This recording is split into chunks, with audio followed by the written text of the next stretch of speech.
Yippee! Here they are.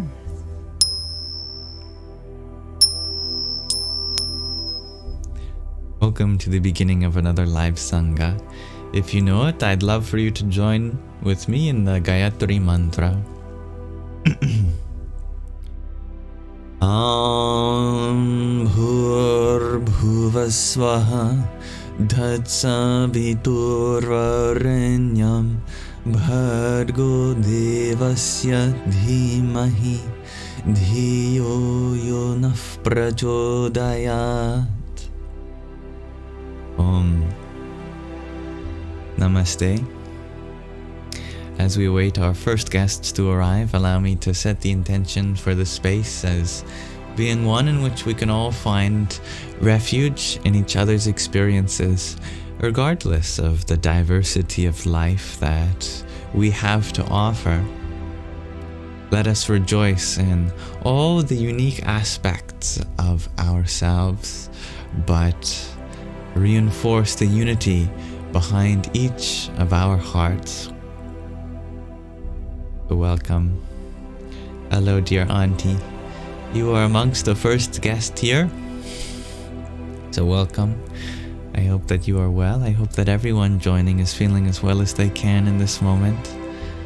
Regardless of what feelings may be going through this body, this time, this mind, and its thoughts. And if you are feeling heavy, that's understandable. Perhaps we can take a moment to just get it all out. Everything that we may feel is weighing us down.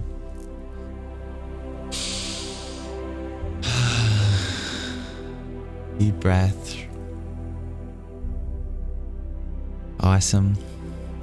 I'm doing well. Thank you for asking, dear auntie. Hello, Nadine from France. Hello, Ro. Welcome. You all are very early, and with that, I would like for you to humor me as we continue this wonderful introduction for our Sangha today. I am wondering this question, if you are interested in thinking about it together. Hello, Joshua. Happy Thursday for you, Tricks. For me, it's still Wednesday, I think, unless I'm mixed up.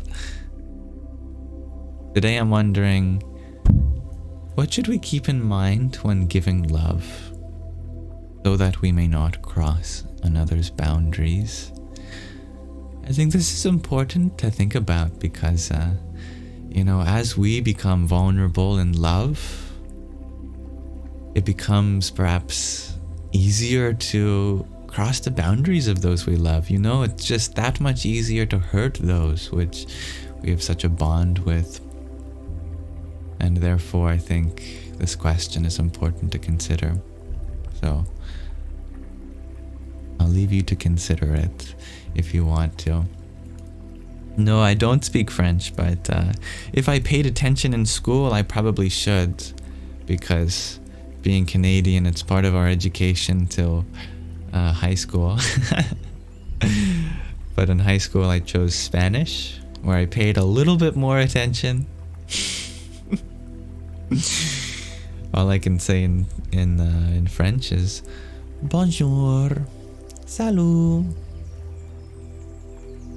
That's about the extent. Rix, you have a follow-up question to that, which is how to find love in the first place. Aww. We find love within ourselves, of course. Other people, they may bring out the love that we have within ourselves, and therefore we feel that love. We feel worthy of all the love that we carry in our heart. We discover that by having a place, having a space in which we can give that love so the current may flow.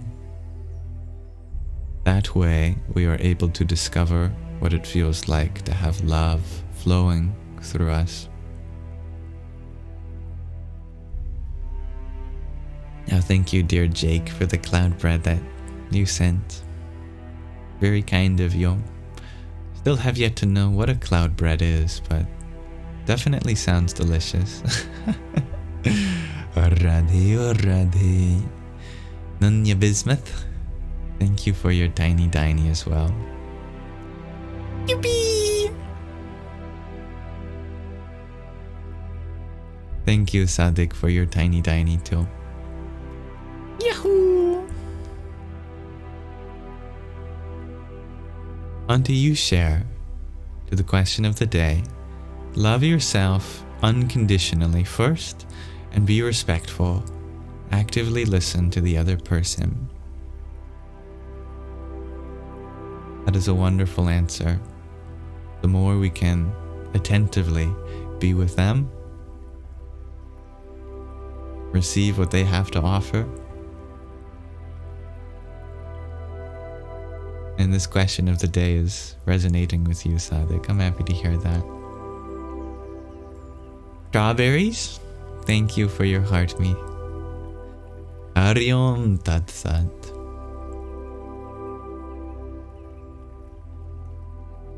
Picnic, you share that you always tell people to cherish themselves when you say goodbye. I love that.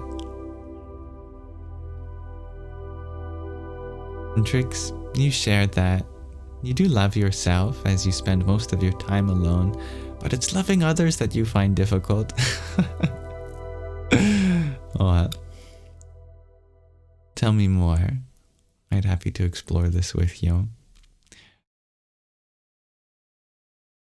Perhaps you are afraid to be vulnerable, and that's understandable if we have a history of having that vulnerability being taken advantage of in the past. And that's a trauma that perhaps we can heal from. We can heal from, absolutely. No, perhaps. I appreciate you too, Auntie. Stephanie, you share. Say unconditionality.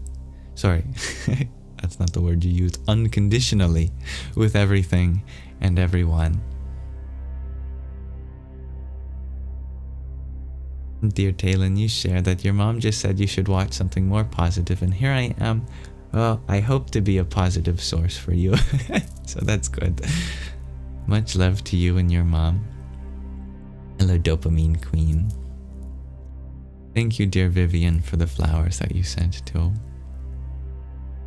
Om Aim Saraswati Namaha. Hello, JG. Tricks, you share that you found when you do talk to people and get close to them, either they decide to ignore you or push you away.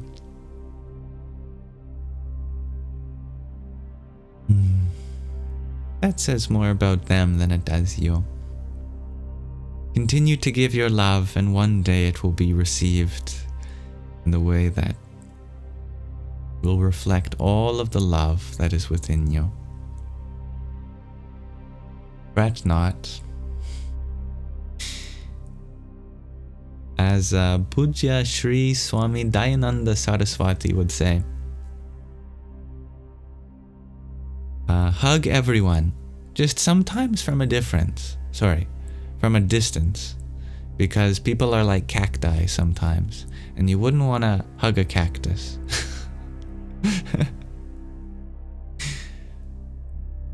Also, sometimes it's true that we can come across too strong as an impression to others and overwhelm others, and that's not necessarily our fault. But it can be healthy to be aware of the fact that some people just have a very limited capacity to receive love from others because they are going through something, they are healing, they are afraid to be vulnerable too. So I think this question of the day touches on those things too, that our love must respect the way in which they are capable of receiving love also.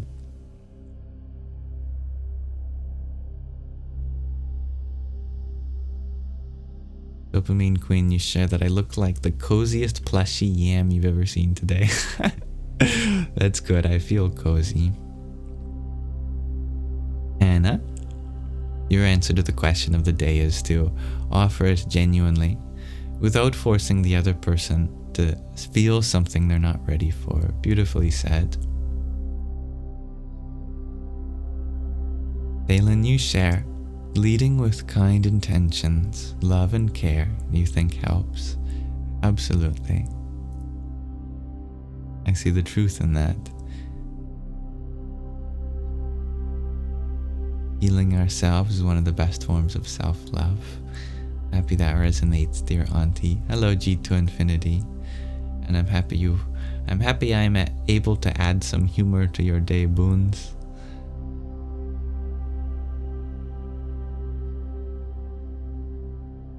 Trixie share, it's like you'd love to be with someone and your friends, etc. are people. And there's you. It's okay, you're on a unique journey, and you don't have to compare yourself to others in that way. Thank you, dear native girl, for the heart mito. Hari Om Tat Sat. And Trix, you quote Doctor Who. You don't like hugs because you never see the other's face. That's fun. Ibergen, you did your Om sounds outside while sun soaking and gathering yourself to ground. I love that. Hello, dear Kristen. Nish, you share, by knowing what makes the person you love happy. I like that a lot. And Hypergen, you share that you don't use the word love, your own boundaries, you think. Love can be a loaded word, meaning many things to many people. You send a gift that says it. It absolutely is a valid love language. Rix, you're wondering if Doctor Who is a thing in Canada? Of course. Canada is part of the British Commonwealth. So we have to enjoy the BBC.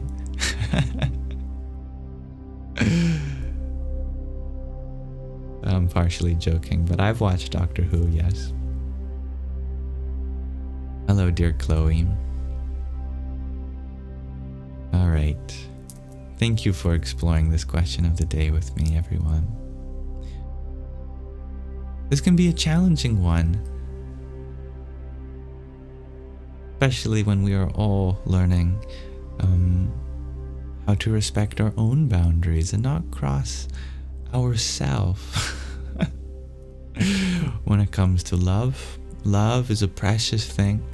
It's the very spatial bond that exists between everything. And with that, everyone, as such, significant for us to be aware of the fact that that preciousness is not something to trifle with, not something to take advantage of. We must give without expectation of anything in return, and give in a way which the other people do not feel like they have to reciprocate.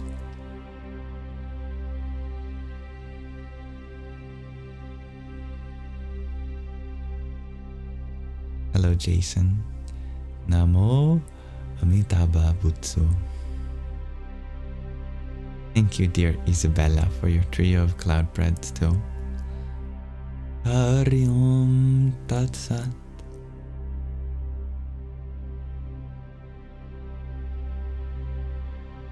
And Sadik, you are still grieving because of a mistake you made concerning boundaries. That's okay. We are all making mistakes. We would not be human if we didn't have the capacity to learn from our mistakes. Thus we do. Radhe Radhe. Hello, dear Magdalene. Thank you, Dob Darker, for your heart mito. Hare Krishna. And dear Mahina, thank you for your dozen roses as well. Jai Sita Ram. So your answer to the question of the day was to be aware of your triggers and the triggers of another. I love that. Good to hear. Trix, you were wondering what wisdom I would provide if you have a goal, but it will take time and lack motivation. Be patient with yourself. Motivation is like a grace. It may come when we least expect it, and therefore we can't expect it to come.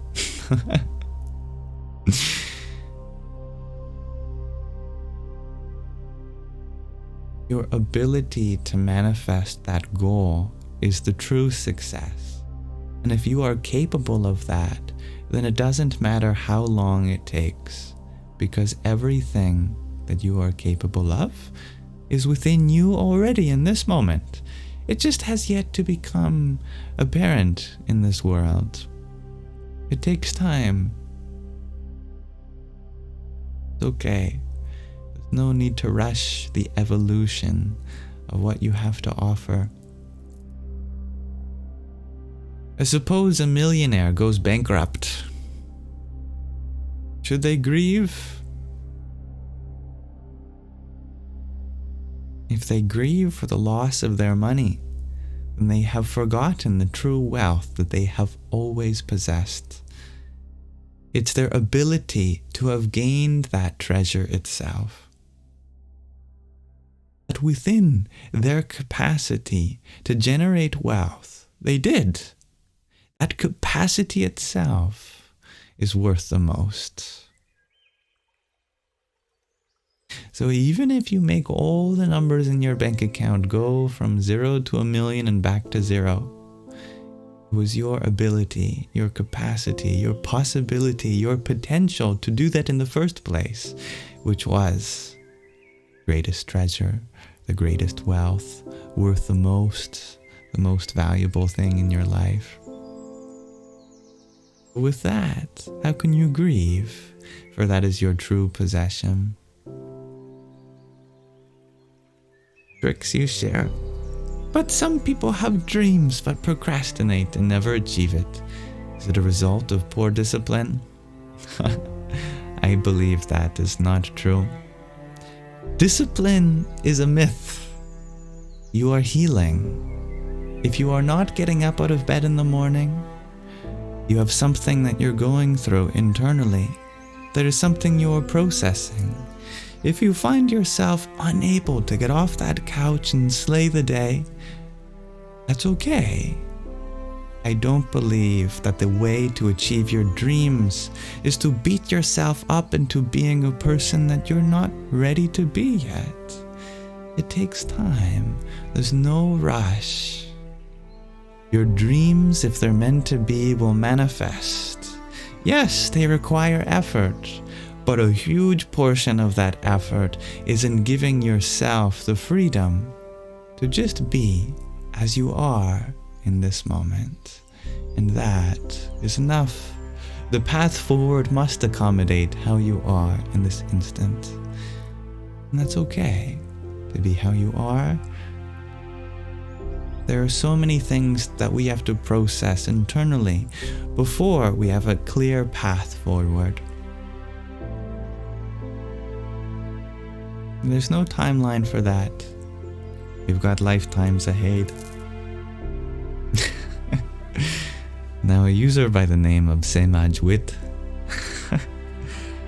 Every time they come into this live, they say, "This gives me anxiety." Well, because I know what it feels like to go through anxiety, I'll make sure that you never join this live again so that you feel comfortable elsewhere.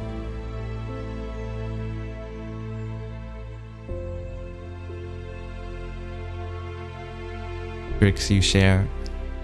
But discipline is how we stick to things, even like basic hygiene.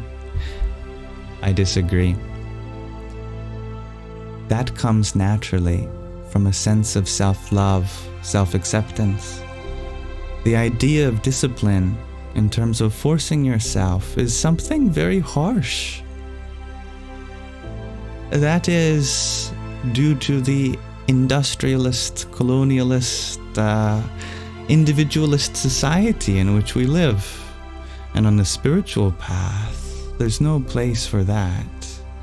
On the spiritual path, discipline is a consequence of self-love. It's a natural side effect of having some room for self-acceptance, for self-love, for appreciating the value within yourself already.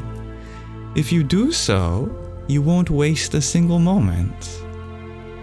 Because it's not a lack of discipline that prevents you from doing what you want. It's a lack of realizing your potential.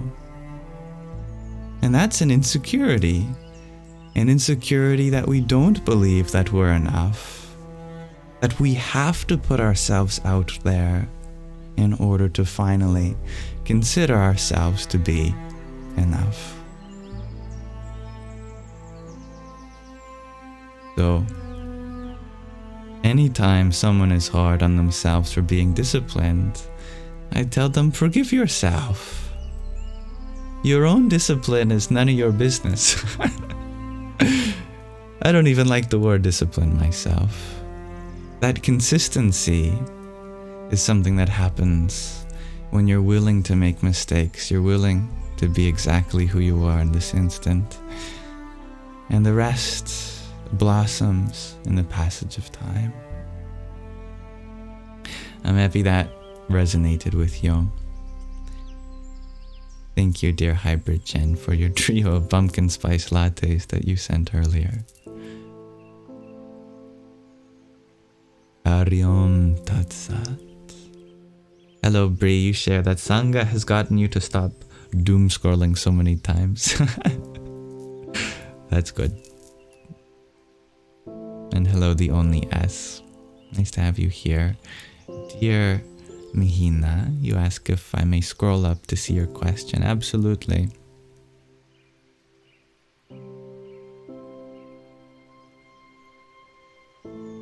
You share that your son is in trouble and won't open up to you.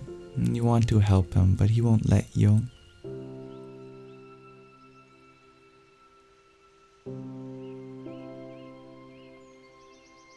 All we can do is offer that space. In the same way, we cannot force a flower to open up. That just takes time. Trust has to be there that when they're ready to share what's pressing them, they will. And any way you can affirm them that you are not going to judge them, that you only wish to understand so that you can help, that you won't make any expectations on them, then that might help remove some impediments to opening up.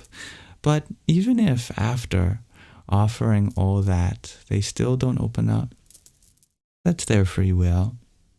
All we can do is respect that and still have that space available.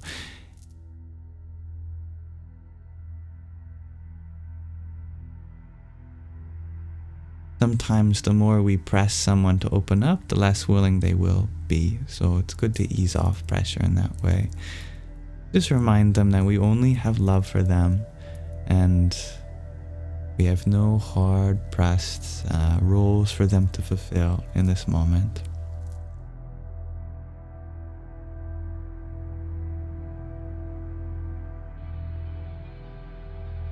Radhe Radhe, dear Grey Garji. I'm very happy to hear that I helped break down what appears to be impossible questions, Trix.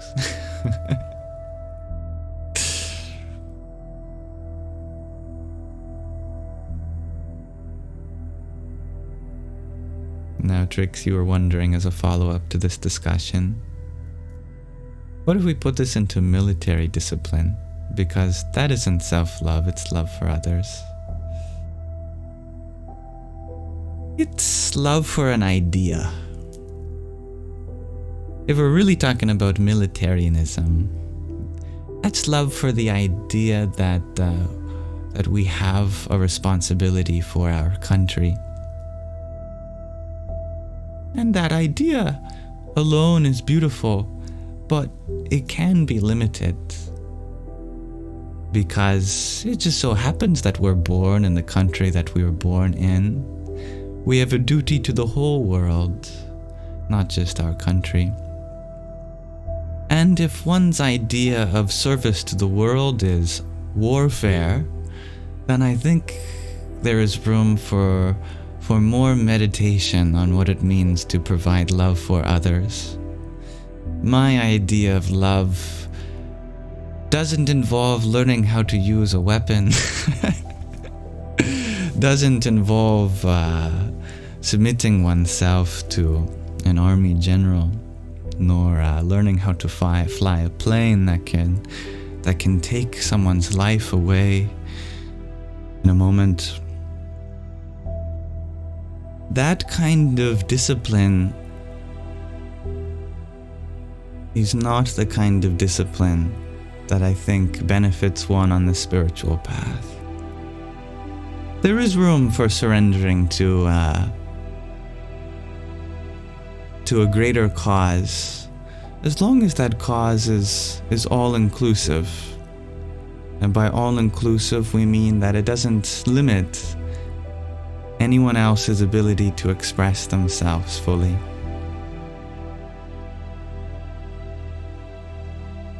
When one is ready, perhaps a guru may appear, and by one's own voluntary choice, we may surrender to the discipline that they offer us to practice. However, that requires some qualifications on our own part. It requires a lot of prerequisites, because you can't expect to have that kind of relationship if there's still traumas, for example, that we're healing from, if there's still vulnerabilities that are tender, that are so sensitive. We need to work on that kind of affirmation so that we feel comfortable enough to put ourselves in such a vulnerable routine. Thank you, dear Isabella, for the heart me you've shared too. Ariom Tat Sat. And dear Anna, thank you for your heart me. Hare Krishna. And Sue, thank you for your tiny. Yippee! There are many wonderful questions being asked. Let me scroll back up a little in case I missed any.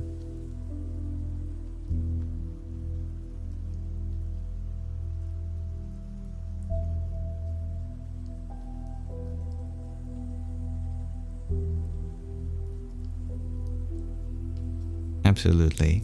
Bree, you shared that you think it helps for us to open up about our personal feelings to encourage reciprocation. That's a big thing too.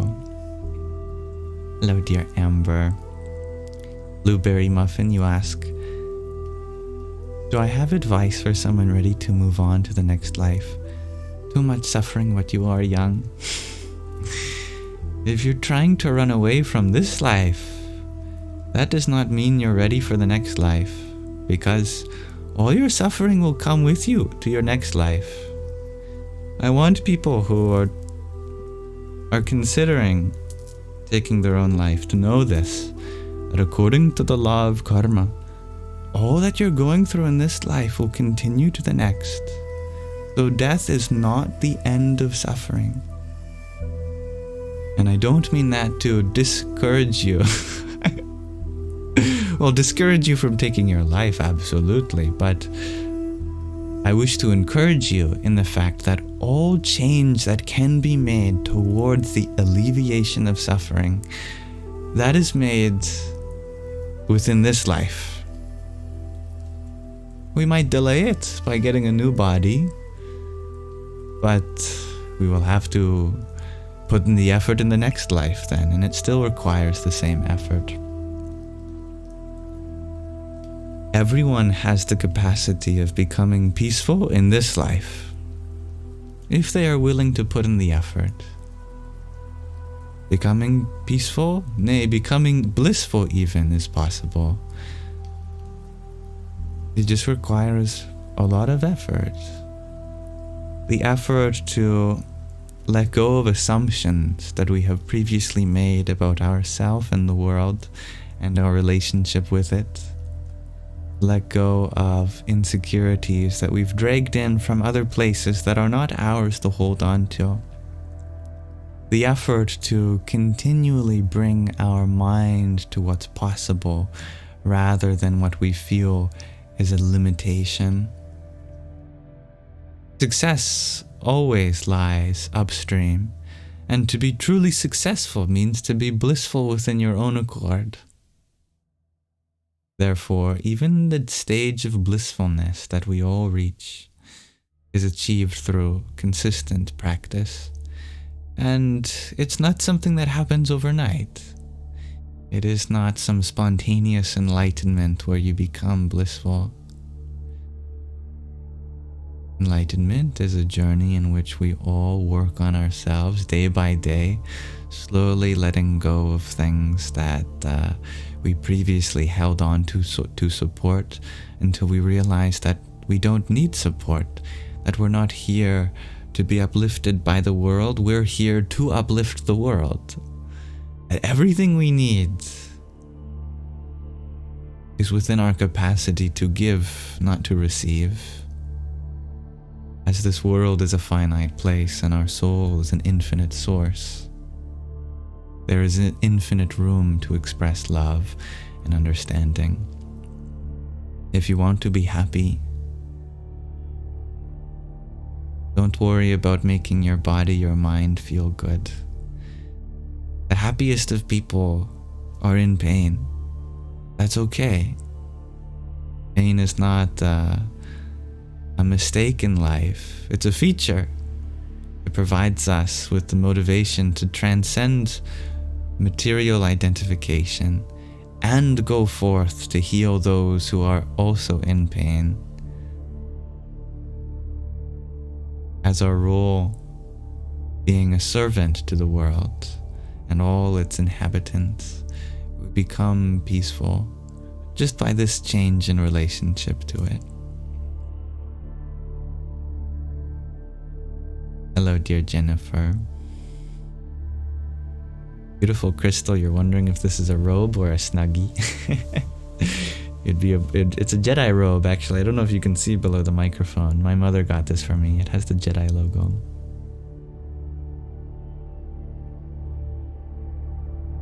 Thank you,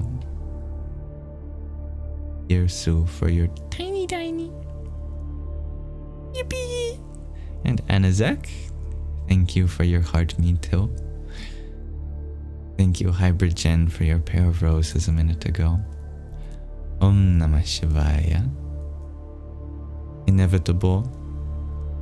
You share that pain has led you to be paralyzed.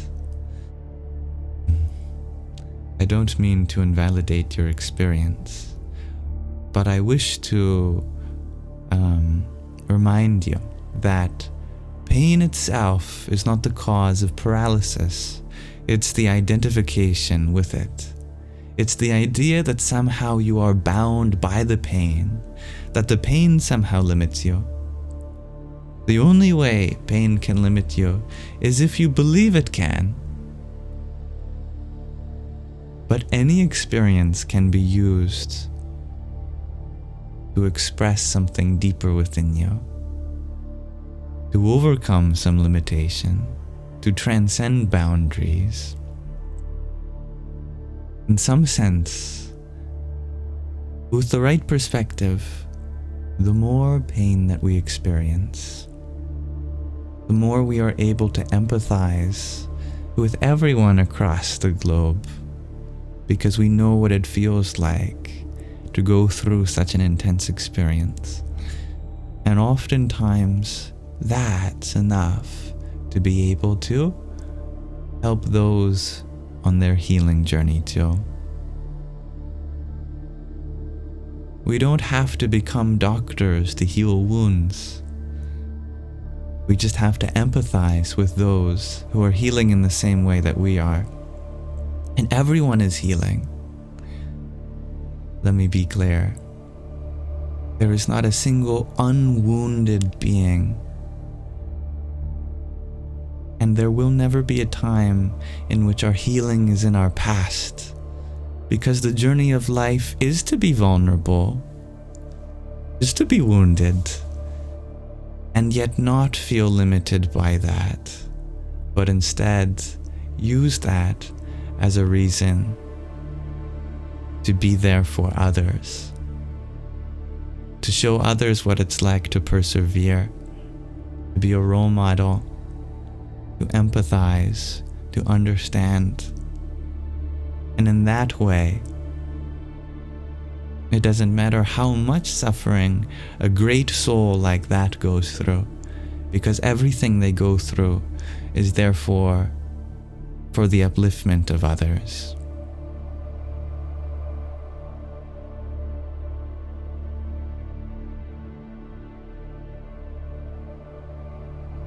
Thank you, dear Chris, for your rose too. And Jason for the heart me you sent a few minutes ago. Hari Om Tat Sat. And Koli, thank you for your heart me. Jai Sita Ram. Dear Amy, thank you for your heart me too. Om Namah Shakti Shivaya.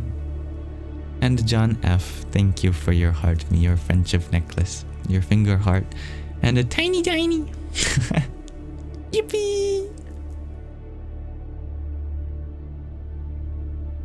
Catherine, the wise old owl, you share that this unicorn needs a break right now, but you still try to shine. And you will shine even during the times in which you take care of your body and your mind. As we take care of our body, our mind, we do so for others too, as they are the vehicles for what we have to offer. And we serve as a role model for those who may struggle with self-care too. The Only S, you had asked, what is a practice I recommend to those wanting to know who they truly are? Divine, Source, God, etc.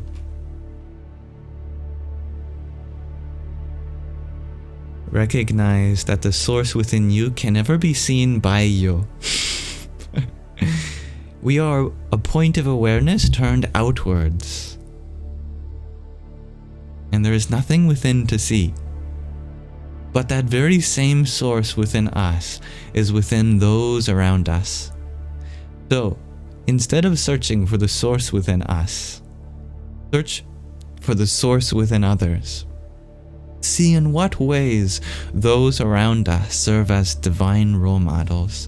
What virtues do they carry with them? And that serves as a reflection for what's possible within us. And so we get to know ourselves indirectly.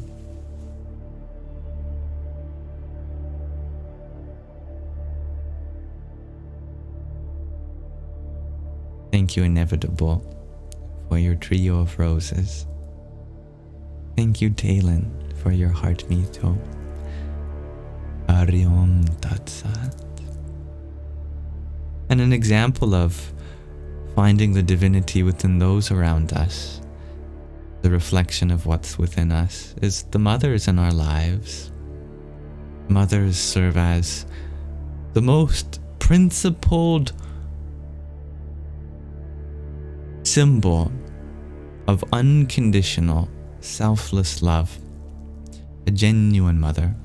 And not just those people who call themselves mothers but never actually engage in a motherly way to their children. I am talking about even those friends in our lives that are just the mother of the friend group. I am talking about the way in which a tree may act as a mother for all the plants that take shelter around her. I am talking about the way in which the moon is a mother as she moves the waters of the womb of earth that is the ocean.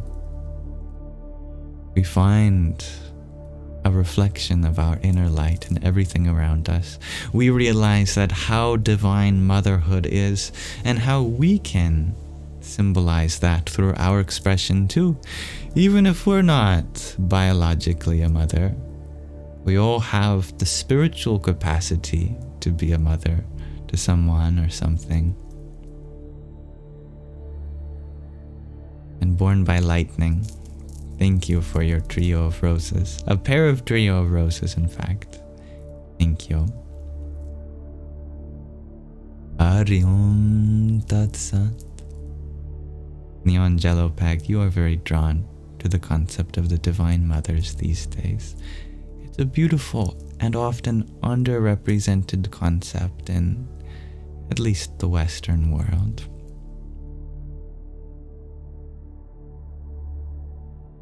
Oh, you were wondering if I know of Paramahansa Prajnananda, a Kriya Yoga guru. Apparently he's coming to Boston soon. No, I have not heard of this Paramahansa. But I'll tell you what the word Paramahansa means in Sanskrit. It comes from the root Hansa, which means a swan. A Hansa is a symbol for an enlightened being because they are free both in the water, on the surface, and above.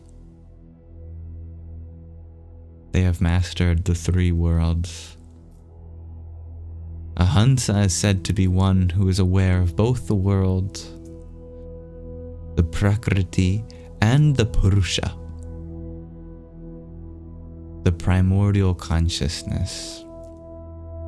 But a Paramahansa is only aware of that one which pervades both, a great swan. Kriya Yoga is a wonderful yogic lineage. It's great for those who struggle with yogas that put so much emphasis on stillness. Kriya Yoga is very active. In fact, Kriya itself is a word that means activity in Sanskrit. Very active yoga. Hello and thank you, dear Shakira, for your heart me. Om Sum Saryaya Namaha. And Naomi, thank you for your rose. Radhe Radhe. Yvonne, you're wondering if I cannot answer you.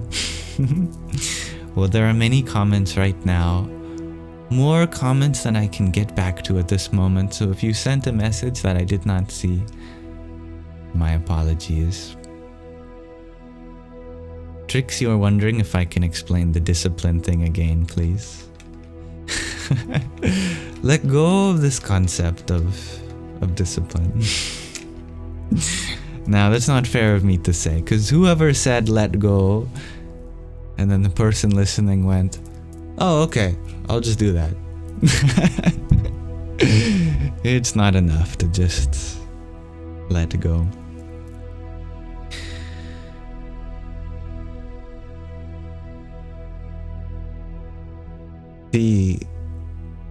I want you to observe that in our society, especially in the West, in North America, especially in Europe, pretty much in any place that colonialism has been touched, the idea of being successful means that you have to prove yourself to be able to do something that others cannot. The idea that we have to work hard to achieve something that others don't have. But if for some person being successful means that another person is less than us in some way, this is no way of being peaceful. Instead, we must look at discipline in a radically different way that is not based in our individualist society of making something for oneself.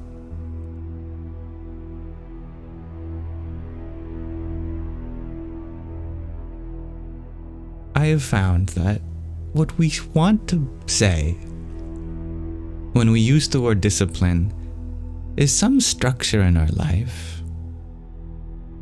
We wish to have perhaps a routine, some model in which we are consistent.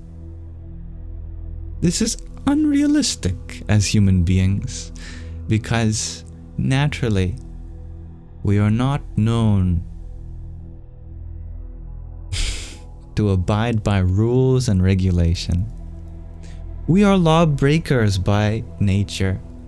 We are inherently goofballs that like to engage in tomfoolery. The human spirit prefers expansion in a way that cannot be limited. But that's not to say there's no room for structure.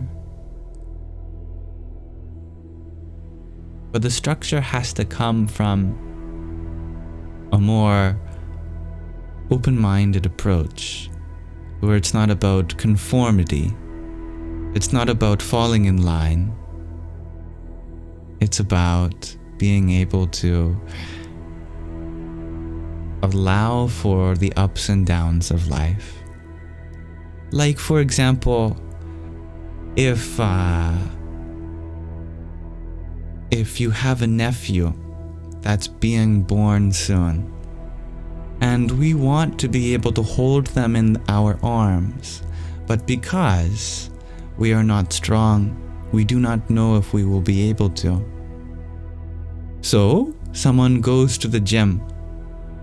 They're going to the gym not so they can look attractive, but so they can have the strength to lift their nephew in their arms. If they miss a day, it's no problem. Assuming they are able to forgive themselves, assuming they are able to say, it's okay that I missed a day.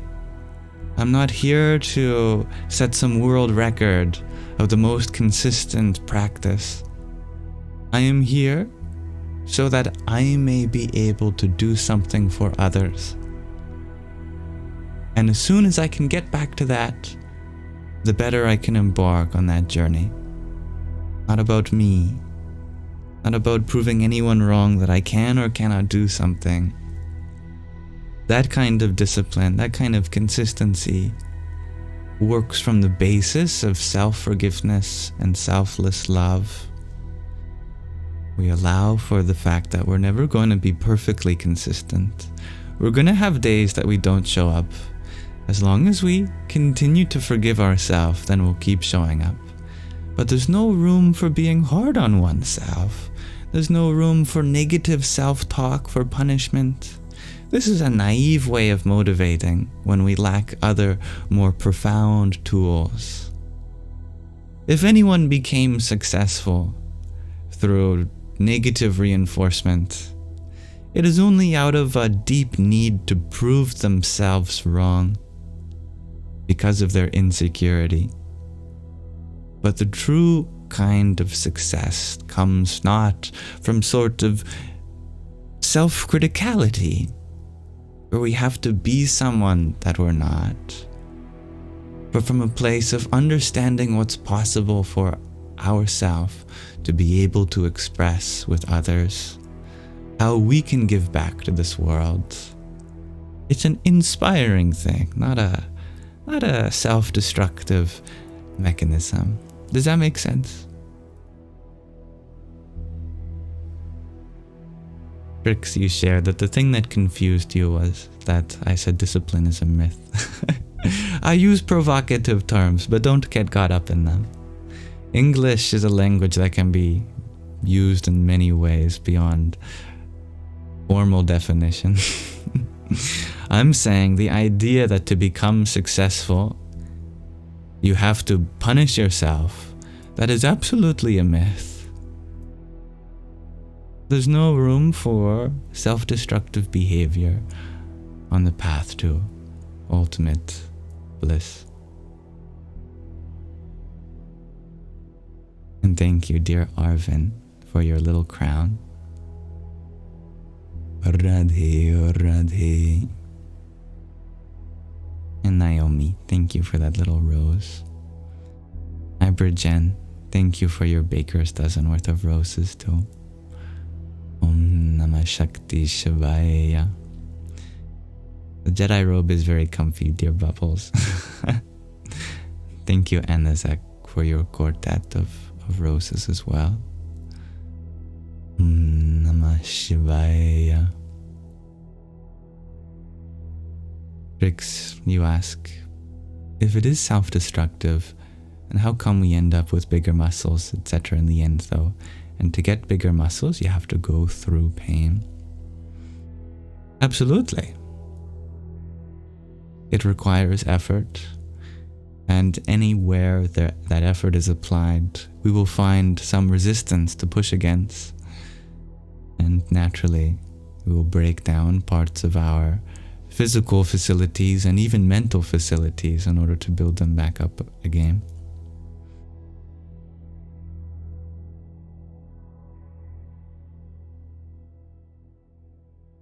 The short friend, you share that you wish to have a one-on-one chat with me so much. Well, it's very kind of you. At this moment, I offer my time and space inclusively to everyone. You're welcome to message me though on other platforms where my inbox is open, and I'll get back to you when I can.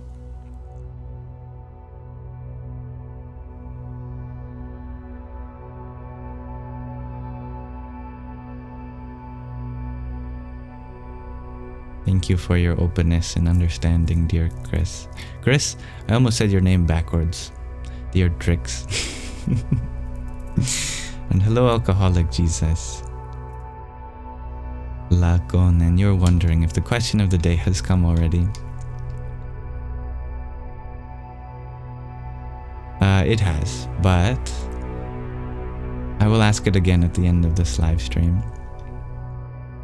Now, I would like to read from another section of The Hidden Power in Humans, which is a book we've been reading a few pages at a time, all about chakras and kundalini, a very ancient philosophy on the symbolism inherent within the subtle body and the relationship between our body and our mind.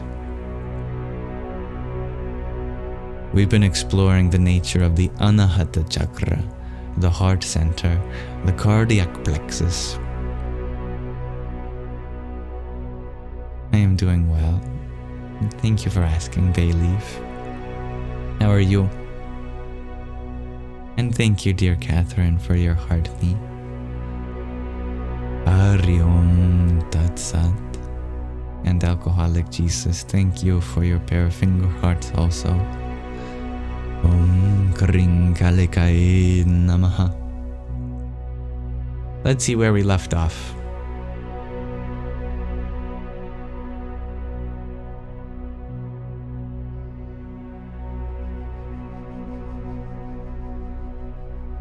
If possible, avoid all influences that darken your consciousness. Every day we think and do so much that is neither meaningful nor helpful for our own development, nor for anyone else's. A large proportion of our feelings and thoughts pale into insignificance just as spilt oil seeps into sand.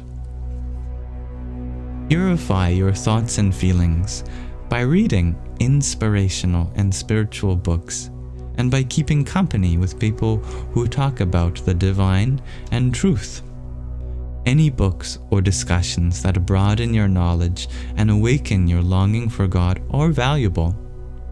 But bogus teachings and bad company can divert you from your path and lead you astray. The wisdom that we read or hear from others is valuable and definitely beneficial, but we can only attain realization through our own practice, experience, and meditation. A painted apple does not satisfy our hunger, and reading recipes does not produce a meal.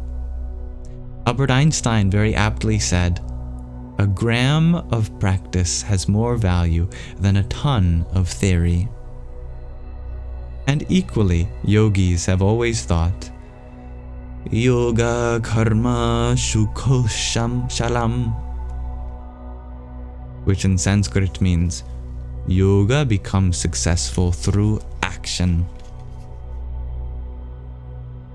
Yoga, not merely referring to a health and wellness activity of our body, but a scientific union with the ultimate. Give whatever you are able to give, and ensure that your existence is always helpful for others. Repeat the names of the divine, your mantra, and perform all your actions in the name of the divine. When you stay connected to the Atma, the self in your heart, the divine source of love within you never dries up, and your inner power never peters out. Mantra Shakti, the power that lies within our words, is an important power that we can discover and awaken in the Anahata chakra. It attains perfection in Ajapa Japa, the spontaneous, constant flow of the mantra. In Ajapa Japa, the mantra runs at all times, whether you are awake or asleep, without conscious repetition or mental recollection. Through this, we are able to establish an uninterrupted connection with the divine. Repeat your mantra until you feel the divine in your heart permanently. This allows your love for the divine to grow even more, and through your love for the divine, the yearning to see God is aroused, until ultimately this longing finds fulfillment in union with Him. Sri Mahaprabhuji wrote about Ajapa Japa in a bhajan, in a devotional song.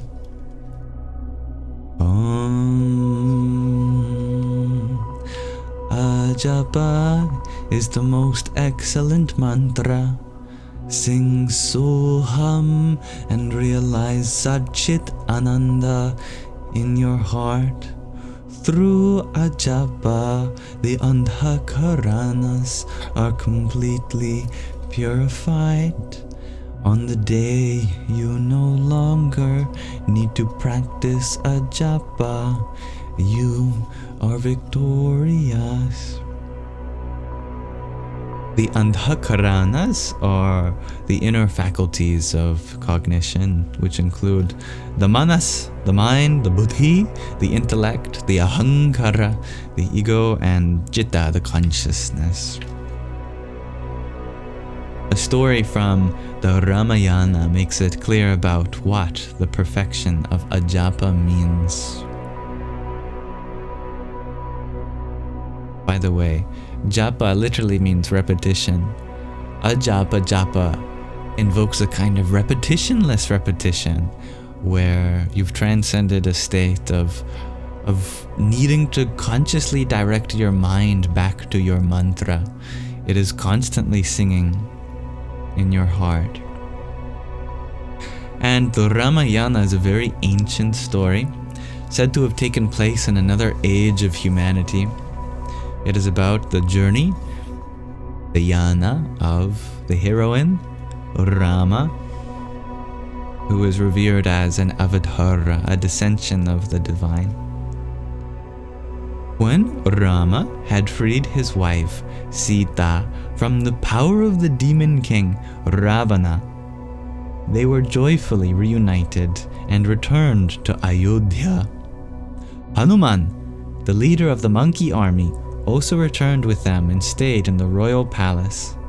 At one stage, Rama became aware that Sita was jealous of Hanuman because, instead of devoting his attention to her, Rama only had eyes for Hanuman. Hurting, Sita thought that Rama was so fascinated by Hanuman that he noticed no one else. Lord Rama understood her thoughts, and instead of answering her, he bent forward and pulled a hair from Hanuman's body. He then held it to Sita's ear, and she heard the mantra, Ram, Ram, Ram, resounding constantly from the hair of Hanuman. Then Rama said, "Do you understand now? It is not me who turns towards him, but he who constantly pulls me towards him." Ajapa Japa penetrates body, mind, and soul, so that every cell of the body and every stirring of the mind are filled with the sound of the mantra. It is also reported that Hanuman,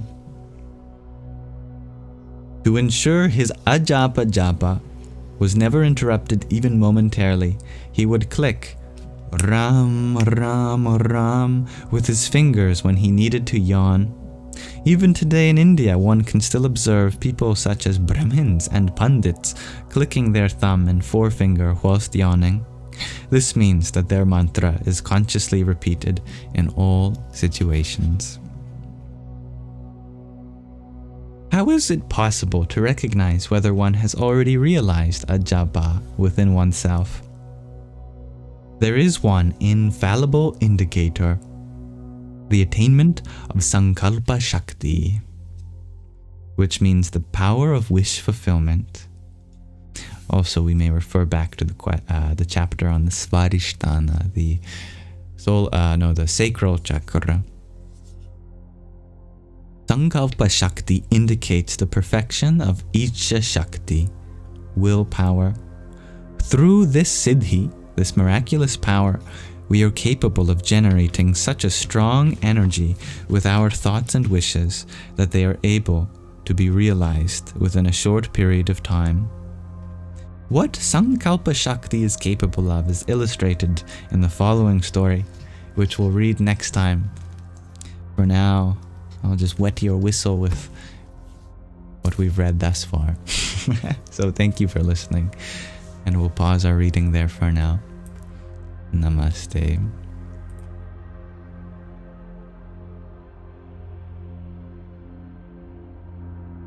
Thank you, dear Mermander, for the heart me and cheer you up. Not just one, but two that you sent whilst we read. Radhe, Radhe. And Wake Up and Twinkle. Thank you for your heart me too. Om Bhram Bhairvaya Namo Namaha.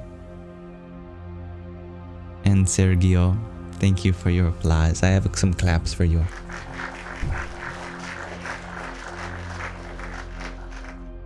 Thank you. Thank you, dear Anazek, for your finger heart as well. Om Namo Bhagavate Vasudevaya. Symbols are here today, G to infinity. Thank you, Wake Up and Twinkle, for another 9 roses too. Jai Sitaram. May you fall asleep in peace and wake up in peace, dear Trix. And Starlight Wow, thank you for your flowers. Om Namah Shakti Shivaya.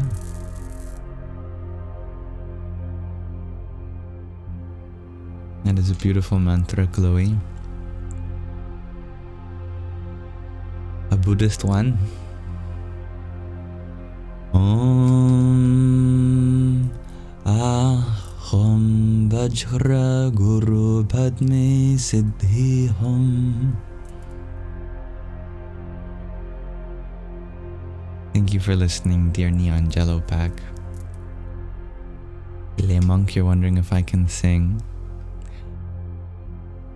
That depends on what I have that I know to sing. I don't know many songs myself, besides the Happy Birthday song, Twinkle Twinkle Little Star, and other lullabies I remember from childhood. But perhaps I can sing a mantra to you.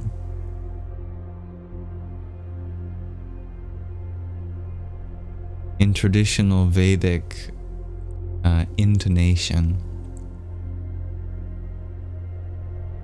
like the Gayatri.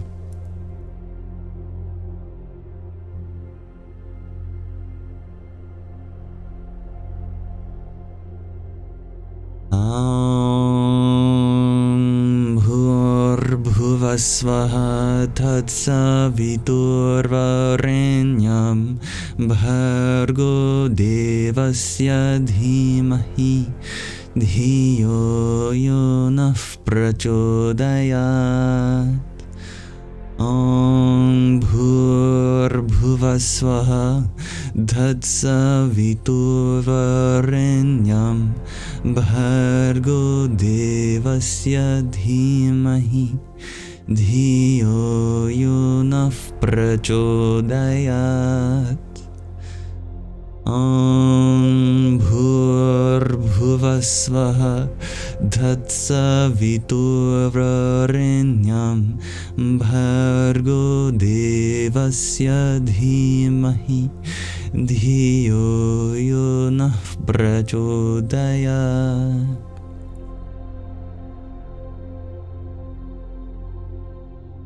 For about 5,000 years, that has been chanted as it's part of the Rig Veda, the oldest of humanity's revelations. So old that even at the time of the Buddha, 2,500 years ago, it was common enough that the Buddha spoke highly of it, saying that there is no other poem more beautiful than that of the Gayatri. It means Om, which is by itself untranslatable. Bhur, from earth, Bhuva, to what is above earth, Svaha, to the celestial plane beyond. Tatsavitur, that sun-like divinity, Varenyam, worthy of worship, Bhargo, dissolver of darkness, Devasya, feminine divine, Dhimahi, we meditate upon, Dhiyo yunah, intellect of ours, Prachodayat, may you enlighten. Its goal is to guide you from the three layers of being to the innermost divinity that shines forth, from the material plane to the subtle plane to the causal plane, bhurбhuvasvaha, that is to say, from the physical world to the mind and ultimately to the conscious witness that is shining forth, illuminating this experience from the inside out. Only that inner light could possibly enlighten us. And thank you, dear Peter, for the rose you sent earlier. Hari Om Tat Sat. And dear John F., thank you for your fruit friends as well. Hari Om Tat Sat.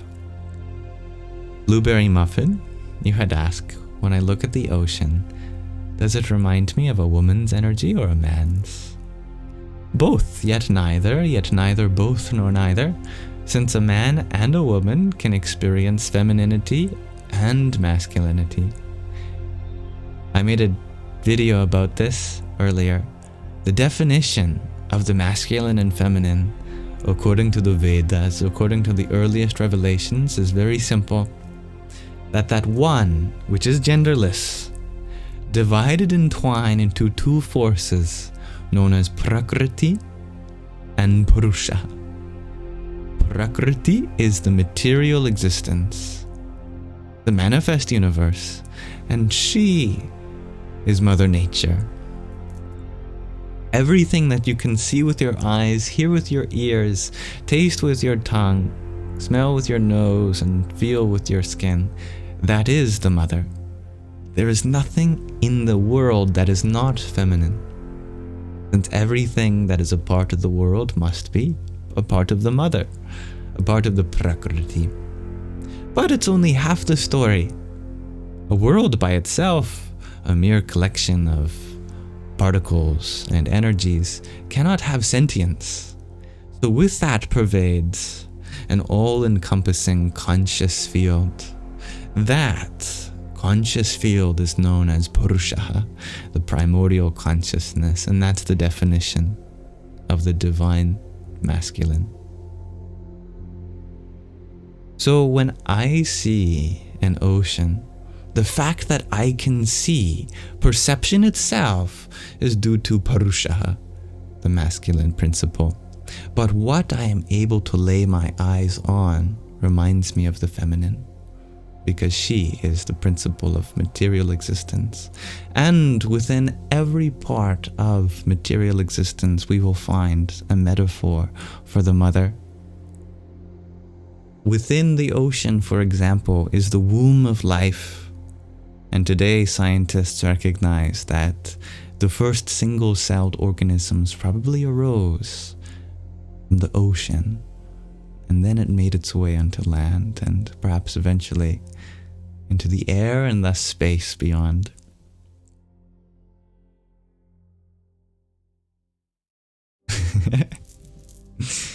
Thank you, dear Bobby Sue, for your heart me, your team bracelet, and cheer me up too. Hare Krishna. Hello, Mermander. I am feeling well. Thank you for asking. How are you?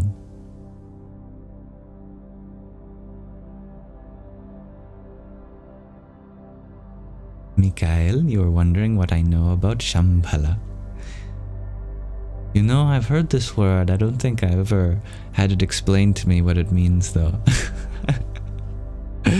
But as far as my recollection goes, it's a very auspicious word.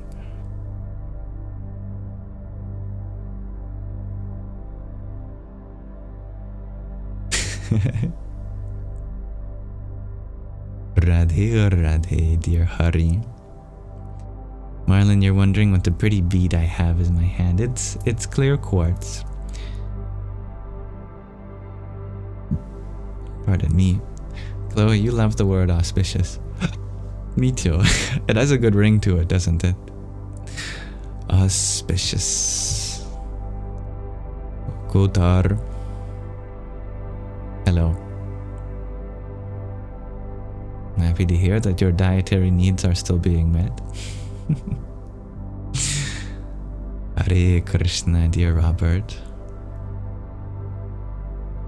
Blueberry Muffin, you share that my answers are well thought out. Well, thank you.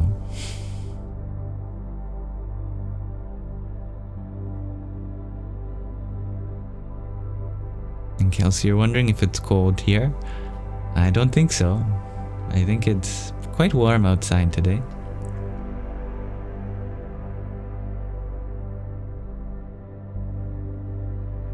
Mikhail, you share that Shambhala is where Lord Kalki will be born. It's a spiritual land. Ah, I see.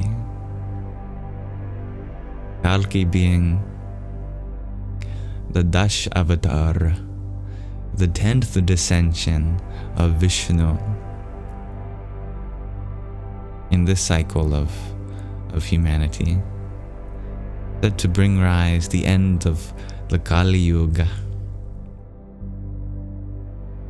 Well, I know not about the coming age for our planet as a whole, but may Shambhala be a space within your heart for divinity to arise and change the age of our inner cosmology to one of Satya, one of truth.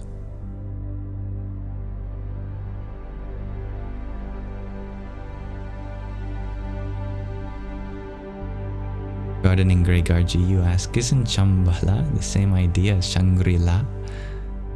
They sound etymologically similar at the very least. Absolutely.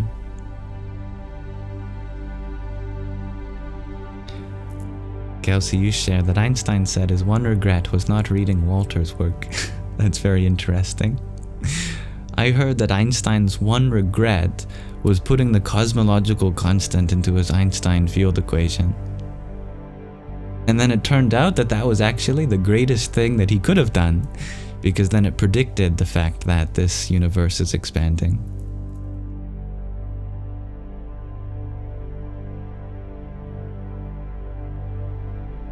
Kotar, you're wondering, is money the source of all evil?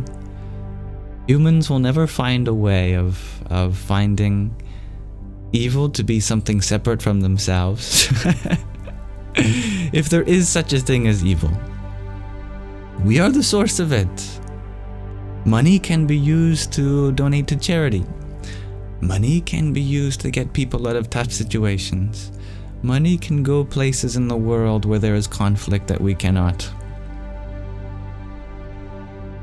Anything that is powerful can be used to bring out good, or can be used to limit good.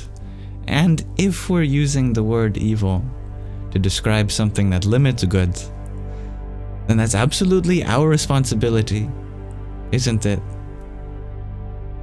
Because our role here as humans is to bring out what's possible, to use what we have at hand for good regardless of what it is. If we can't do that, we can't blame the object of our experience when we're the ones that use them. We're the ones that have the capacity to bring out that goodness.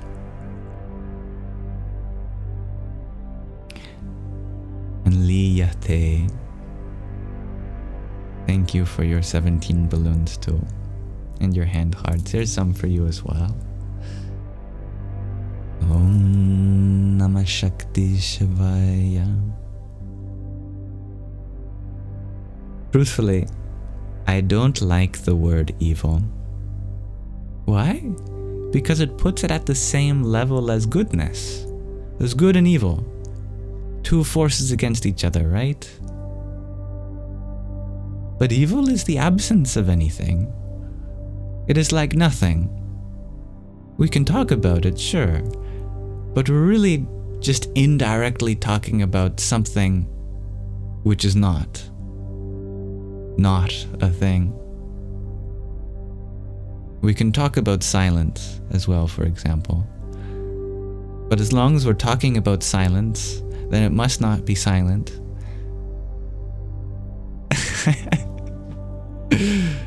What is silence but the absence of sound? Silence by itself is not a sound, but it exists relative to that which does exist. Sound. But inherently it is non-existence.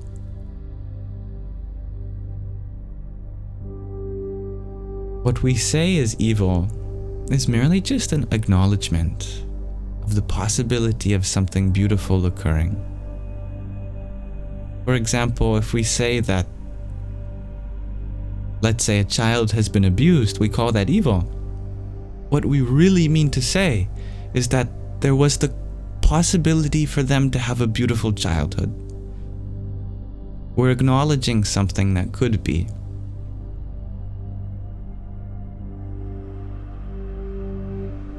And therefore, I try to use what those words are that refer to the place in which this filler word like evil is being used for. That if there is suffering, there's the possibility for healing. If there is lying, there is the possibility for honesty. If there is quarrel, there's the possibility for communication. If there is dissonance, there's the possibility for harmony. Everything that we perceive as negative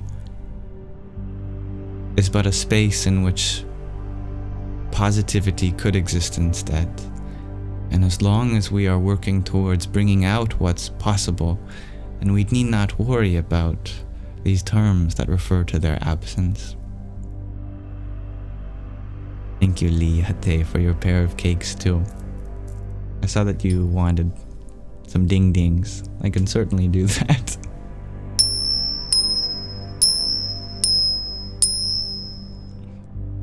Goodbye, dear Mermander. NVXY, you ask, do I think the world deserves peace?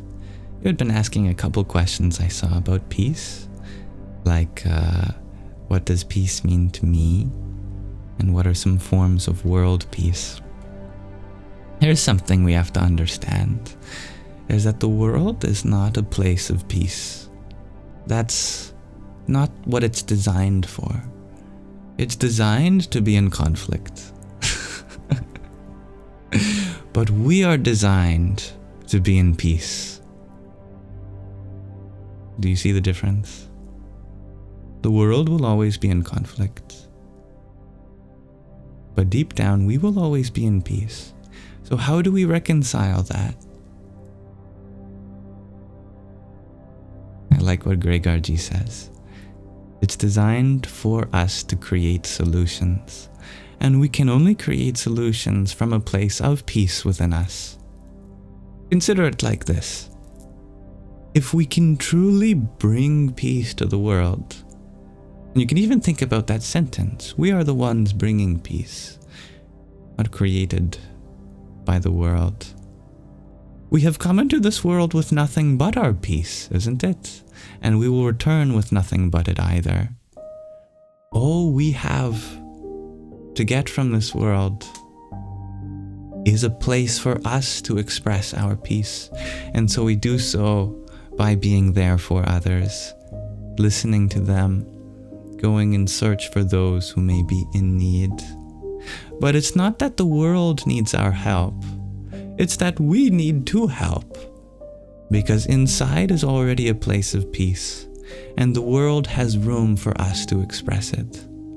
And it will always have more room, and therefore always be in conflict in some sense, and therefore always have a capacity to bring out more peace from within us. To put it in other terms, the world gives us the opportunity to love. But that love is not for us to receive by it, because we have that already inside us. And therefore we don't need to make the world peaceful in order for us to become peaceful, as that would be inverting our role, because we're not here to get anything from the world, but to give everything from a spiritual place.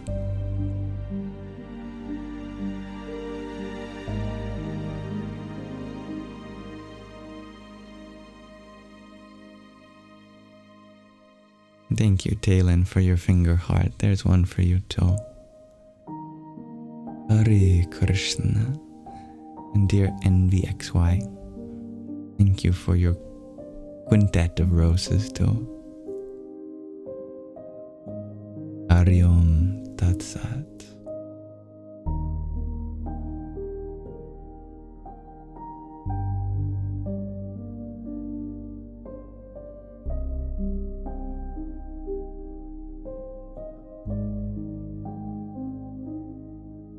Dear Kelsey, you share, what if we focus so much on solutions we forget life is an experience?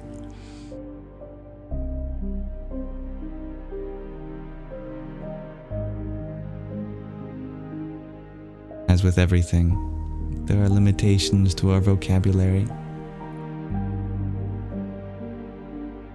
It's good to be aware of them, but even better to be aware of what's possible beyond the words that we choose.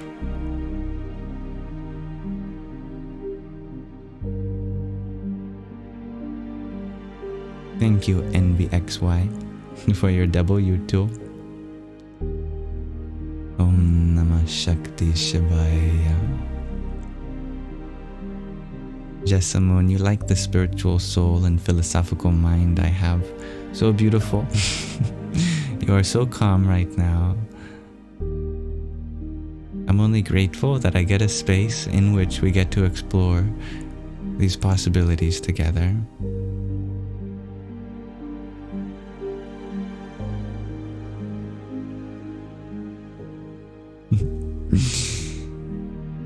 Thank you, G2 Infinity.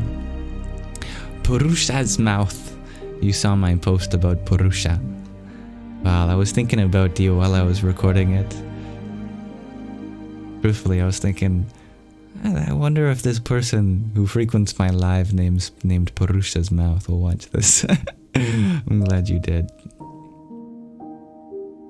I love that observation too, Hari, that we aren't here to receive happiness, but to express happiness.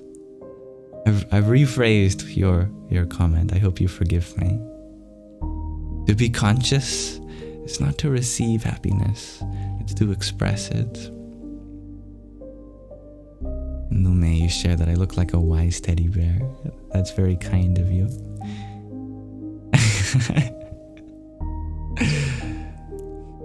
I hope to be as soft as one with my words, at least.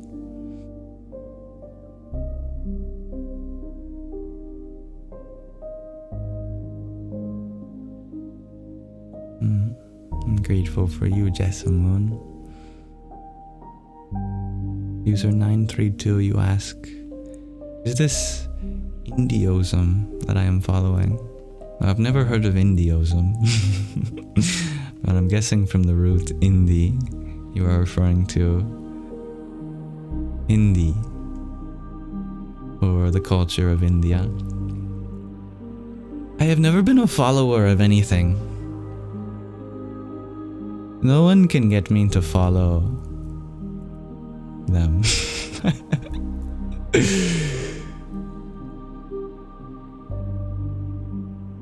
Instead,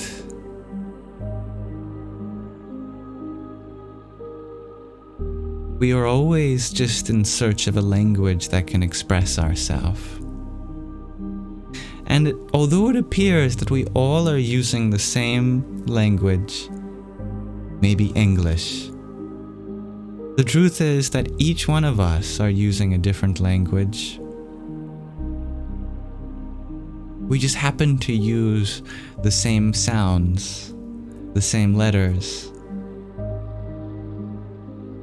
But, for example, what the sentence, I am love, means to you might mean something very different from me. What the statement, I believe in the divine, means to you might mean something very different to me. Even if both of us identify with the same spiritual structure we might call a religion, any person's experience of that is going to be personal to them. And the feelings that generate within their heart. We all have a unique approach to life. I am only here to share what's unique to me and learn from those who have a unique expression from me also. And together, we may find unity amidst the diversity of our language. And be aware of the unity of our language and the diversity of our meaning.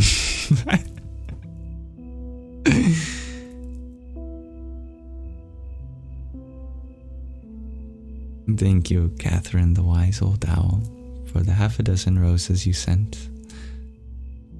Hare Krishna. And Jessamune, thank you for your heart, me too. Om Dum Durgaye Namaha.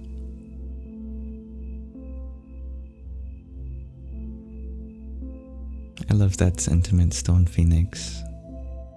The greatest power you have are your feelings, and your feelings can cross borders. That's beautiful.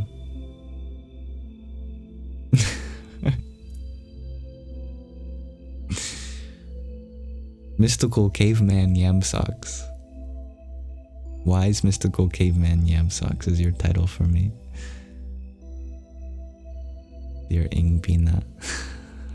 I don't know if that's a P. It looks like a different letter, but it's close to a P. You can tell me otherwise. That's a funny title.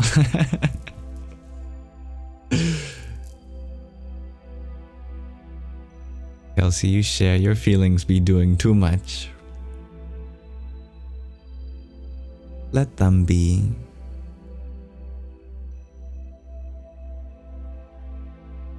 Being free-spirited means that we let our spirit flow freely. Getting caught up in trying to limit our feelings only exacerbates the ones we don't want to feel. It's called win, and it looks like a P, but it's more like a modern English W. Ah, that's right. It used to be in English long ago, along with other letters like thorn. Ingwina, I'm going to guess.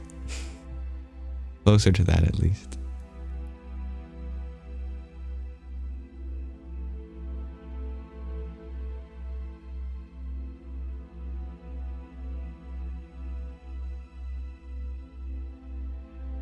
Oh, good night, dear Chloe. Thank you for stopping by. You love this quote by Miyamoto Musashi. The only reason a warrior is alive to fight, and the only reason a warrior fights is to win. That's very interesting. According to Karma Yoga, the yoga of our action, we should go forth in our actions neither because we want to win or lose, but because the action itself is fulfilling. Otherwise, we become bound in our attention to receive something. I think it would be a mistake if a warrior fights just to win and they stake their sense of self on that, because doing so implies that they're never present. They're always fighting for something that has yet to arrive. Of course, there is so much potential within that takes effort to bring out, but we must be satisfied with the process itself and not seek the results of our actions. Doing so is the spirit of Karma Yoga.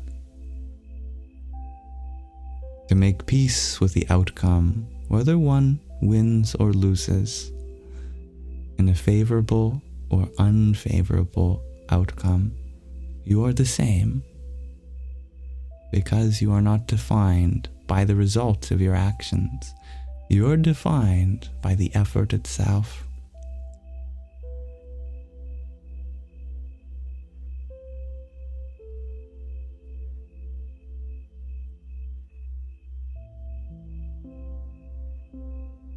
As Krishna says in the Bhagavad Gita, the duty of a warrior is to fight. That is all. Fighting itself is the reward for a warrior.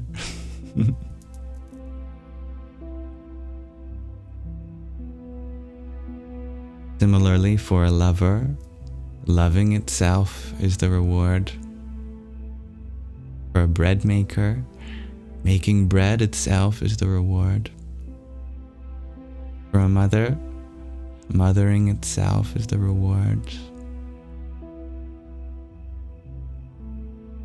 For a student, studying itself is the reward.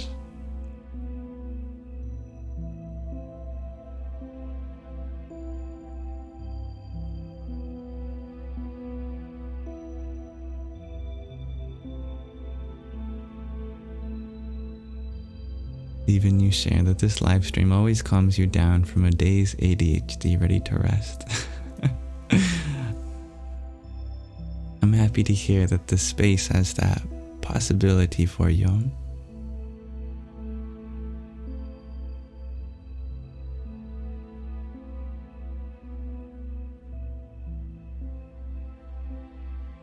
Thank you for being open to it, dear NVXY.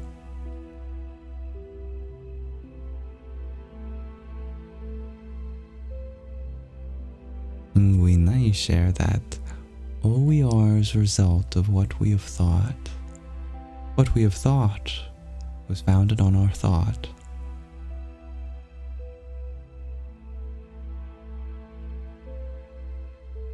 Did you mean to flip the subject and the object in the last sentence? That what we have resulted in was founded on our thought. Perhaps. Anyway, I see the truth in that. But we can go beyond that too.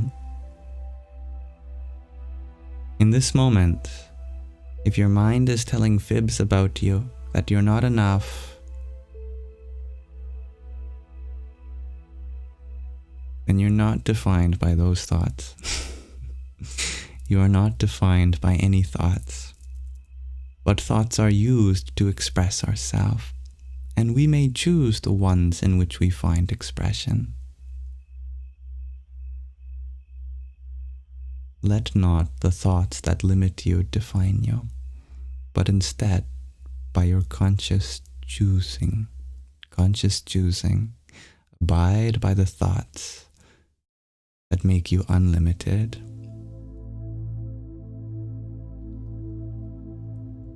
Nume, you're wondering what my favorite fruit is.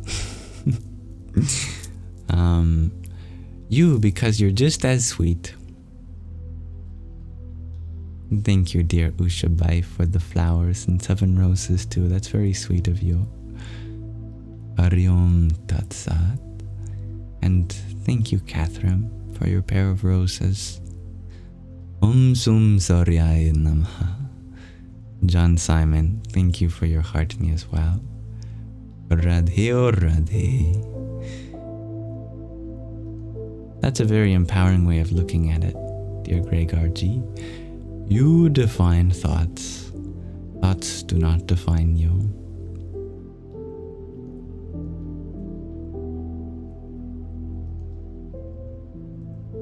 And thank you for your time and energy, dear Neon Jellopack. May you have a wonderful night. And hello, Cindy Berry. Even you're wondering, where's the second sock if one's on the microphone? That's the question, isn't it? It's on the inner microphone. What does that mean? I'll let you be the judge. Eclectic, you missed me the last few nights. Well, yesterday I was not on live since I ran out of time with my other responsibilities. I don't really have a dedicated time, but in the evenings, in the afternoons of the Pacific time. Generally, what time it is for you right now. If it is live, if I'm live for you right now, then that is a time that I go live around there. But on my Instagram and TikTok stories, I've been making a post just before I go live, expressing that I am going to. And hello, Davin. Welcome. Nice to meet you. Hello, Bibi Jackson too. John Simon, you're wondering if I have any update about the journey to India. Well, I have been subpoenaed to a court on the 11th of October, so I have to stay until then. It involves just family stuff, being a witness to what my parents are going through, and for the sake of their privacy. That's as much as I will say about it. But it's all good, so I have to wait until after that anyway, unfortunately. But I'm still open to opportunities that come my way. I actually have a beautiful opportunity right now in January or February. I could go to Mount Kailash and all around India, but it requires a lot more money than I have right now, so I'm looking for something much more simple. Yeah, more time to save up anyway. We'll see. But thank you for thinking of that possibility for me still.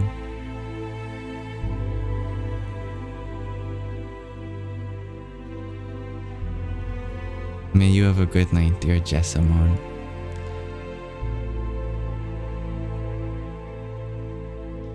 Ian VXY, you were wondering what my opinion on atheists is. I don't feel like I have opinions per se. just the vocabulary around my experience. You know? Like, I can only speak on my experience of anything, and the words I use just come from the vocabulary I choose. Isn't it so? I think opinion is a strong word. I don't have an opinion on anyone's belief system. I may have experience, or the lack thereof, and a vocabulary to frame that experience. For me, my experience with atheism is that I refused to believe in the form of the divine that would let tragedy happen around the world, that would listen to millions of prayers and not answer them, that wouldn't show himself, that would demand that people worship him, otherwise you get punished. I refuse to believe in God if that's what God meant.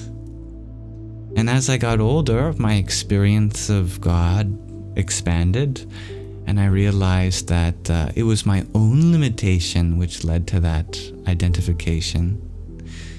And I still refuse to believe in God if that's what God means, but now I understand that God is so much more than that actually so many more prayers are answered than we realize. And some of them probably shouldn't be answered because it's not for the divine to do, it's for us to do. Like, for example, the world is something we have responsibility for, and as such, all the suffering that takes place is something that us humans, as a species, as a society, have to take accountability for. For the divine to come in and intercede would be contrary to our purpose. It would be taking away from our free will to make a difference too. Also, we are the very manifestations of the divine to make a difference. Like when God sends an angel, what really happens is that a human becomes inspired to make a difference for another human, and we act as a vehicle for divine love in that moment. Expanding our understanding of the divine in this way makes me understand that I cannot consider myself to be an atheist more than I can a theist or agnostic or pantheist or transtheist or any other kind of theist. That it all comes from one's experience, and we can never invalidate one's individual experience. Also, understanding that the divine is beyond all religion. You know? Imagine something so infinite, so ultimate, that it could never be contained in any religion in particular. A kind of God that does not require their believers to be religious. Well, I believe in that. Because I experience that on a day-to-day. As the presiding divinity within everyone and everything. As the inherent potential, possibility, and consciousness for life to grow and evolve. Thank you, Jeremy, for your heart me too. Radhe or Radhe. But it depends greatly on what we mean by our words. The study of atheism is a huge topic in religious studies. And there are as many different kinds of atheism as there are kinds of theism. It's just as diverse, it's just as expressive, it's just as unique to the individual's experience too.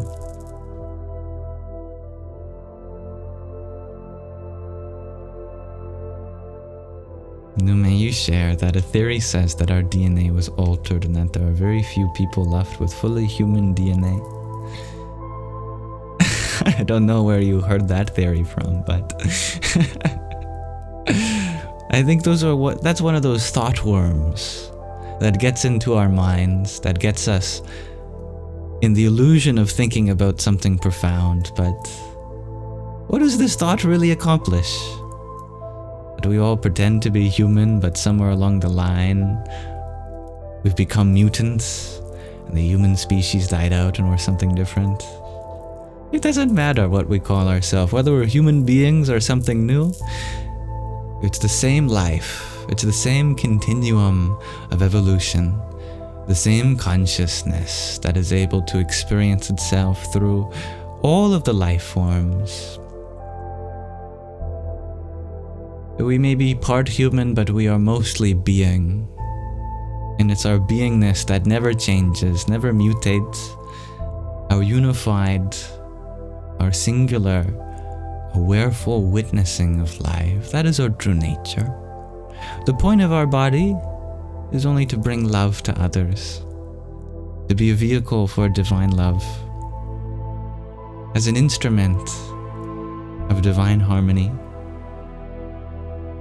We can conspire about the nature of our body, but we don't need to, as long as we understand the purpose of our body, and that's to look for those who may need our help, to listen to those who may have something to share, to enjoy beautiful dinners as a community, to smell the fragrance of the flowers, and to feel the embrace of our loved ones. Our body supports these five Gyanendriyas, organs of perception. And with each indriya, with each organ, we use it for the capacity of bringing out the potential of Source.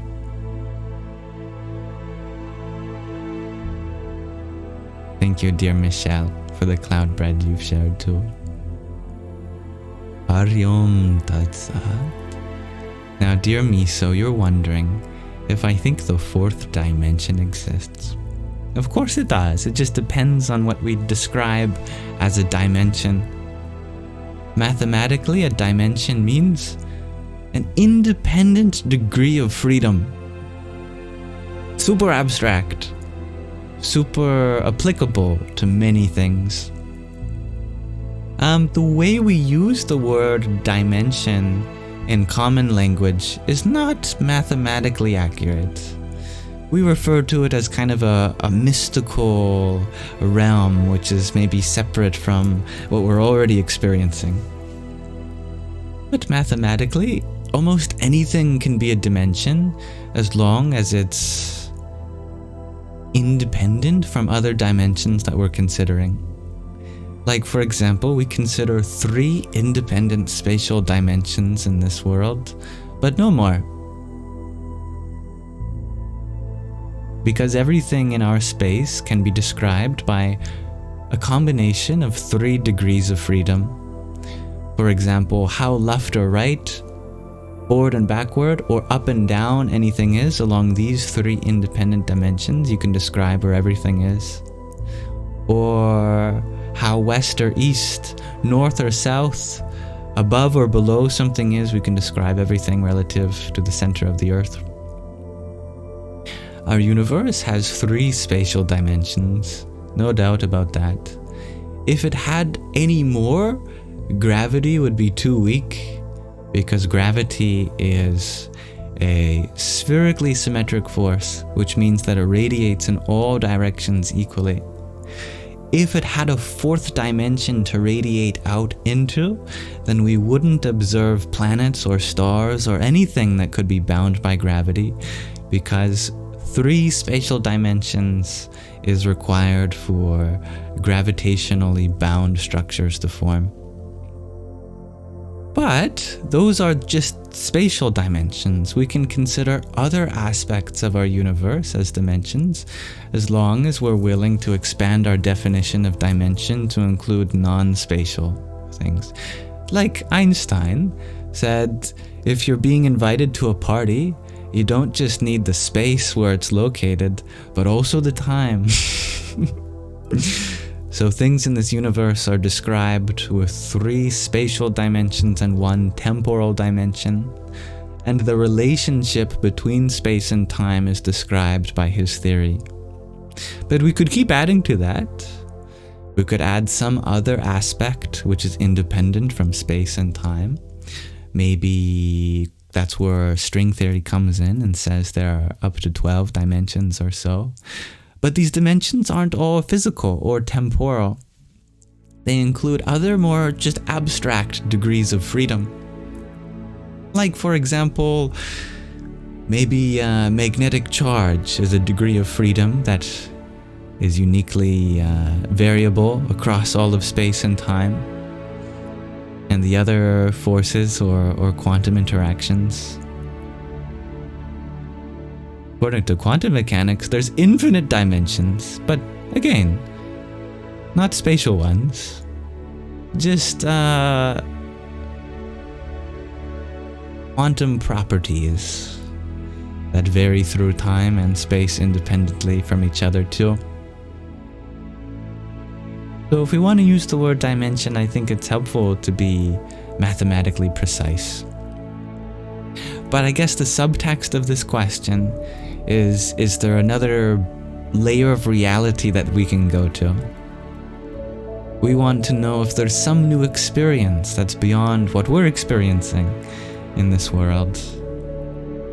And to that, I would recommend, instead of searching for a new experience to find fulfillment, try to find fulfillment within this experience. There is no need to go beyond this moment and what this moment has to offer if you want to be feeling happy or blissful. If you ask a blissful person to think about the meaning of life or what could exist on other planets or what the nature of the universe is beyond the event horizon, they may not have much time to play around with ideas like this, because often these ideas are a consequence of not being satisfied with our experience by itself. So if the cause of these thoughts is due to a lack of feeling whole in this moment, then presence here and now is what should be sought after. Completely abiding in this moment rather than looking for anything beyond. That was a bit of a long-winded answer, but I hope it was satisfactory. And thank you, dear Michelle, for the cloud bread that you sent a minute ago. Hari Om Tat Sat and Tattvam Asi. Thank you for your quintet of roses. Om Namah Shakti Shivaya and Jai Nisargadatta Maharaj. User 224, you share that the music might be slightly too loud. Well, I can certainly make it quieter.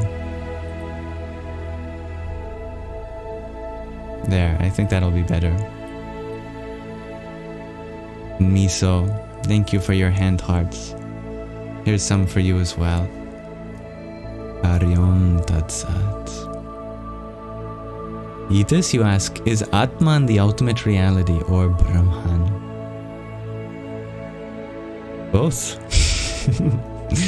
The goal of yoga, the goal of all traditions arising from the Sanatana Dharma, is to realize the unity between Atma and Brahman.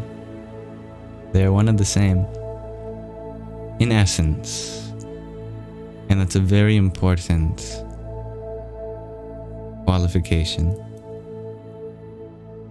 That they are not totally identical, as though you are the entirety of this existence.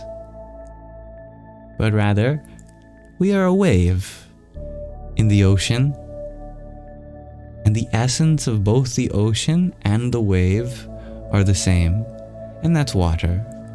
It's in that way we say Aham Brahmasmi, I am, I referring to the Atma. The Atma is Brahman in essence, in the same way that a wave is one with the ocean. A wave is not the whole ocean.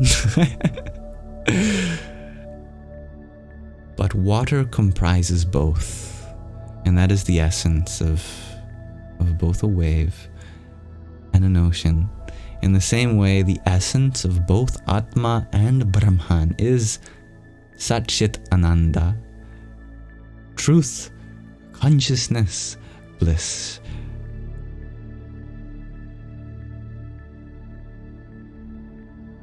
And user 224, you were also wondering where I got my nightgown from. It was a gift from my mother.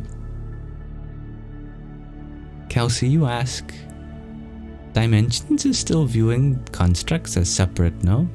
As it's all one thing.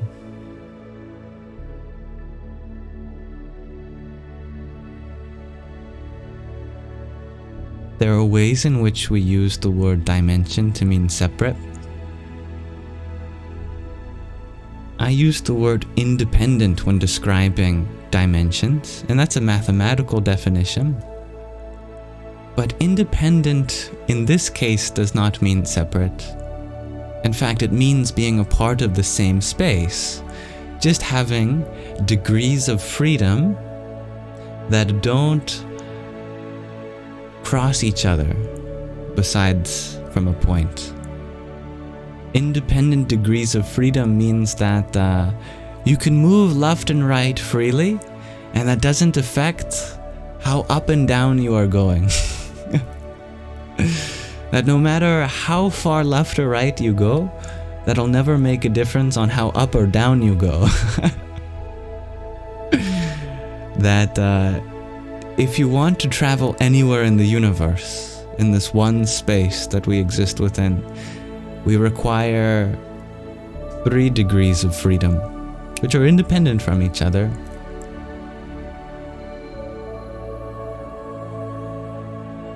If one is using the term dimension to refer to some other space that is separate, then yes, this is not the meaning of the word dimension in the strict mathematical sense. Everything spiritual is one with this moment, and therefore there is no need to travel to some other plane of existence that you are not already. Namaskar, Viri. Am I doing Japa or fiddling with a mala? A little bit of both.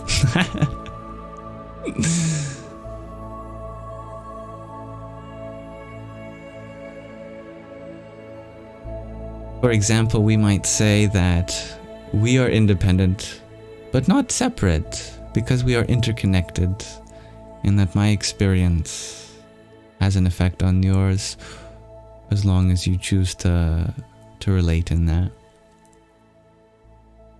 Our independence does not imply our separation, because we can be independent in the ways that we express ourselves individually, but still express ourselves from the same source and with the same world. Hello, Noctixis. Oh, that's a hard consonant conjunct, that is. Noctixis. Hello. Be chill, you're wondering if I have thoughts on Osho. Osho is previously known as Rajneesh, is a very controversial spiritual figure. There are many things that he shares that resonate with me deeply, and there are many stories of people who may have been taken advantage of in their vulnerability in the community that he has founded. So I consider both the genuine spiritual discourses that he has given and the genuine cries for help that many people have experienced in the communities that surrounded him. Obviously, I can only speculate on what happened for people to raise such sincere concerns, But at the same time, I recognize that any spiritual figure is probably going to have allegations surrounding them. I know that I get them every day. So far, none have been as severe as Osho's, but I imagine that one day, too, people will probably say similar things about me, whether or not they're true, and so I empathize with the possibility that people could have just been hurt, and in their hurt, they said things that weren't true. I really don't know, but it's best to be more safe than not. And if people have said they were hurt by Osho or by people surrounding him, then we should take those seriously, but still not invalidate the spiritual wisdom that absolutely came out from Osho's mouth too. Many things he said I think were very beautiful, very universal too. I think it matters not on who is doing the speaking, as the authority of the words themselves carry their own weight, their own value. They stand for themselves.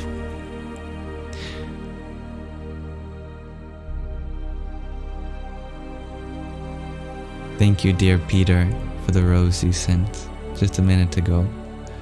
Radhe or Radhe. And dear Anna, thank you for your ice cream cone.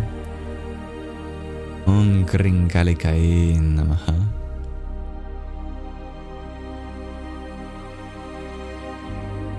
Mihina, you share that the people that followed him in wild country looked so young at their age.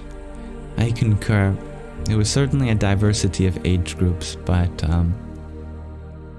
naturally you'll find the most vulnerable people finding themselves in spiritual communities. And that's something that I have to be constantly aware of, having this community, which is spiritual. I know that many people here are vulnerable, and any way in which I can be aware of the fact that that could be taken advantage of. As such, I wish to equip you with tools that could even be used against me in the worst case scenario too, that I hope no one ever clings to my words as some authoritative view, that everyone who joins absolutely has the freedom to think for themselves, and it's encouraged. And I'm sorry that I even have to say that, but there have been great tragedies around the world which make it so imperative that we maintain our awareness of Joe.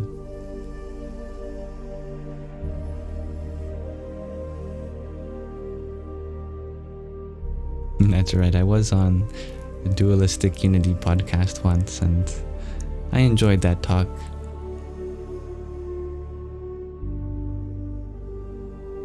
Now, why don't we read from another section of the Pocket Pema Chödrön?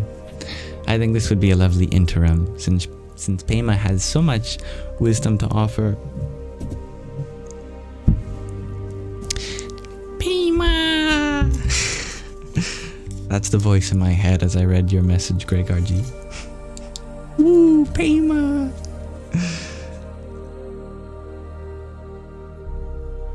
Alright, I'm just going to randomly choose from the list of ones that we haven't read yet.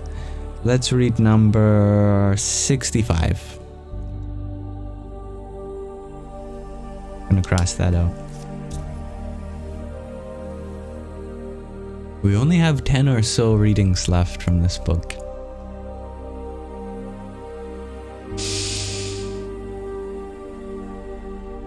Pema, Pema, Pema, Pema, Pema. Alright, let me find number 65.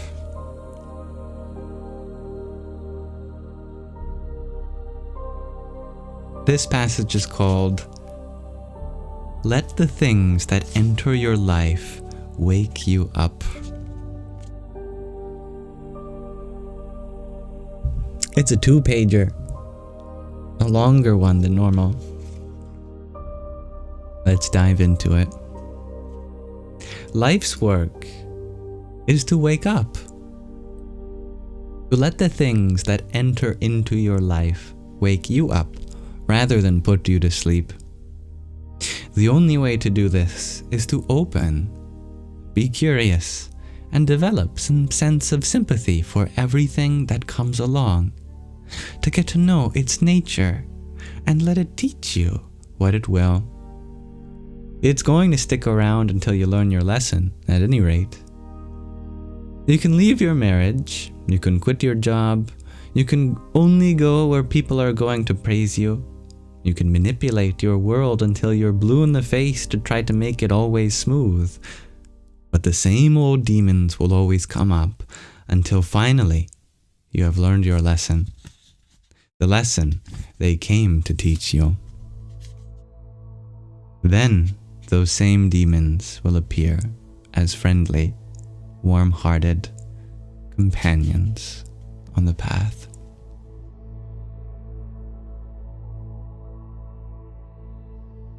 Thank you for listening. That was number 65. Let the things that enter your life wake you up.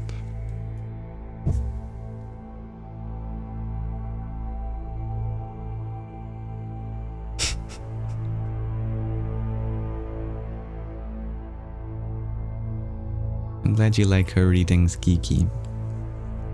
I do find they are very logical.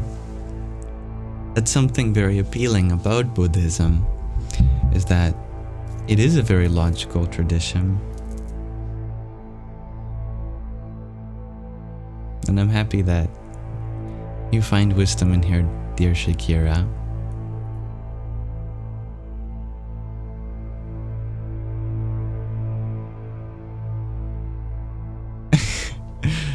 Greg RG, you asked, why can you not smile when you look at her? Because you were already smiling with your heart, said Anna back to you. That's sweet.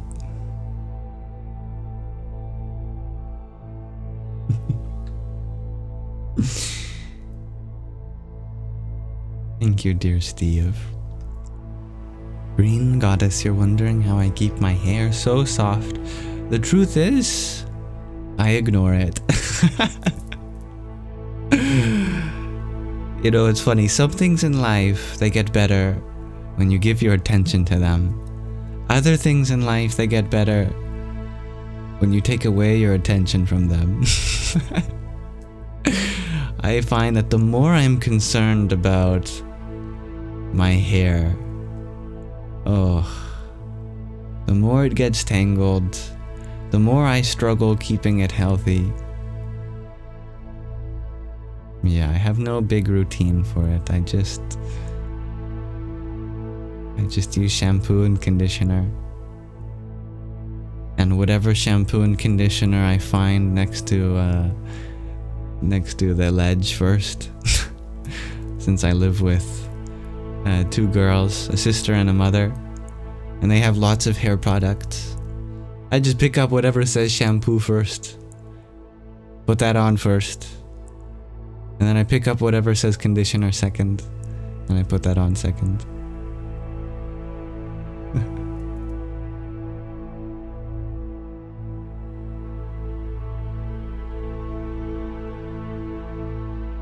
It's the same thing with my skin routine too, is that, I used to have acne that would drive me crazy. But the day I stopped caring is also the day that it went away. That I stopped using any skin products, If you think about it, as human beings, we've survived for thousands of years without chemicals. Just bathing in lakes.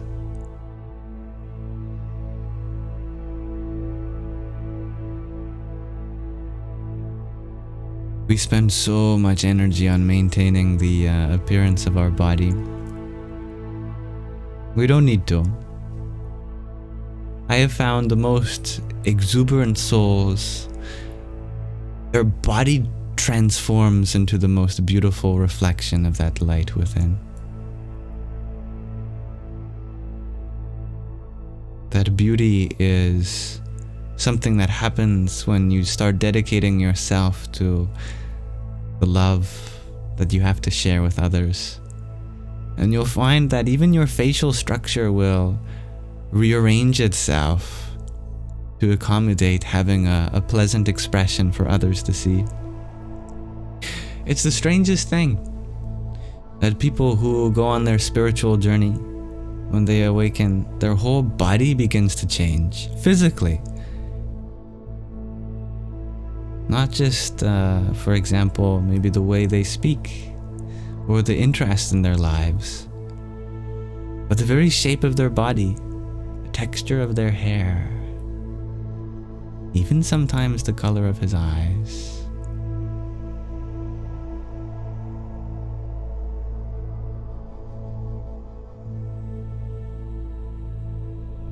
Thank you, Hybrid Jen, for the trio of pumpkin spice lattes you sent to. Hari Om Tat Sat. This is happening to you right now, dear green goddess. I'm happy it resonates with you. And Hybrid Jen, thank you for your quintet of applause. Sorry, quintet of fires and a septet of applauses. Here's some cheers for you. That was a bit loud, sorry about that. Hari Om Tat Sat.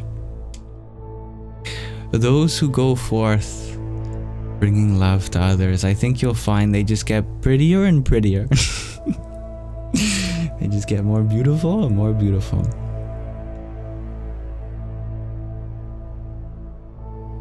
And Anazek, thank you for your quintet of roses too. Radhe, Radhe.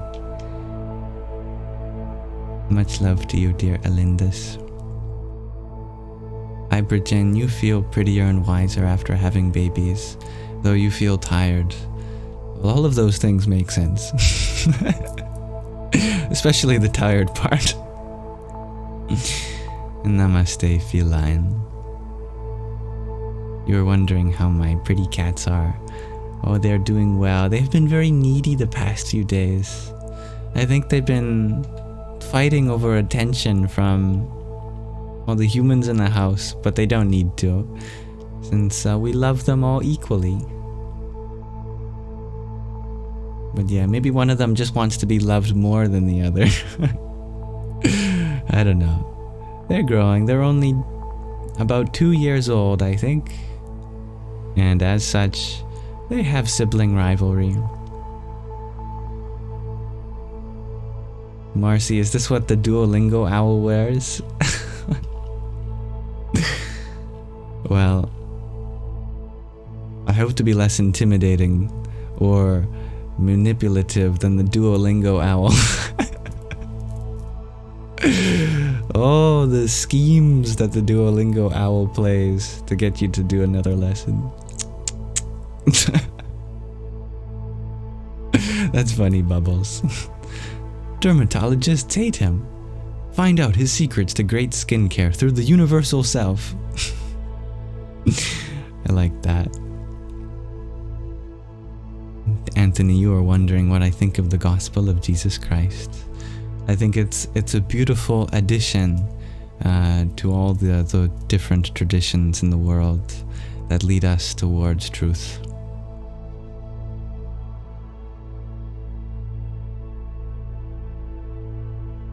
Cats need love. When they ask, they must be met. Shares G to infinity. I'm beginning to think, since they are divine beings themselves, that perhaps it is more so the case that we need to love them. And so they're saying, come on. Not that I need love from you. It's that you need to love me right now. You need this. That's how the cats say it, right? You need this. You need to pet me right now. It's for you. And they're right. When we love them, when we pet them, who feels great? We do. We go, thank you for being so lovable, so kissable. Thank you for letting me pet you.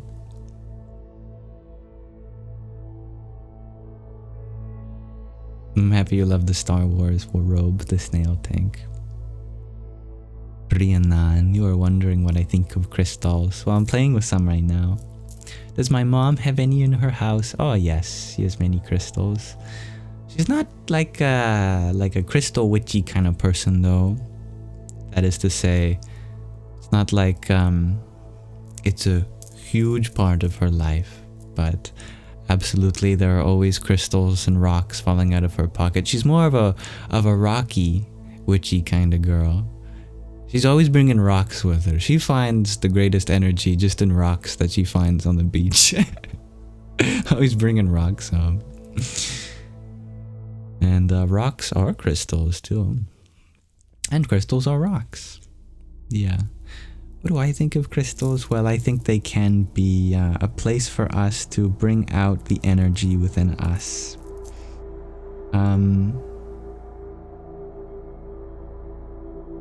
I'm using these crystals, for example. These are simple quartz crystals for the mantra Japa, for the sound repetition of Saraswati, who represents knowledge and language and divine expression. And these crystals represent clarity. And so they give rise to a very easy symbolism as we use them. You can go on the spiritual journey without ever touching a crystal. So don't feel like it's something you have to feel better, because it can quickly turn into spiritual materialism, you know? It's like, oh, I just need one more crystal. If I just have this one, then my chakras will finally be balanced. But playing that game is an endless battle with ourselves. There's no need for that kind of spiritual materialism. But if you have a couple and they make you happy, nothing wrong with that. Yeah, but just recognize that the happiness comes from you, and they are able to be a place for you to direct all of your love, all of your curiosity, all of your awareness too.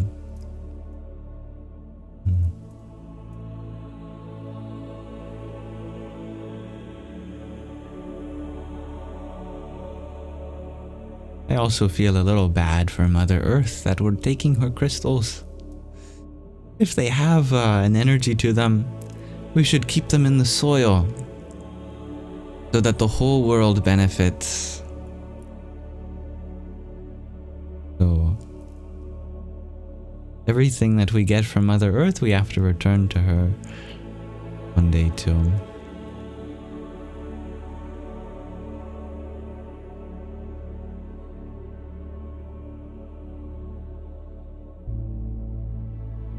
Hello, Susu. It is true that I privated all my videos. I've since made public some of them.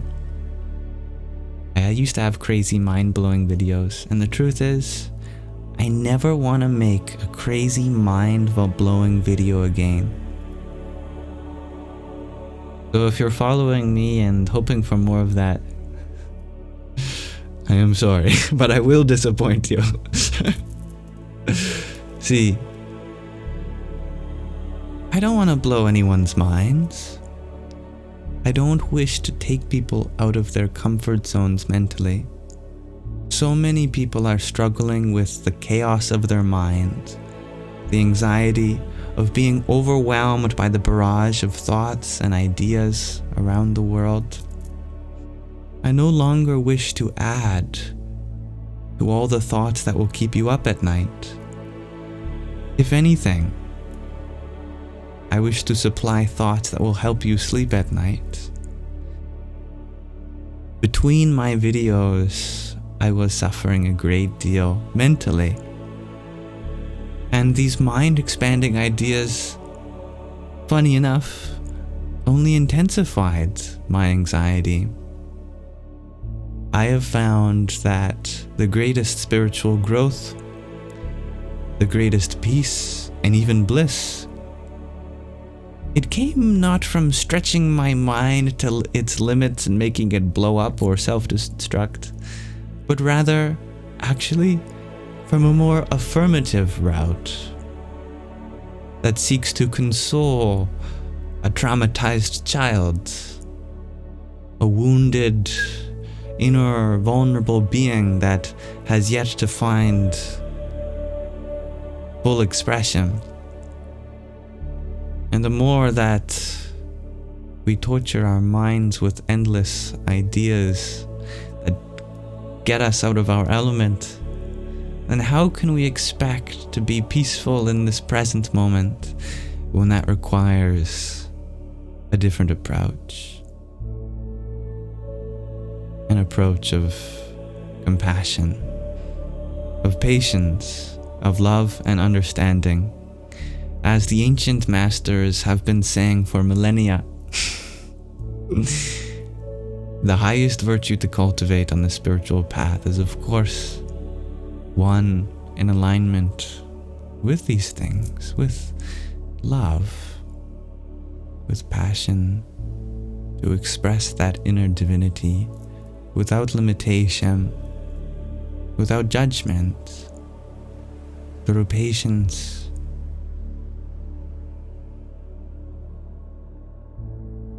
And the way to cultivate that is not through mind-blowing videos. So far, I have found the best way to cultivate that is to go forth in pursuit of each other's liberation, to be a listener, to provide an ear, pair of eyes. Okay, I guess a pair of ears too, not just one ear. If we're using both eyes, we might as well use both ears too. An awareful presence for those that have something within them to blossom.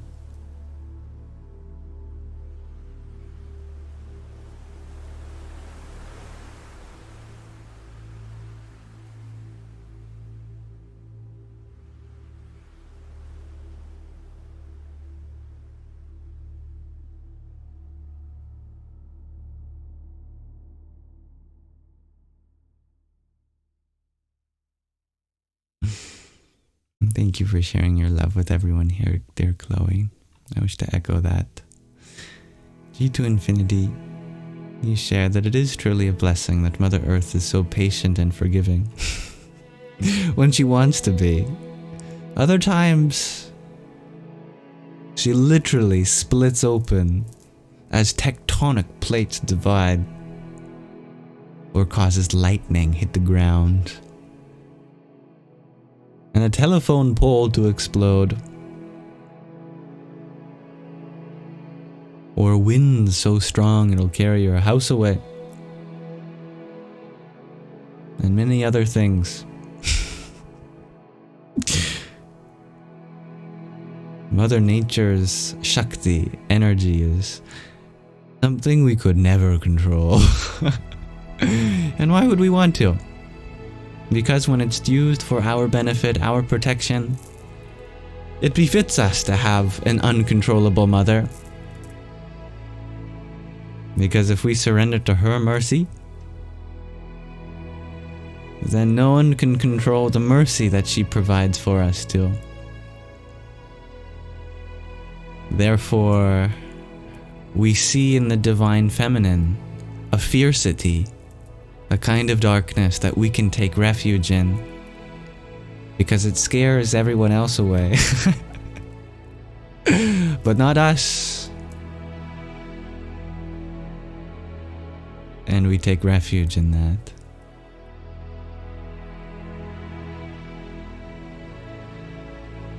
The best kind of mother I would want is a scary one. But not scary to me. Scary to others. Right? If I'm ever in danger, I would hope the dark side of my mother comes out.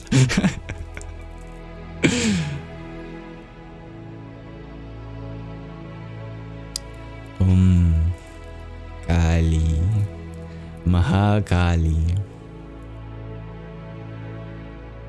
Kamali. Thank you, Dagger, for your rose too. Kring Kalikai Namaha. I thank you for that rose. I'll thank you again. In fact, I'll thank you a third time. Thank you for that rose.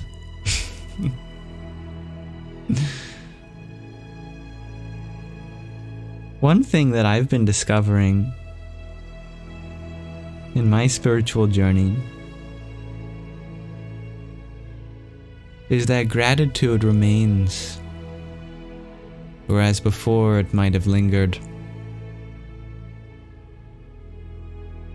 The most recent birthday I had about a year ago, I felt so grateful. And sometimes what happens is the next day it kind of wears off, and the next week it's just back to another week, maybe. But something different happened this year for me. The next day I felt so happy that we got to celebrate my birthday.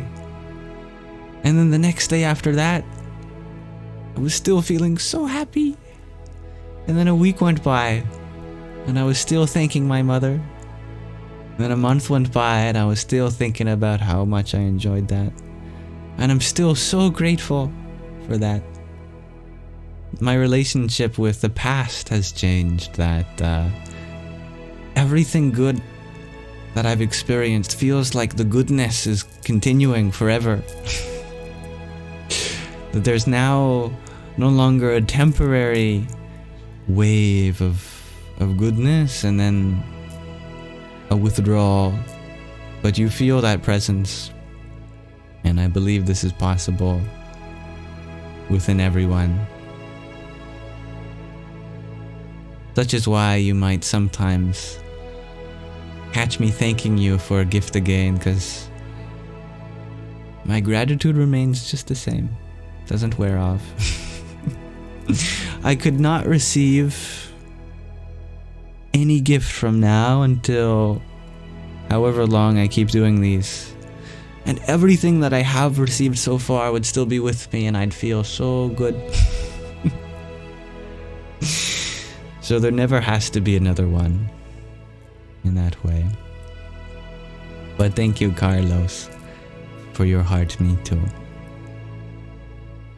Om Namah Shivaya. I do feel very comfy. October is just around the corner, that is true.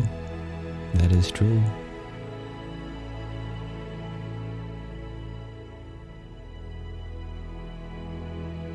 Now you're shopping for bathrobes, Bubbles. Hello, Brave Bella. Welcome. Blueberry Muffin, you share that I must have better karma than you.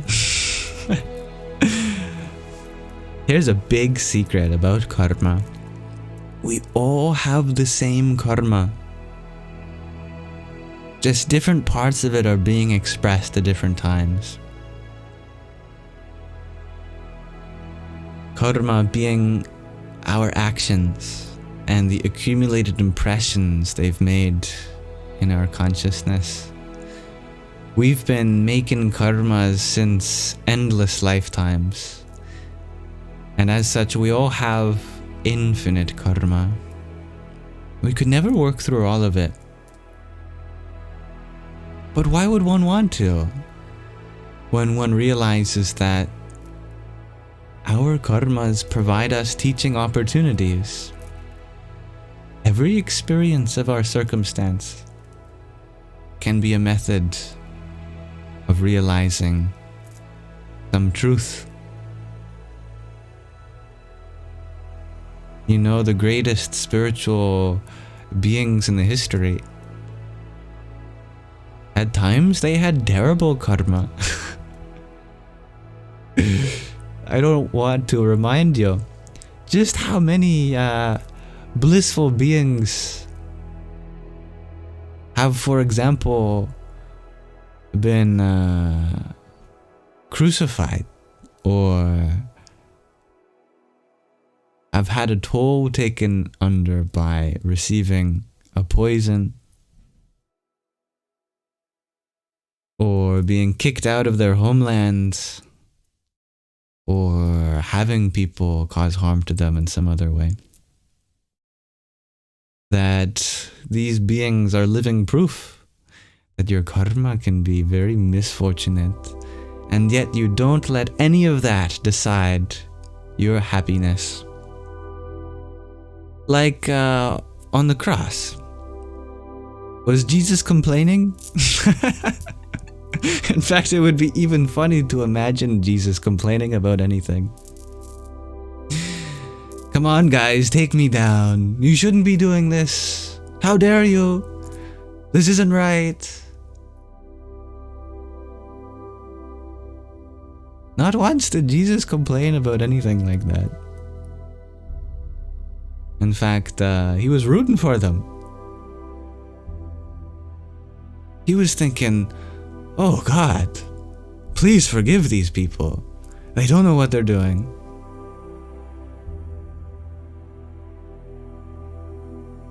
He didn't take it personally like that.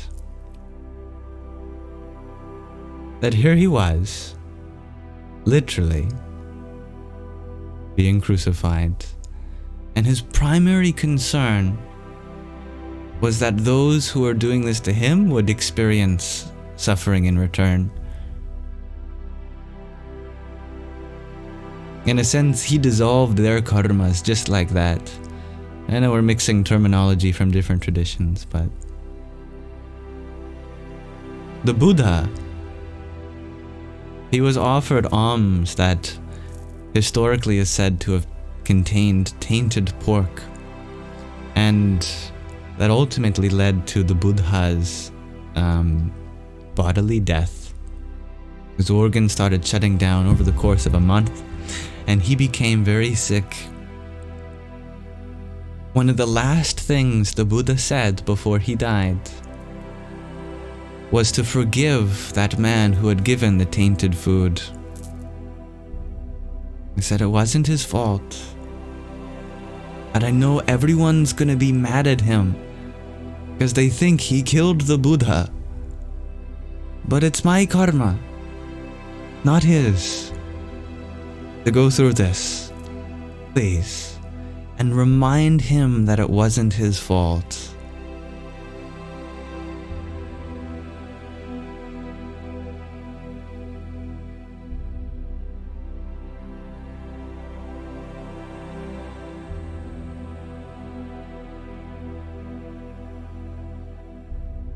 And one of the most beautiful symbolisms. Can you make that a plural word? Symbolisms? Yeah. Some of the most beautiful symbolisms from the lives of these great beings is that they did all of that while human. That they didn't have to do any sort of teaching outside a human body to show that all of this capacity is available within a human being. Otherwise, the teaching would have come through some formless spirit. But because these great beings took the form of a human, they were able to prove firsthand that even though they experience the very same sufferings at a human level, something else is always able to go beyond that, to show others what's possible.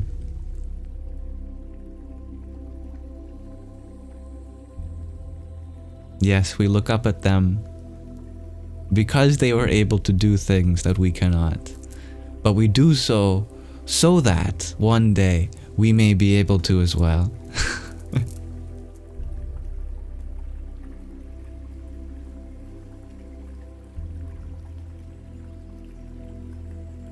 Thank you, Marla, for your trio of roses. Om Namo Buddhaya. Hello, oh beautifully named one, which I would like to pronounce well, but you will have to tell me if I am. Azion, I am doing well, thank you. How are you? And Mahina, thank you for the dozen roses that you sent a few minutes ago. Hare Rama. Keelan, welcome back. You're wondering if I sing songs? I like to sing mantras, if that counts. Hare Rama, Hare Ram, Ram Rama, Hare Hare, Hare Krishna, Hare Krishna, Krishna Krishna, Hare Hare. I may not be objectively the best singer, but I sing to express myself, not to sound good. Thank you, dear Sarah Lynn, for the heart me that you sent to Radhe Radhe. And Brave Bella, thank you for your finger heart. Here's one for you too. Om Aing Saraswati Namaha. Thank you, G to Infinity. And Annika's World, good night, and thank you for those 10 roses too. Radhe Radhe. Camille, you're wondering how old I am. In this body, 22. In soul, same as you.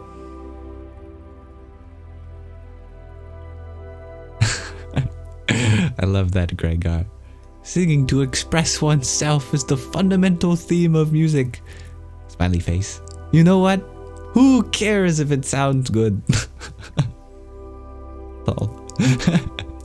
That's some music theory for the day.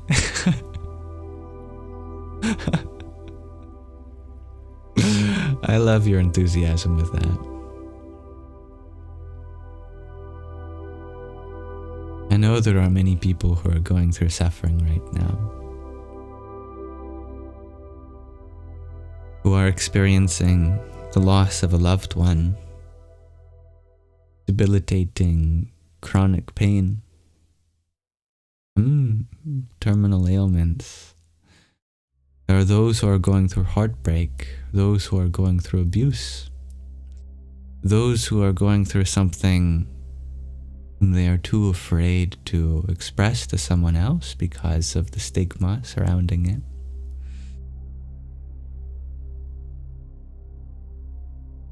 I'm aware of a lot of pain that people experience in this space, and I know that every challenge that you're going through can be made into something that's not just going to benefit you, but so many people, as it will have a ripple effect across the globe.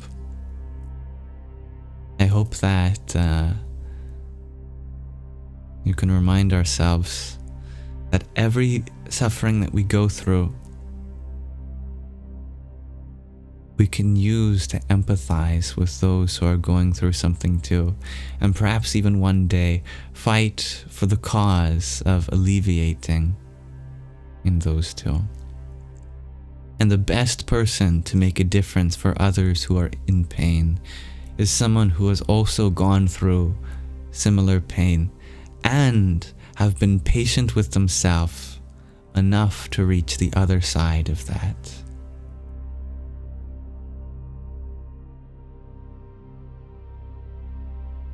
And I hope you all forgive yourself for being in a difficult spot, because you know you have so much to express, so much to give, so much to do, and yet you feel like you are being limited because you are going through something which causes you to redirect your energy to something more inward. And I hope you feel affirmed to know that what you are going through right now is worthy of your time, worthy of your patience, worthy of your forgiveness, worthy of self-love and self-acceptance. How can we manage otherwise if we are not our number one support through the battle that we are going through?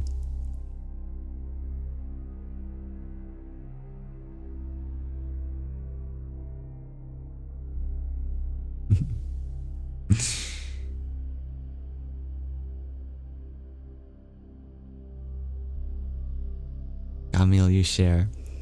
It's true, I often reply like that. I am very wise for 22.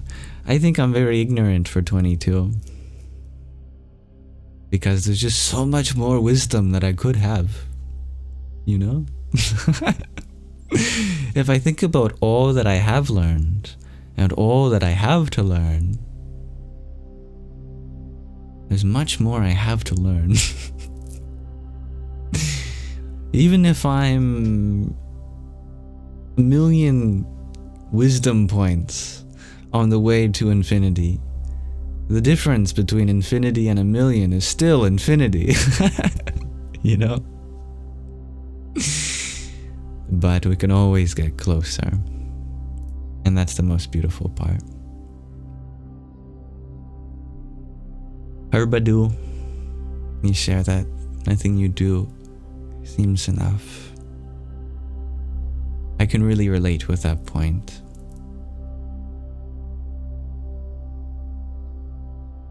There's a really beautiful idea hiding in that acknowledgement, because it's true. That's a universal feeling that no matter what we do, there's something more we could have done. And there's a way of looking at that which is almost debilitating. And that's the way of seeing enough as a target for what's possible. That we have to do that in order to be successful. We have to be some form of perfection. But there's a way of not feeling enough in a spiritual sense that becomes the greatest joy. And that's when we shift our perspective to see the universal truth hiding behind this valid experience. Since we don't feel enough, that tells us something very interesting. That there's something infinite within us that could never find complete expression. And because of that, we are destined to always have another chance. The very observation of this sensation of not feeling enough is proof of the fact that there's something within you that always has something more to offer, something more to give.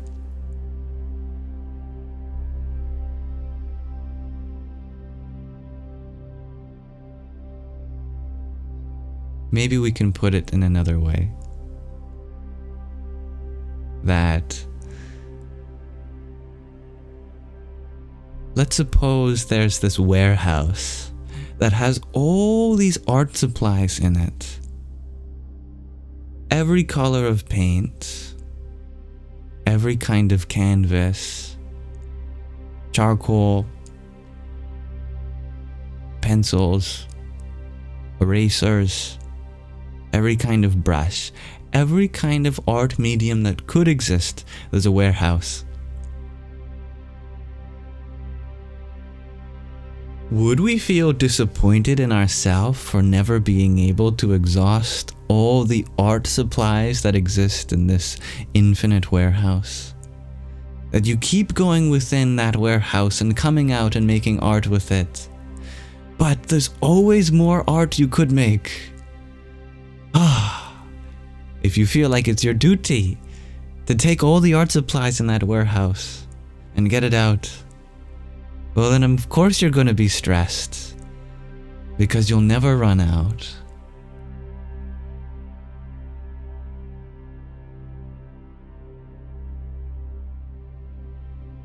So too we have an infinite warehouse, but not of art supplies, but of, maybe you could say, heart supplies, if you excuse my pun. That within our heart, there is love to give. And if we feel like it's our duty to exhaust all the love in our heart, well, of course we're going to be stressed, because there's always going to be more love to give.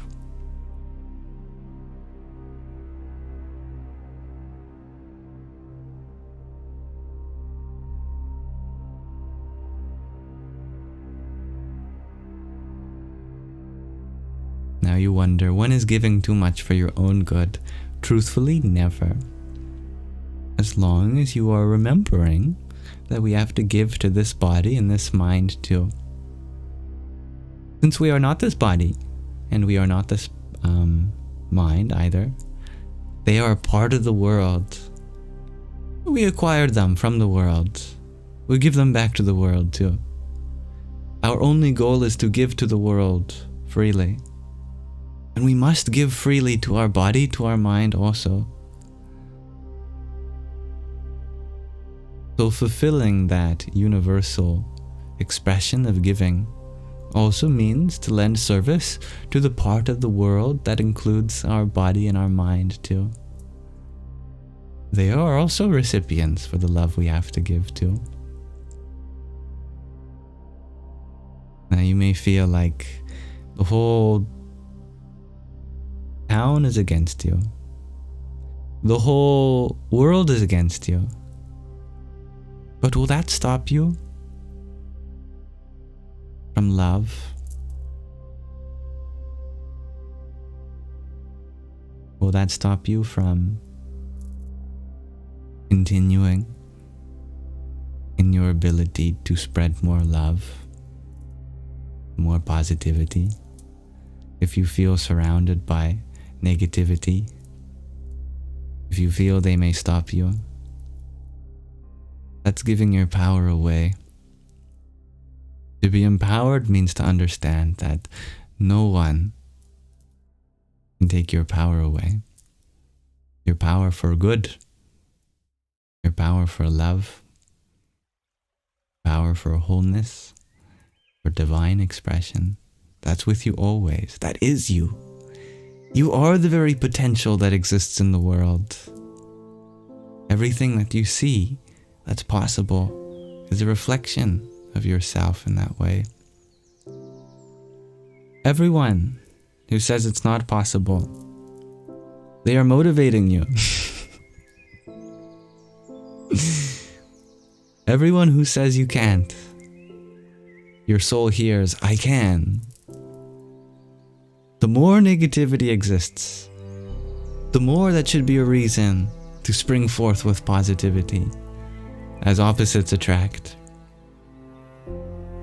Let these challenges not weigh you down, but lighten your load, as the universe is telling you, you have what it takes.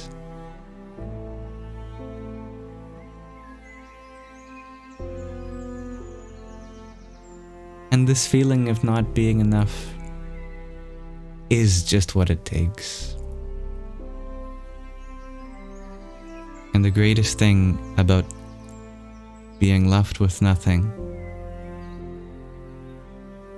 is with nothing you can create the greatest things.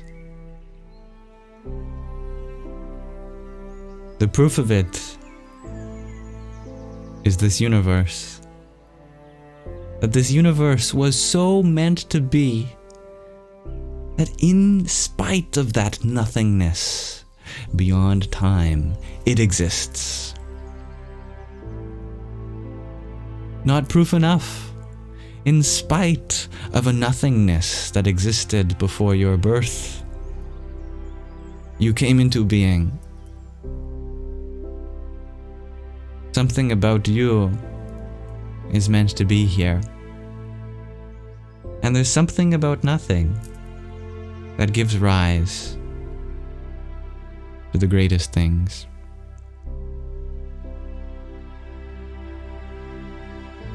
Now, brave Bella, I wanted to thank you for your finger heart a minute ago too. Hari Om Tat Sat.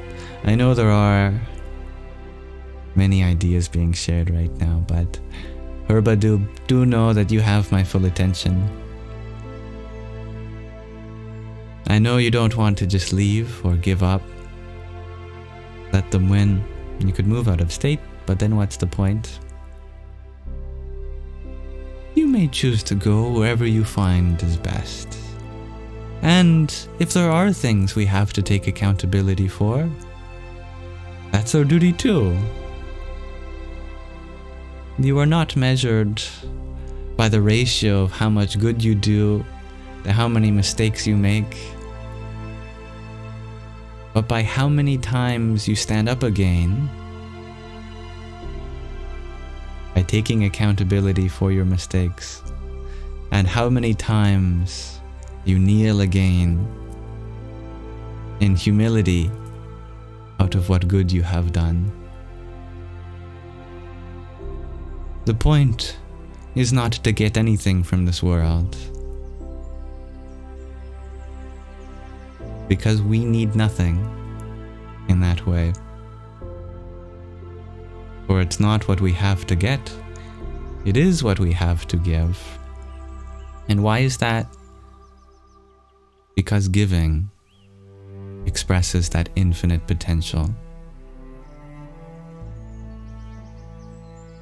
The more paintings we can make from that warehouse, the more we become aware, subtly and slowly but surely, to the fact that we could never run out of art supplies, that there's something special about this warehouse.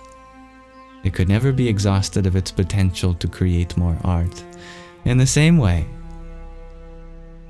no matter how much we give, as there is always something more to give, we become aware slowly but surely of the fact that there's something special in us, in each of us, that has the capacity to create art of this world, but never run out of our heart supplies.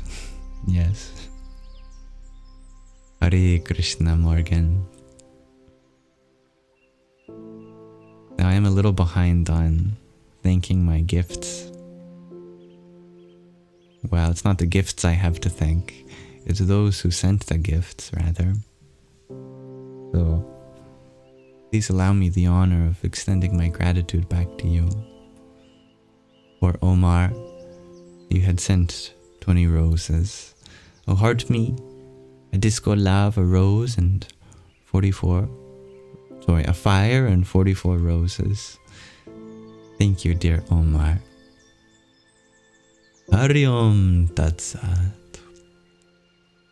Oren, you're wondering, what are the beads called and how are they used? These are called mala beads, and they're used for meditation. When you feel like you've gone all the way around, back to the 108th bead, and you know you've done one cycle, you use it to time your meditations by doing a mantra on each bead. Or a breath, if you just want to use your breath without a mantra. Is the primordial being toying with you? Asks Herbadu. No, I don't believe that the universe, the source, the divine toys with us like that. There are just challenges that are coming our way out of trust that we will be able to use them to grow, to learn, to become an even more fully fledged human being. The primordial being is expressed through you. And in that sense, we are toying with ourselves because we give ourselves so much crap, don't we? We make our mind into a place that is not conducive for growth. We make it a hostile environment where we're our own worst enemy. However, we can turn our mind into a fertile ground for growth and self-discovery. By the law of incremental growth, one day at a time. In Herbadu, you share that you've learned that even what seems very bad is sometimes in your favor. This is very true, and I'm so happy that you've observed that. If you can bring that to your intellect, that knowledge, we can begin to give our mind instructions and have it listen to us, and not the other way around. Thank you, dear brave Bella, for the subscription a few minutes ago also. I'm very happy to walk this path of life with you. Radhe, Radhe. And JV, thank you for your finger heart. There's one for you. Om Namah Shakti Shivaya.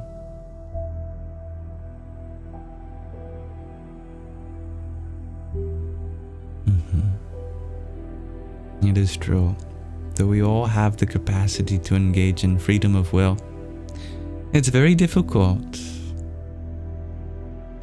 The Maya, the material existence of obsession and possession, is not something that can easily be traversed. It takes many, many lifetimes, but it is possible within this one.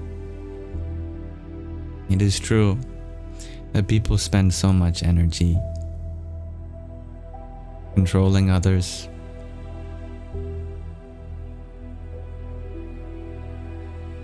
but that's their journey.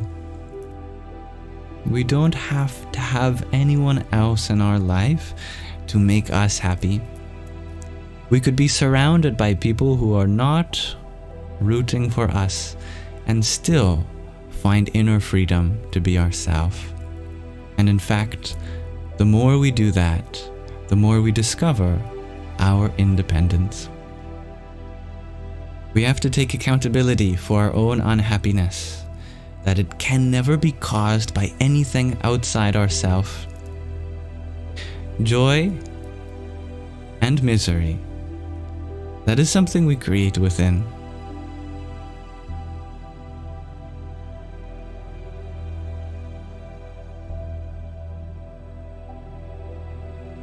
Thank you, dear Shay, for your quintet of roses, your quintet of finger hearts, and your half a dozen pumpkin spice lattes. Hariom Tat Sat.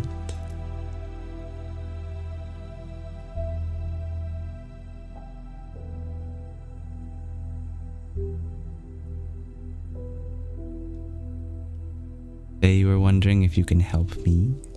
That's very kind of you for offering. In what way would you like to help me?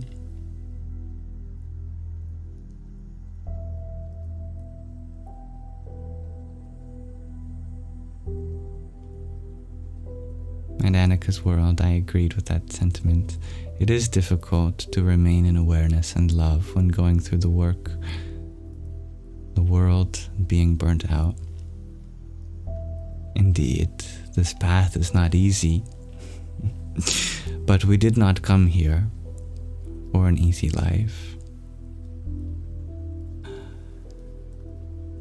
In fact, the more challenges we experience, that should be the reason to be even more full of love, understanding, and awareness. Why? Because we're not doing it to get anything in return. We are doing it to give itself. But if there's some subtle impression remaining in us, where we feel like there's some reward that must happen for being kind, for being good, for being full of love, then that means we assume that we're missing something. and thus we still believe that we require anything in return. So if we feel like no matter how much we love, we're not getting anything back, then we still do not truly understand the value of the infinite love within ourselves.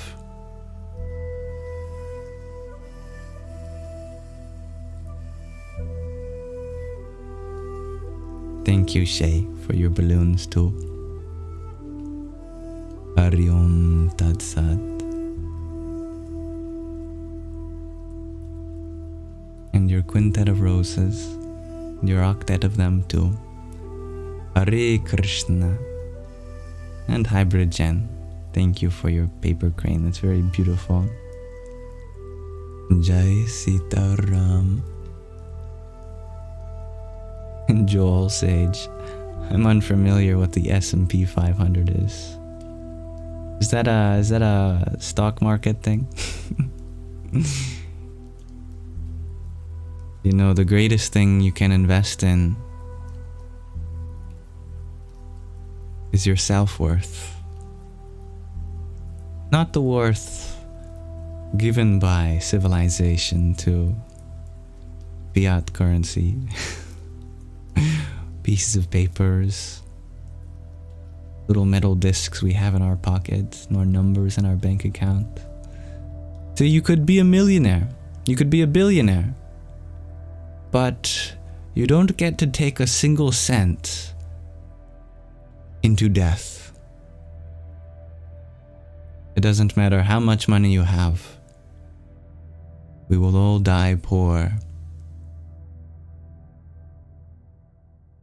So you might say, therefore all the more reason to enjoy it while it lasts.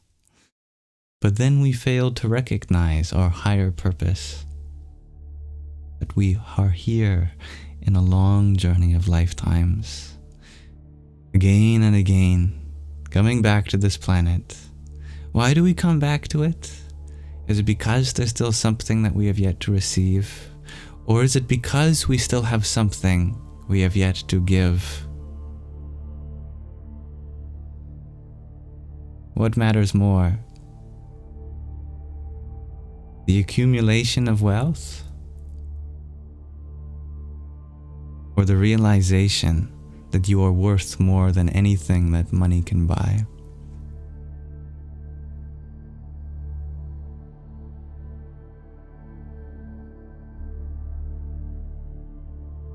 And thank you, dear Anazak, for your quintet of roses too. Om Dum Durgai Namaha. Zadina Tren, thank you for your rosa too. Om Gam Ganapatay Namaha. Now I understand, Horbadu, that there are many people in your life that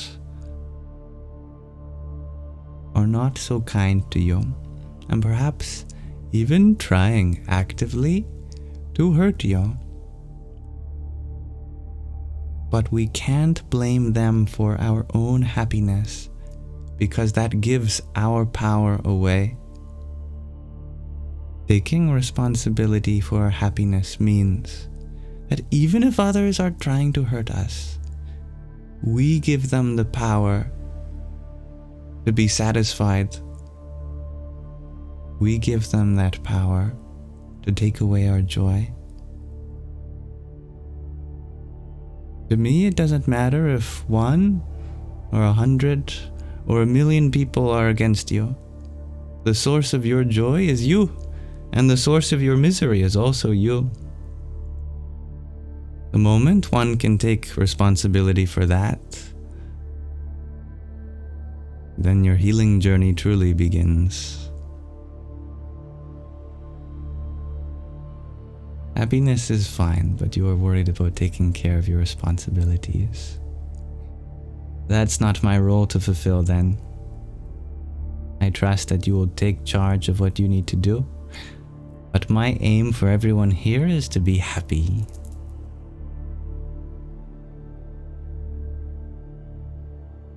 If you are happy, then I have nothing to offer you, my friend.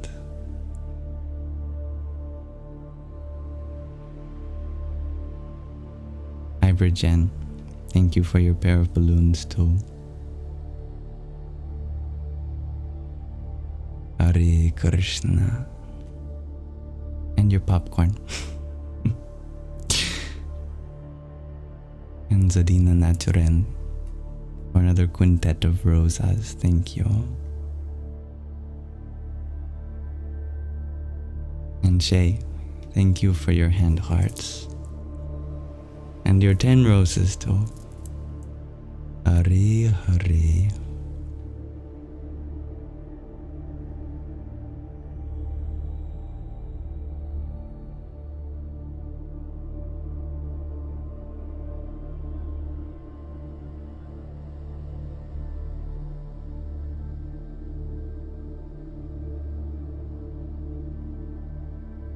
Now, if you're looking to dispel negative energies from your life, then you've come to the wrong person.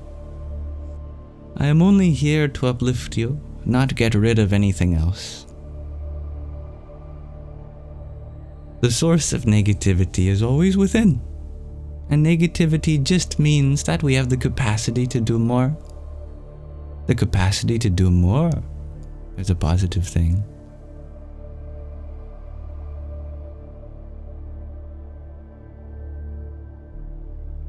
If we go on the search of trying to remove anything from our life,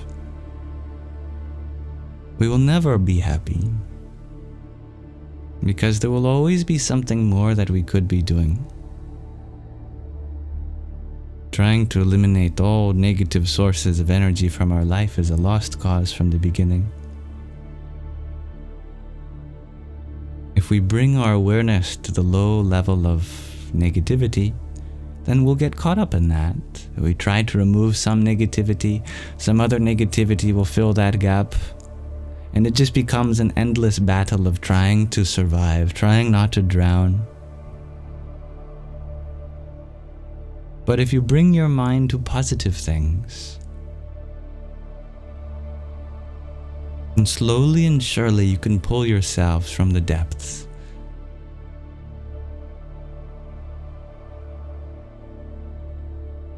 And use each positive thought as a stepping stone or a rung on the ladder to get you higher and higher.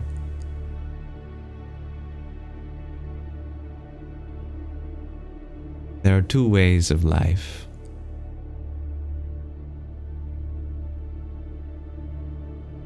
Those who try to minimize the negative, and those who try to maximize the positive. Those who try to minimize the negative will never get rid of the negative, because there's always more. And those who try to maximize the positive will always have more positivity to explore. So the choice is yours. Do you wish to embark on a journey of infinite negativity or infinite positivity? Thank you, dear Gulai, for your pair of roses too. Radhe, Radhe. And Annika's World, thank you for your baker's dozen worth of roses as well. And JV, you are wondering, how do you increase positivity? By remembering where the source of it lay. Within our heart. So how do we get to experience what's within our heart? We get it out. We continue to exercise our heart. Our spiritual heart. Don't put your physical heart under too much strain. I just knocked my earbud out 1 second. Thank you for listening, Urbadu. All my best wishes to you. I know you will succeed.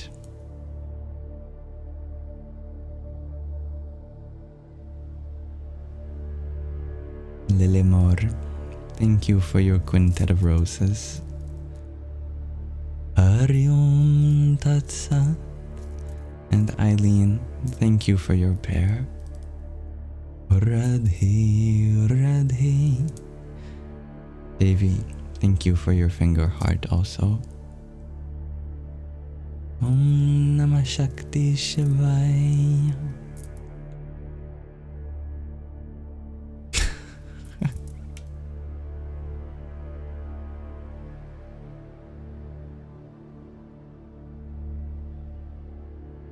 Zadina Chödrön, you ask, might it be that true acceptance and optimism are the key, accepting the challenges and invitations? Absolutely. It's a choice that one can make, but it requires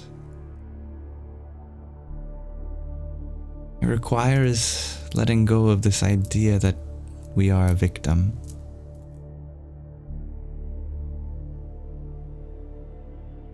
Somehow or another, we have attached ourselves to the idea that the only way I could possibly be going through this is if there's some evil force in the world and I do not deserve to feel like this. And therefore we justify it like that. But thinking like this only leads to more self-doubt and criticality, and we end up lost in a sort of depression. The way out of this hole, to recognize that this universe has never been trying to punish you. We must think like this, that the universe is not here try to make us pass the test or not and see if we fail, see if we're one of the select few that are able to survive. We all have the ability to do this, and everyone gets another chance. Doesn't matter how many lifetimes it takes.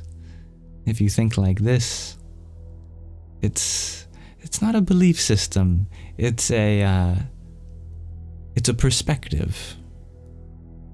That from the perspective that there is only progress, and though we might feel like we're failing, we're actually always on the pursuit of something greater than ourselves.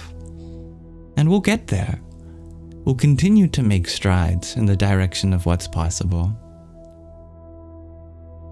We don't have to be so hard on ourselves. We don't have to feel like life is a fight between good or evil. There's only goodness becoming more and more accessible. And the more we can access that, and the more we can make that accessible to others, then life becomes the greatest joy, even if we're amidst the greatest tragedies. That when there is a heart to heal, a voice to hear, a forehead to kiss, someone who needs a hug, even if it's ourself in this body, in this mind, then that's a worthy life to live. Because our consciousness is the source of endless possibility.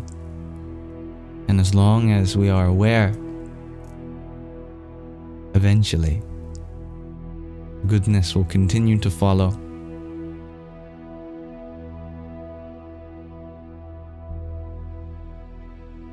There's always more to see, always more to do. We have to find a kind of way of seeing, a way of doing that lets us be not enough, whilst still encouraging us to do more, to see more. That we simultaneously acknowledge the fact that we have wounds to heal, lessons to learn, people to help, and yet we are enough in the fact that we're not yet enough. A beautiful paradox of being as you are becoming. That wholeness is in the path itself. If in this moment you are committed to growth, then in some sense, that is the greatest thing to grow into at all. That if you are learning how to continue learning always, and that is the greatest lesson you have to learn. If you are healing from the fact that there's always more healing to do, and that's the greatest thing to heal from. The process is enough. Even though the process leads you to something greater than you are right now, that doesn't mean that now you aren't the greatest thing. You are the greatest version of yourself right now. And in the next moment, you'll be even greater.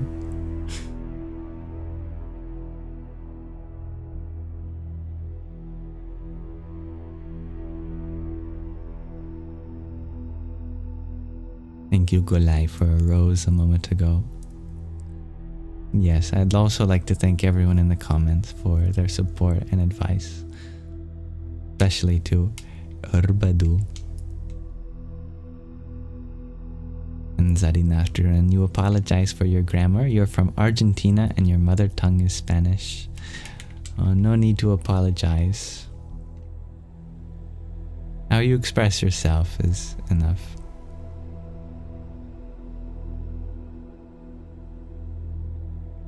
Urbadu, you share, but they hate that and cannot think enough that positivity isn't always just immediate satisfaction.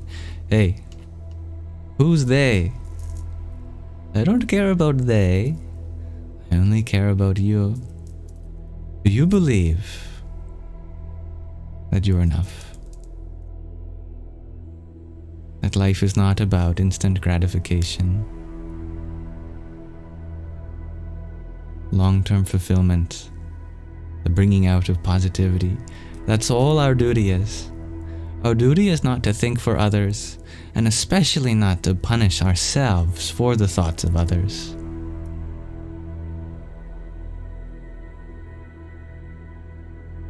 And that's what we do by getting upset with the ways that others think. We were punishing ourselves, making ourselves miserable. And what good does that do?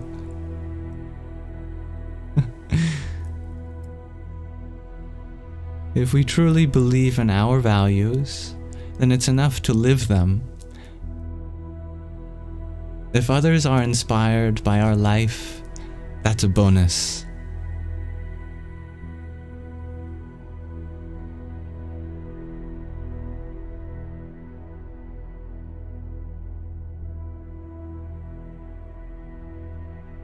Dear Spin Serious, you have a wonderful partner, but can't accept the fact that they truly like you. He's given you no reason to distrust him, but your mind tells you otherwise. What do you do?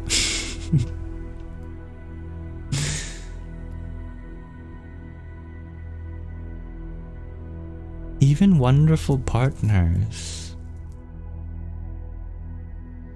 make mistakes.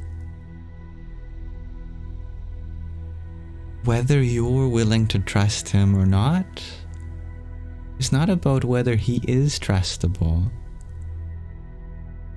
It's whether you are willing to be vulnerable with this person.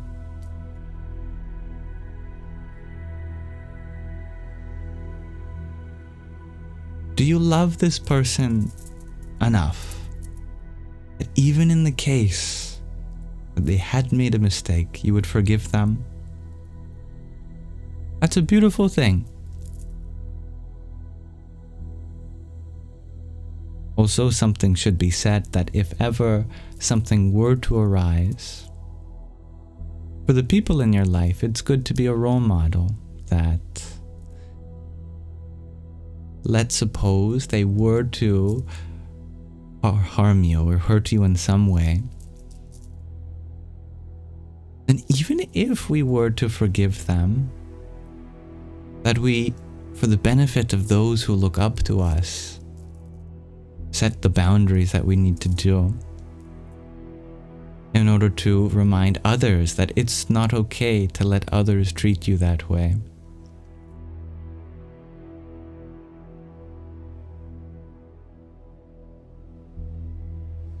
It's in that sense that you have the power to set boundaries for the sake of the precedent you set for others.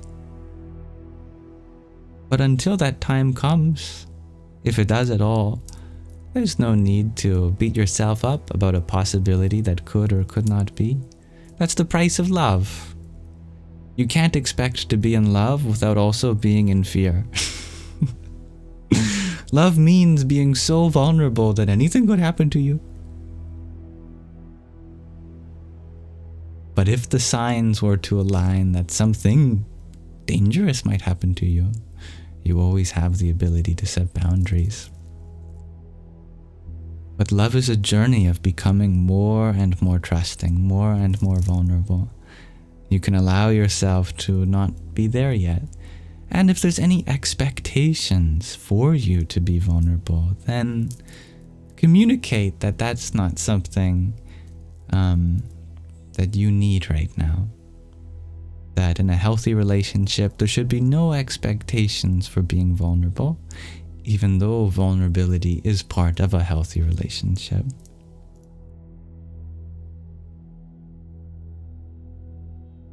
But right now, it sounds like the mind is making up stories. Not necessarily all false ones, because they come from our trauma, they come from our experience and the experiences of those that we love. But if the mind is going to make up stories, it might as well be positive ones. That if your imagination is going to be rampant, might as well imagine wonderful things with this person.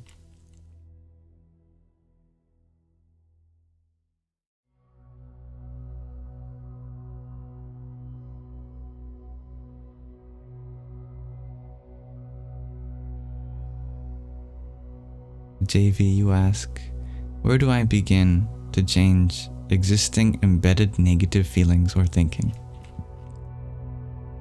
Good question. By reframing them in an equivalent but positive way. Actually, the word is equisatisfiable. It's a term I learned from logic class. That two statements may appear to be different, but they're equisatisfiable. Meaning that they convey the same truths, that they're true in the same circumstances.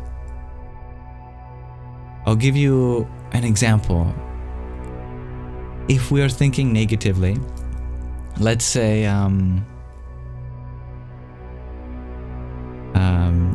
my favorite example is this one. I'm so dumb. Oh, I'm so dumb. All right. That's a statement. I'm so dumb. It's a negative statement. Why? Because we're reinforcing some limiting belief. If we wanted to replace it with a positive thought, you might think that the key is to do the opposite of that thought and think, I'm so smart. I'm so smart. And I think this is where we go wrong with positive reframing. Because it's not about invalidating the thought or contradicting it. Because I'm so dumb and I'm so smart, they're contradictory thoughts. We'd just be adding to the contradiction that exists in our mind. And then part of us would be feeling like I'm so dumb, another part of us would be feeling like I'm so smart, which is true. Why are there two sides within us? No need to do so. Instead, we can make an equisatisfiable thought that's true in the same circumstance, but expresses it in a more healthy way. We can substitute the thought, I'm so dumb, with the thought, I have so much intelligence, I should exercise it more.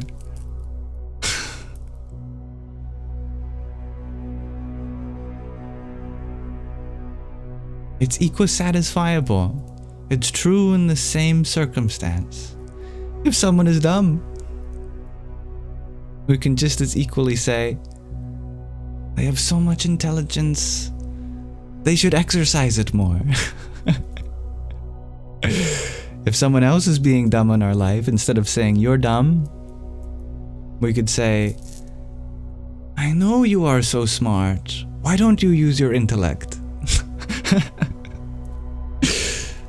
In this way, we are still making an equivalent observation that there's an absence in intelligence.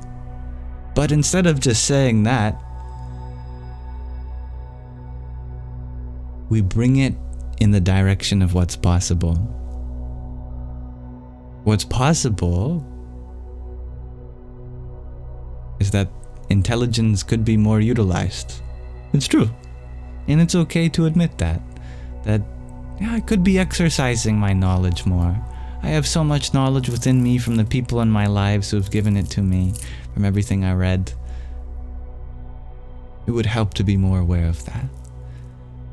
And in this way, we haven't said that we're doing anything wrong, but we've paved the way forward for something that we can start doing today. That way, we take accountability for something that needs to change. We don't contradict the thought. Instead, bring out the potential for what can change.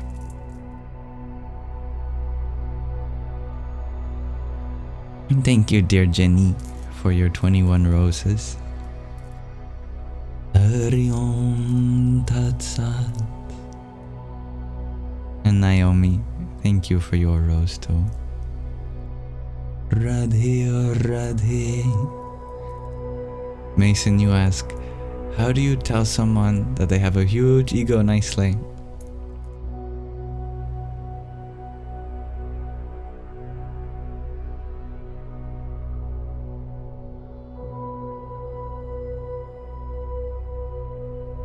We say, there's so much possibility in the ways that you express yourself. Sometimes I'm overwhelmed with your ability to share your experience. I hope that there's some room for other people to express their experience at the same level as you.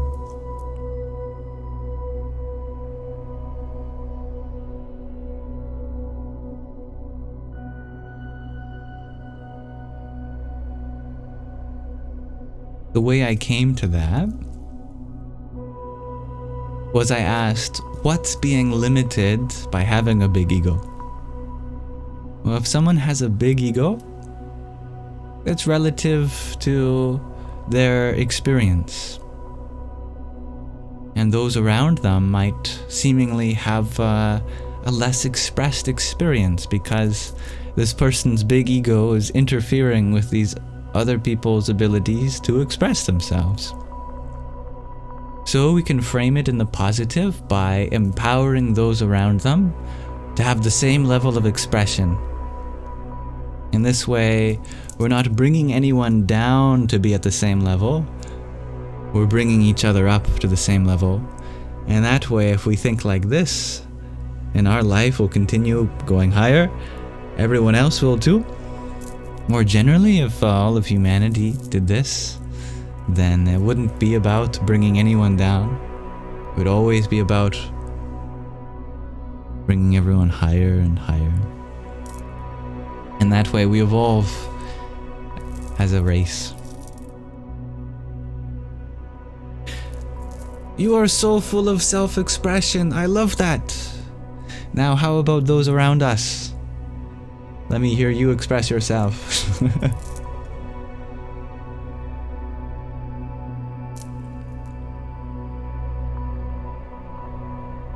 Thank you, Hybrid Jen, for your trio of disco loves and your love painting a minute ago. Hari Om Tat Sat. And Usha, thank you for your heart, me too. Dear bye. Radhe Radhe. JV, you ask, how do I feel silent inside and not full of thoughts? I don't.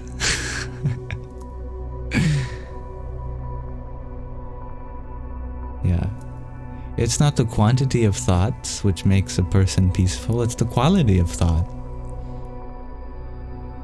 You don't have to stop the mind from thinking to be peaceful. That would be like sleeping in the state of deep sleep. It's a very peaceful time, but it's also a very inactive time. And while we are awake, the purpose is certainly to be active.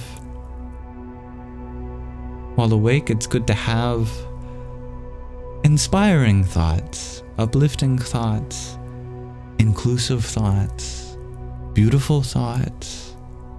We make our mind like this. Doesn't matter if you have one thought or a million thoughts.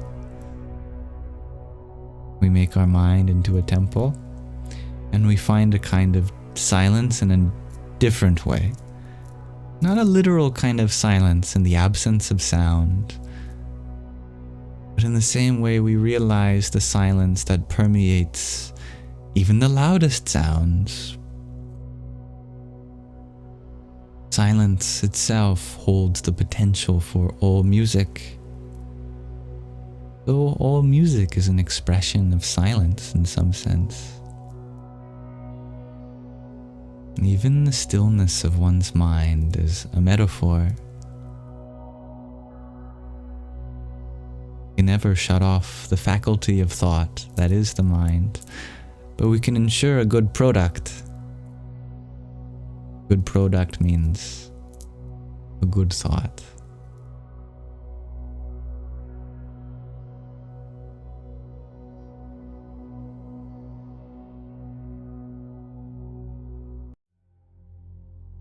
Ryan, you asked, should you keep ego low? I'm happy you use these words. I believe it's much more practical to have a low ego than no ego. We use the word ego in different ways. In Sanskrit, the word ego is ahankara. Ahankara means the I maker. Ahang means I. Kara means maker, the I maker. It's that which produces a sense of self, of me, myself, and mine. It by itself is not a bad thing.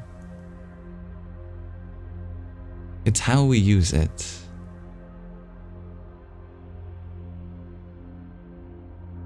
You don't have to destroy one's ego to have a process of enlightenment occur.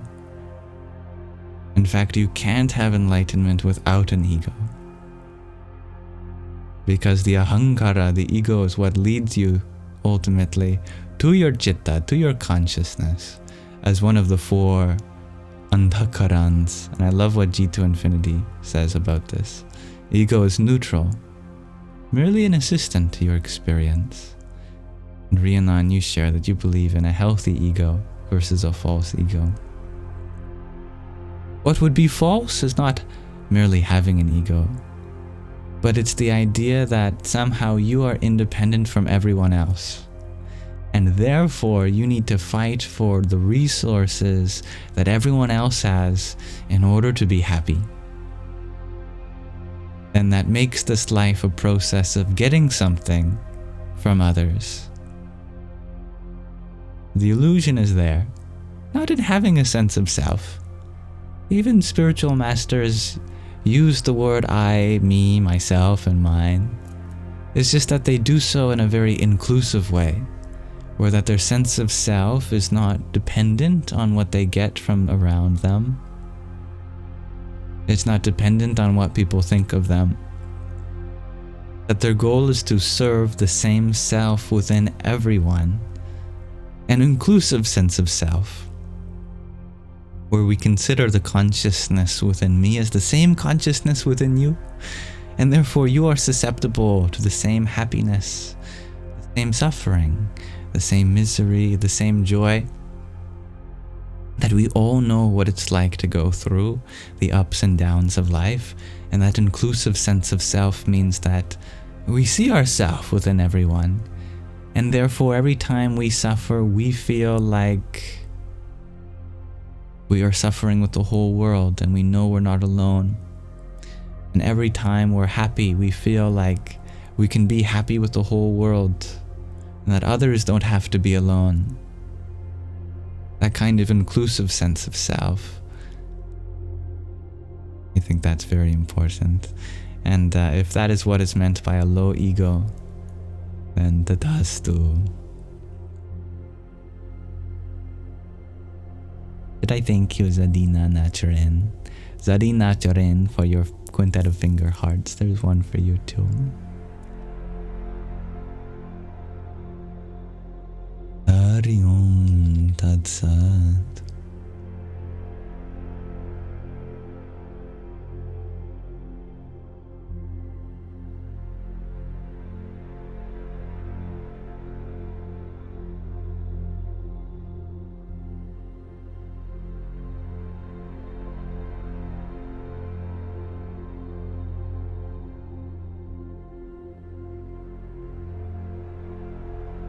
Annika's World.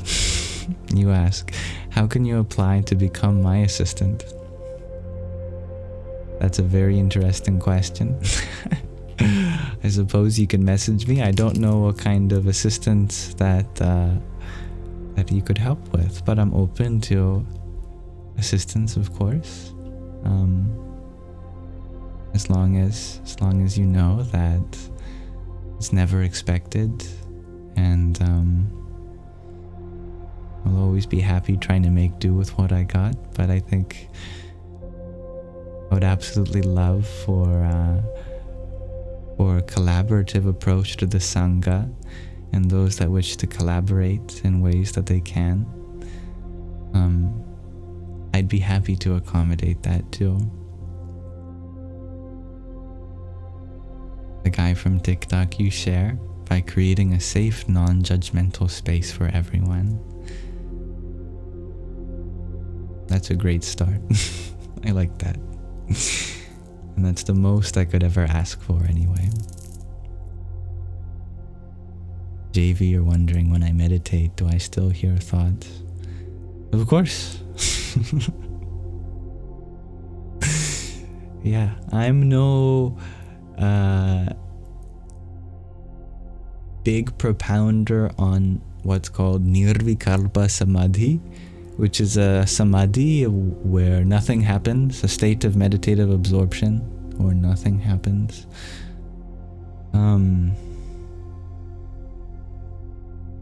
That kind of nothingness is absolutely a completely valid meditation. In fact, it's one of the highest forms of meditation that you can. It is the highest form of meditation. It is also the case that there are equivalently high forms of meditation that don't require dissolving all of the forms of our experience into some kind of formless soup. We can actually incorporate every experience into our meditation, where we are seeing, we are hearing, we are smelling, we are tasting, we are feeling, we are thinking. And that's called Savikalpa Samadhi. Well, that by itself is not Savikalpa Samadhi, but that's what you're moving towards, is the total accommodation of all experiences. Whereas Nirvikalpa Samadhi, which is quite commonly expressed in the West as an exclusion of all experiences. Anyway, they're both fully equivalent. It's said that Nirvikalpa Samadhi leads to a kind of bliss known as Brahmananda, the bliss of the ultimate. And Savikalpa Samadhi leads to an equivalently potent bliss called Premananda, which is the bliss of divine love.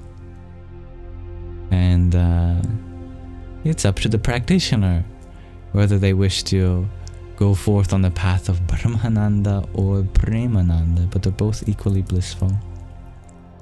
In this moment, I personally prefer the path of Premananda, since that allows me to still be myself goofball as I am, don't have to separate myself from this world. I can appreciate this universe.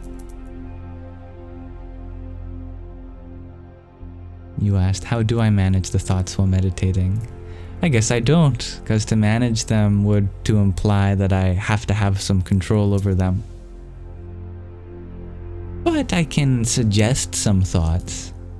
If I'm having some negative thoughts while meditating, I can just bring my mind to perhaps a little more positive thoughts and keep doing that until it sticks. But I allow my mind to think, because otherwise what ends up happening is we start thinking, alright, no thoughts. Alright, I'm trying not to think. No thoughts, no thinking. I'm gonna try not to think. Yeah, no thoughts. Oh, that was a thought. I'm gonna stop thinking right now. Am I still thinking? Well, I guess that's a thought. I guess I'm thinking about not thinking. Now I'm thinking about the fact that I'm thinking about not thinking. Alright, no more thoughts, starting now. I could go for an ice cream sandwich. Oh, that was a thought. Alright, no more thoughts. Did I remember to buy ice cream sandwich? Oh, I'm thinking again.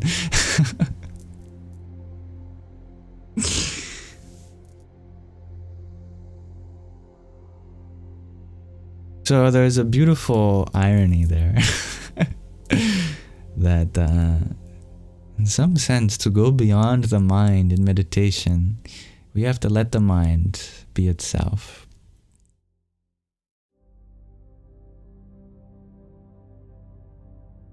Swizzle, you are wondering, can I put the video back up about the mathematical monster group?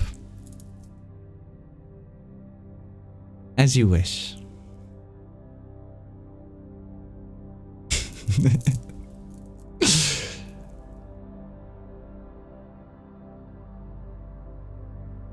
We have 14 senses. 5 senses of perception, 5 senses of action, and 4 inner senses. We don't have to remove any of these senses. We just have to know how they operate together. Our 5 senses of perception, which we all know as sight, sound, taste, smell, and touch, these are called the Gyanendriyas in Sanskrit. They are the faculties of acquiring experience. Then we have 5 faculties of giving experience or processing it externally, like our ability to move around. You could say that's a kind of sense, a spatial sense. We have an ability to speak, a vocal sense. We have an ability to digest, to procreate, and we have an ability to excrete. It's funny to point out, but it's very important that we process all the things that our body doesn't need and return them back to the earth. Together these form the other 5 senses, which are the karmendriyas, and you might notice the word karma in there. I mean the senses of action. And then there are 4 inner senses, called the andhakaranas. And this includes our faculty of thought, which is our mind, our faculty of discrimination, which is our intellect, and not discrimination in terms of limiting any person, but in terms of having discernment between what's real and what's not. And then there's our ego, and finally our consciousness, the manas, buddhi, ahankar, and chitta. And for some reason, especially here in the West, there's this idea of destroying one or two of these inner faculties. Everyone's heard of ego deaths, and many people have felt the suppression of one's mind too, that we need to think less or not think at all. But that would be like saying, in order to be peaceful, we must take out our eyes, or we must no longer walk anywhere. Because they're up there at the same level with our other senses. Our senses of perception, our sense of action, and our senses of processing, of inner processing, and our mind, our ego, our buddhi, our consciousness, they all help us process our experience. And so there's no need to go in search of trying to get away from these parts of our existence. We just need to know how to use it. And the key is, as many of you have suggested, is just to understand that we are more than any of these things. We're more than what we see. We're more than what we hear. We're more than what we taste. We're more than what we smell. We're more than what we feel. We're more than what we say. We're more than where we go. We're more than what we digest. We're more than what we excrete.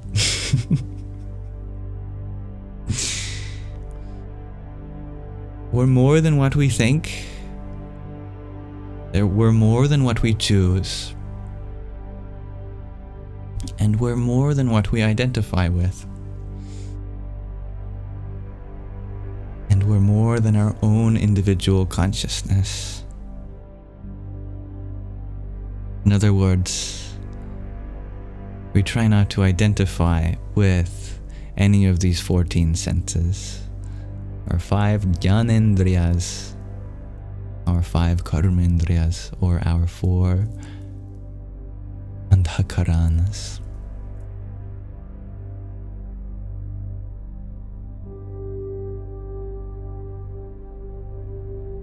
But of course, the most difficult of all of those things to realize that we're more than is our ahankara, our ego. How can we be more than what we identify with? Isn't what we identify with literally what we are? Well,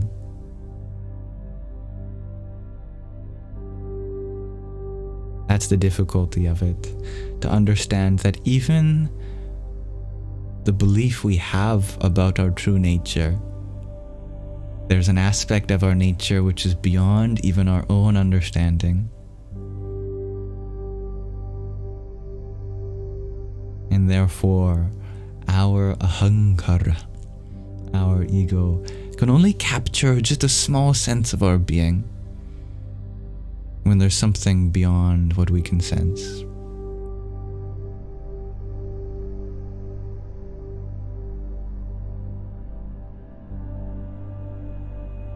Mahina, thank you for your 18 roses. Hari Om Tat Sat. And Anazak, thank you for your subscription too. I'm always happy to be here for you.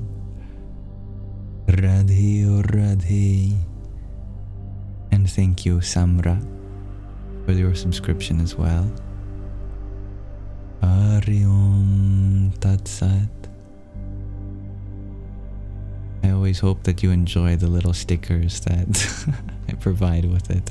And if there are any ways I can make this space more accommodating for everyone, by your intuition, let me know. Thank you, JV, for your finger heart. Radhe or Radhe. And Hybrid Jen for your trio of popcorns and quintet of roses. Thank you. Om Namah Shakti Shivaya. Your stickers don't have the cats anymore? Says Hybrid Gen. Well, I'll have to double check for you. Anika's World, thank you for your heart me and trio of tiny tinies that you sent as well.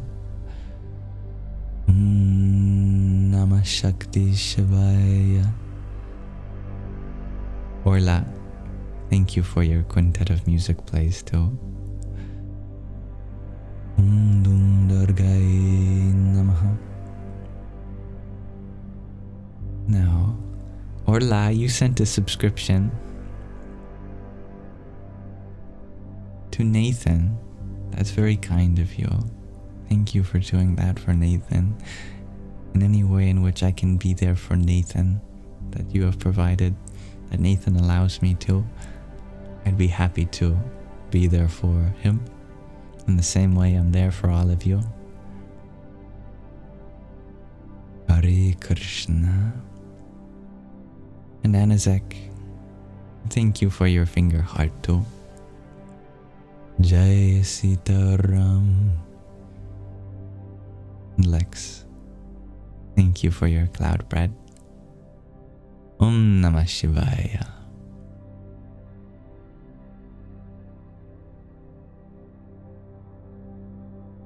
Seems as though there is miscommunication happening between some audience members. That's okay. I know the TikTok comment section is very limiting. It's hard to express our meaning in the characters we have provided, but always a learning experience.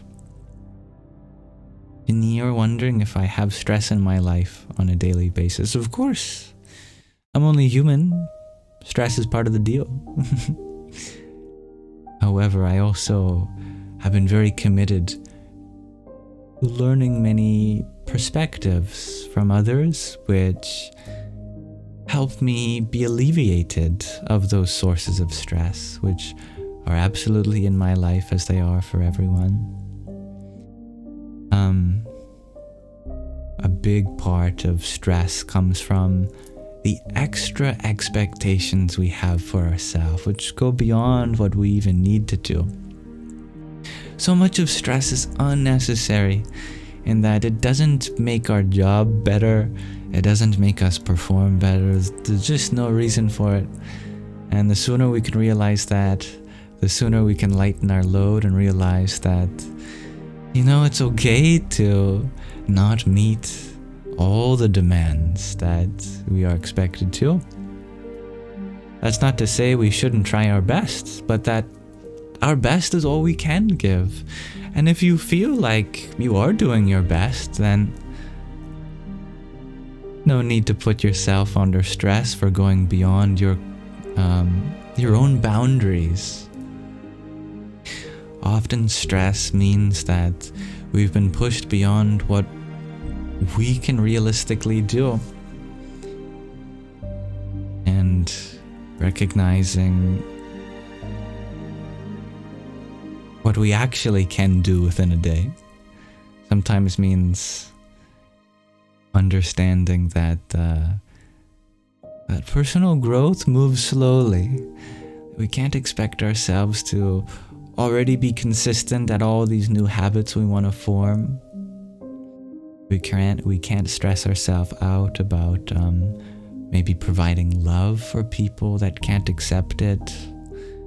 A lot of stress that is just an extra layer that our mind almost makes up for the purpose of trying to get the best out of us, but perhaps without acknowledging that we're already doing our best in many ways. Hello, Fad Noor. Hello, Claudia Sal. Is that an emoji? It's Greg RG. That is an emoji. It's a meditating person emoji. One of my favorite emojis. Hello, user 381. Namo Bhagavate Vasudevaya. And Anazak, thank you for your finger heart a minute ago. Radhe Radhe. Dear Lex, Thank you for your cloud bread and heart meat too. Namah Shakti Shivaya.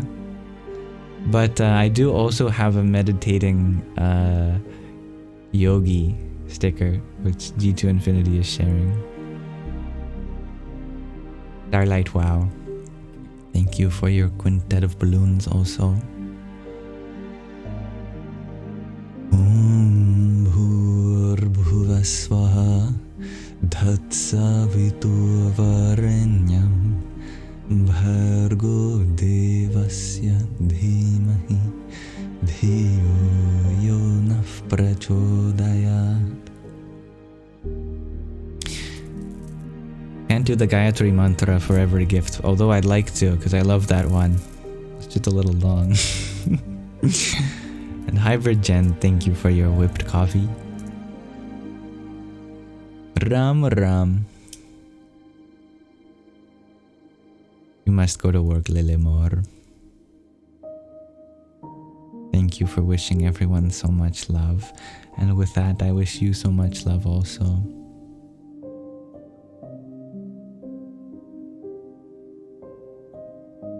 And thank you, Mom Star Nation, for your friendship necklace, your trio of roses, and your finger heart. Hare Krishna.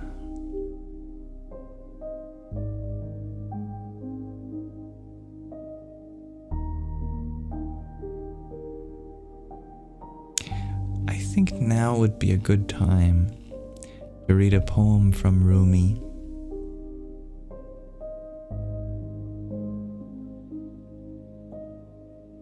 Rumi is a wonderful poet. You know, your G to Infinity loves Rumi.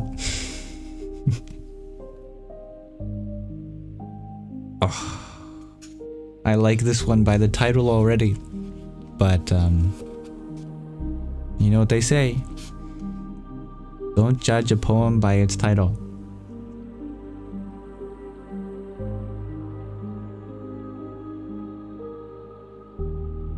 Instead, judge the title by the poem. They don't say that. I made that up, but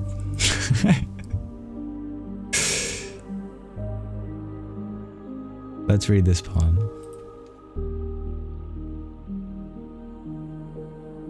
This poem by dear Rumi, translated into English from almost a millennia ago, from 800 years ago. This one is called A Book is Not a Pillow.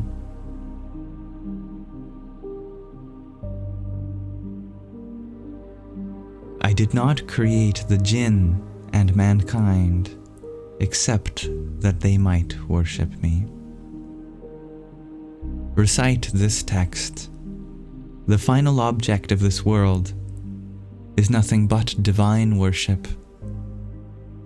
Though the final object of a book is the knowledge which it contains,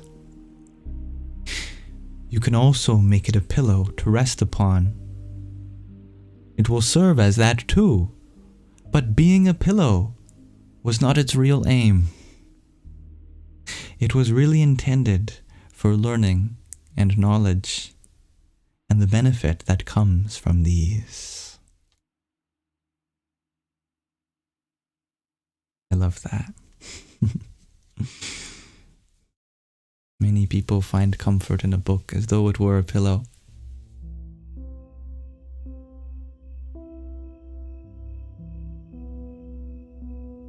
Though books are not necessarily to put us to sleep, as they are to wake us up. Especially those containing divine words. And of those, especially so the ones that bring us into divine worship. And it has taken me quite some time to realize the value of worship towards something that you might not see, you might not hear, You might not smell, you might not taste. Why have reverence for that which is not in our experience? And to that I learned, because it is our experience. The greatest miracle, the greatest source, higher than this world, is that inner light which illumines this consciousness from the inside out. We worship the divine not because it is separate from us, but because we can never see from which the place we are seeing from. We can only have reverence for the fact that it's there. It is just not something we can see, hear, taste, smell, or touch. And yet at the same time, it is ultimately that witness pervading all, which does all the seeing, all the hearing, all the tasting, smelling, and feeling. Worship need not be any mandatory ruling, but a voluntary, ecstatic joy for the source of life within us. Thank you, dear Rumi, for that. Thank you for listening.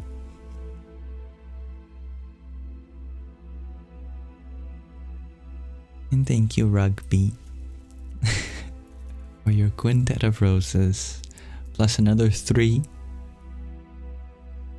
all in parallel, and then another 3 in sequence. Thank you for that, dear Rugby. Thank you, Hybridgen, for your 19 roses. I give you 2 dings, 1 for each of you.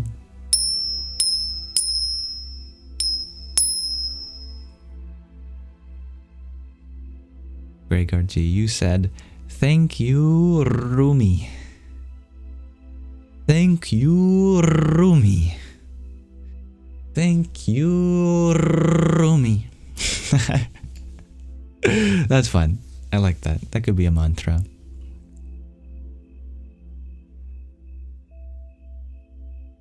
I am instantly inspired by Rumi, and it's easy when Rumi is so inspiring.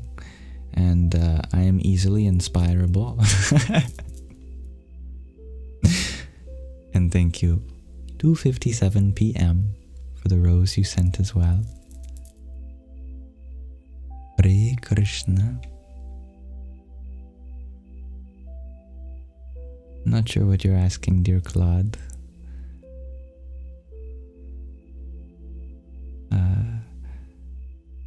Perhaps it can be rephrased in another way. Vlad, you share that his book could be called Yummy Pies, Recipes for Peace. I like that. That came out loud and clear. I understand you there. That's beautiful.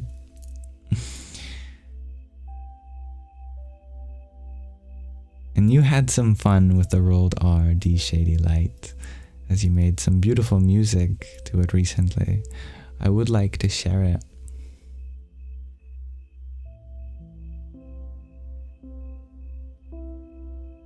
But I did want to make sure I had your permission for that. Rugby, you had asked if I would consider writing a book. If you force me into it. By myself, I don't think I will. Because I find satisfaction in the ways I'm able to express my journey through, for example, my voice, my video that you hear now. All that could be put in a book, you get to hear live now, but if you want me to, it would be for you anyway. Dear Lex, thank you for your team bracelet and rose as well. Om Namah Shakti Shivaya. Lex, thank you for your team bracelet and rose. Am I getting this donation Lexia again? Anyway, thank you, Lex. Thank you, Marcus, for your heart me as well. Radhe, Radhe. You need some sleep, dear Ginny. Well, please take that time you need for yourself, for rest. That's very important. Do you like writing, dear Fad, as a co-writer?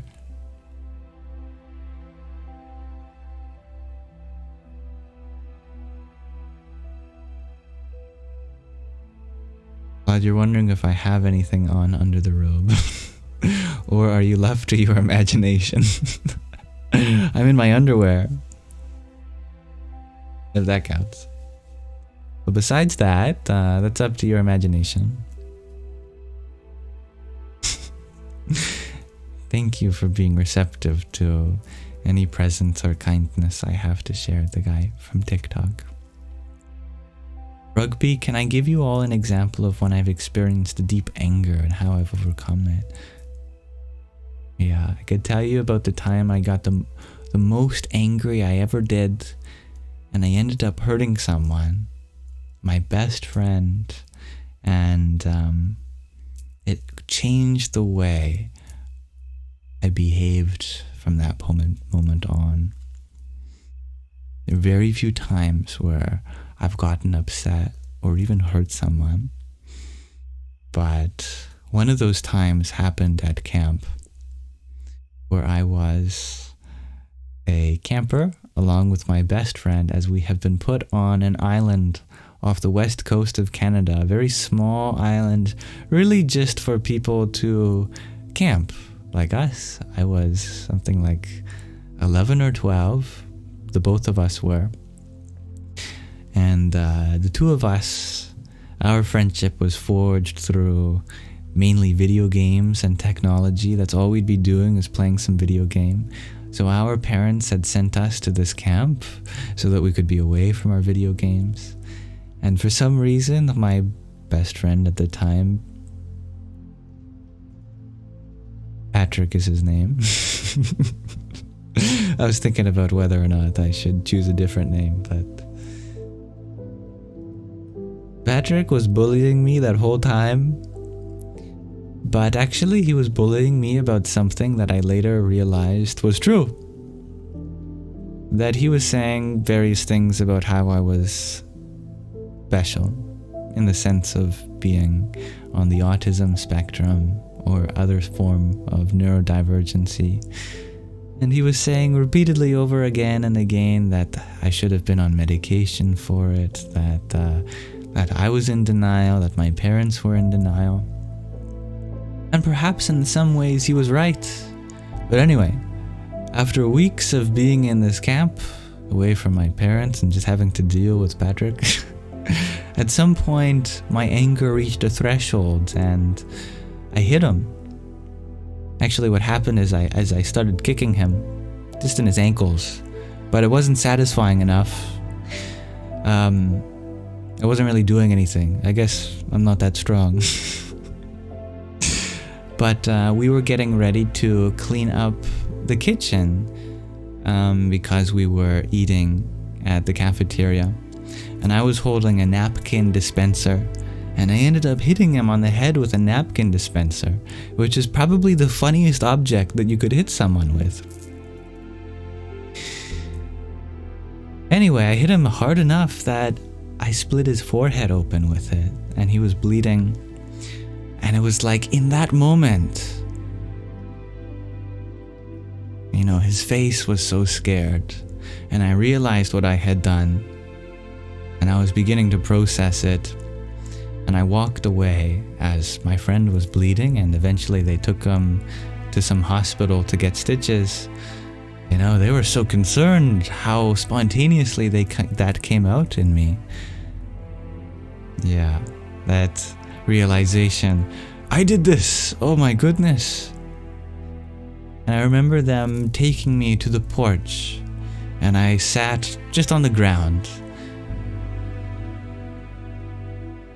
And it's like my awareness just shrunk and shrunk and shrunk to just a point where I was only aware of each little offshoot of moss that was on the railing of this porch.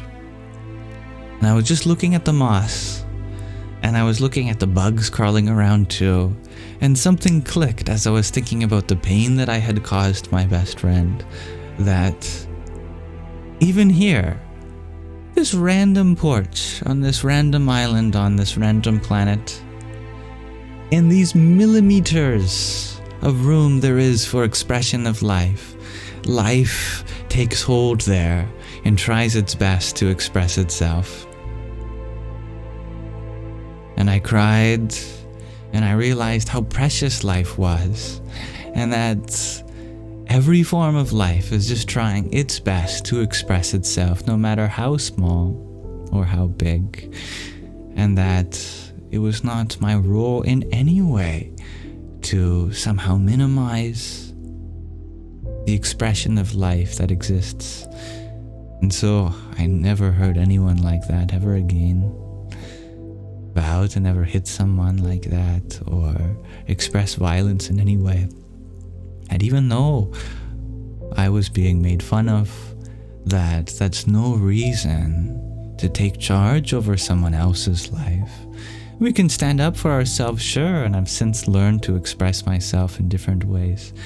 But the power of anger to destroy is not something I ever wished to express again. And so from that day on, I vowed to never use anger to hurt. Just to never hurt in general. But so many people are going through so much pain. It would only be adding to that pain.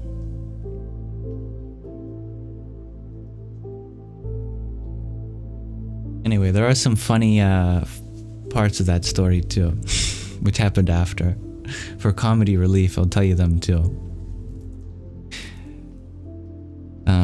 After he came back from the hospital, they had given him some anesthesia, and I could tell just from the way he was walking, since hours later, some of the camp counselors, they wanted us to make amends. And so they brought me out to this bench that I was sitting on, and then I saw my best friend walking. And every step he took became funnier because I could tell that he was high out of his mind on whatever they gave him. And the moment we were close enough to say something to each other, we just looked into each other's eyes and burst out laughing. And we were laughing and laughing, and the counselors didn't know what to do or say. They were so confused. How can these kids be so mad at each other? And then the moment they see each other again, they burst out laughing. Without saying a word, everything is resolved. That was a good moment. And another funny part of that story was, of course, I had to phone my mom what I've done, and they had to phone his mom what had been done to him. And so afterwards, his mom phoned my mom and said, "Oh my God, you won't believe what happened to Patrick. Someone hit him on the head and he's bleeding. I'm going to sue them. It's going to ruin his acting career," because she was planning for him to become an actor. "I'm going to destroy that person. I'm going to sue their parents, whatever it takes." And then my mom was waiting for some moment in the conversation to go, actually, I think it was my son who did that. And then immediately his mom quieted up and went, "Oh, well, he probably deserved it then." Yeah, Liam hit Patrick on the head. Well, it's about time. Anyway, that was funny too. And still to this day, my parents and their parents, my mother, his mother, they were friends, so yeah, no one sued each other that day or any day since then.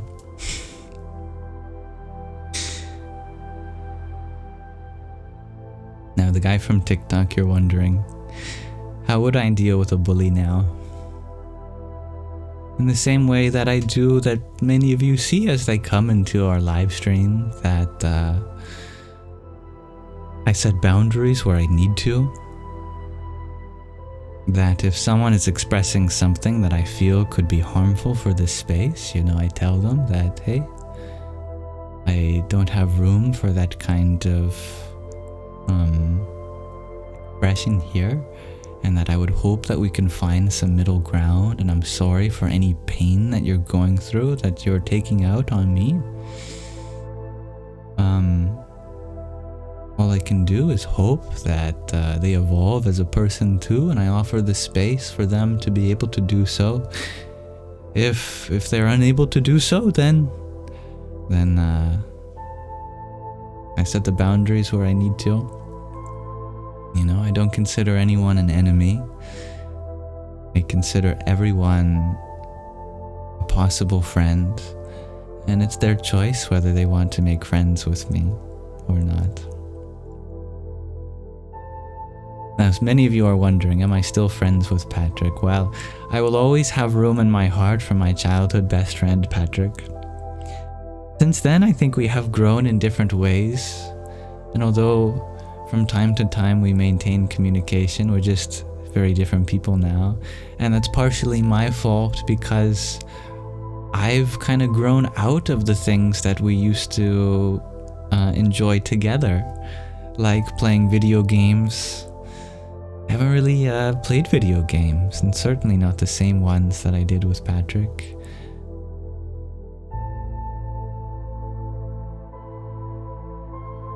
But I will always have love for him, in the same way that everyone who has come into my life, my love remains for them. It is just my capacity to express that love, or their ability to receive that love, that may change, and it is a part of the evolution of life.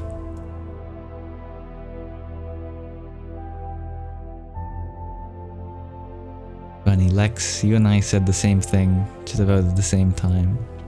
Must be on the same wavelength. Thank you, Marcus, for your heart me and let him cook that you sent earlier. Ariom Tatsat. And Strawberry, Star Bunny. Thank you for your finger heart. There's one for you too. Ariom Tatsat. Thank you, Babble Fishy, for your pair of roses too. Om Aim Saraswati Namaha.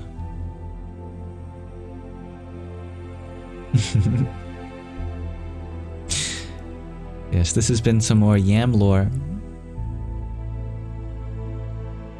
Uncle Tony, you were wondering, what games did I used to play? You've never been able to get into gaming. You only did it to connect. Games can be a great way of connecting with others, both video games and board games, field games, puzzle games, many different kinds of games. Games galore.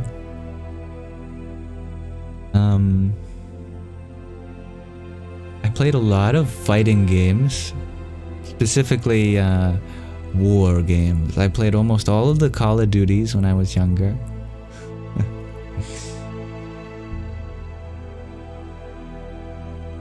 But I very much loved open world games too, like Grand Theft Auto.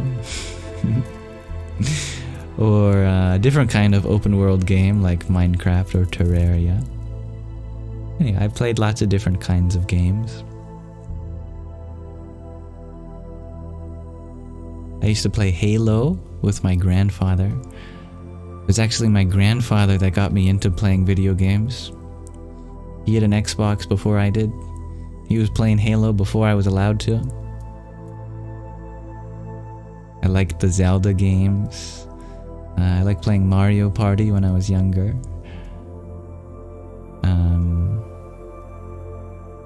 Super Monkey Ball, that was a good game.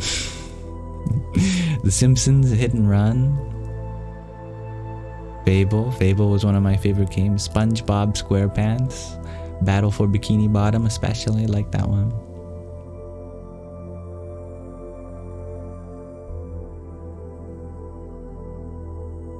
I did have a GameCube.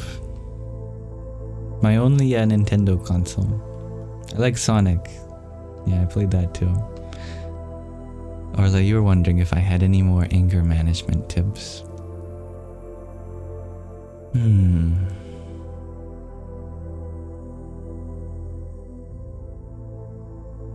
Anger is in some way an expression of pride.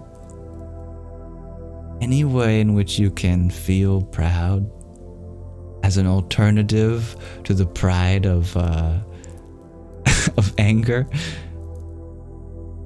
it can satisfy the same part in you that is finding expression through anger in that moment. And one of the most meta ways of satisfying that sense of pride is being proud of not reacting. You know, it's like, it feels so good to have anger arise and not give them my peace of mind. Feels so good not to give my power away. Yeah, that's the good stuff right there. Studies have shown that anger releases a lot of chemicals in the body. Many of them destructive, some of them good. Well, I shouldn't say good. Some of them make you feel good. Like dopamine. You actually get a dopamine rush when you're angry. Dopamine is a pretty nasty chemical. I shouldn't have said that it was a good one. But it makes you feel good in that moment. And other ways in which you can feel good that don't imply crossing people's boundaries can be just as satisfactory. We can almost use that dopamine rush for the relief of not reacting. Like as soon as that flow of energy happens, we just release and we go, I don't need to express myself anymore.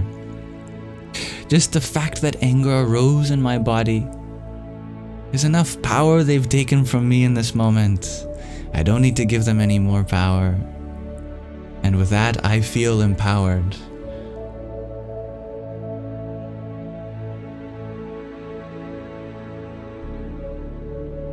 And thank you, Mom Star Nation, for the hanging lights you shared too.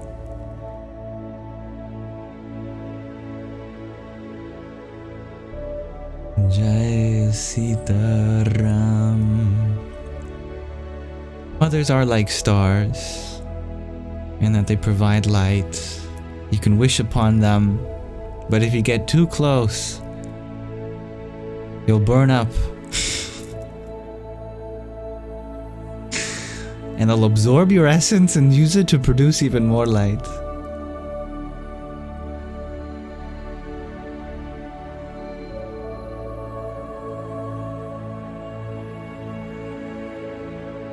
Blueberry Muffin, you've heard that helping someone reach a goal releases dopamine for both of you.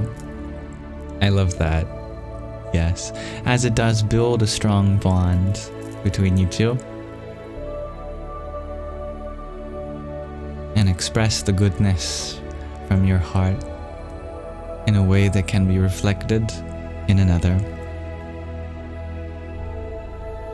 And Elena, you share that your father can make you angry within 1 minute.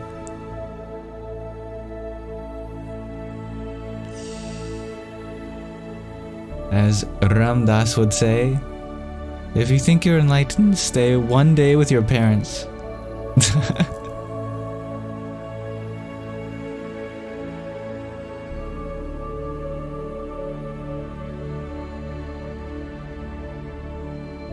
There's a way in which we can almost begin to enjoy people that make us angry in another way.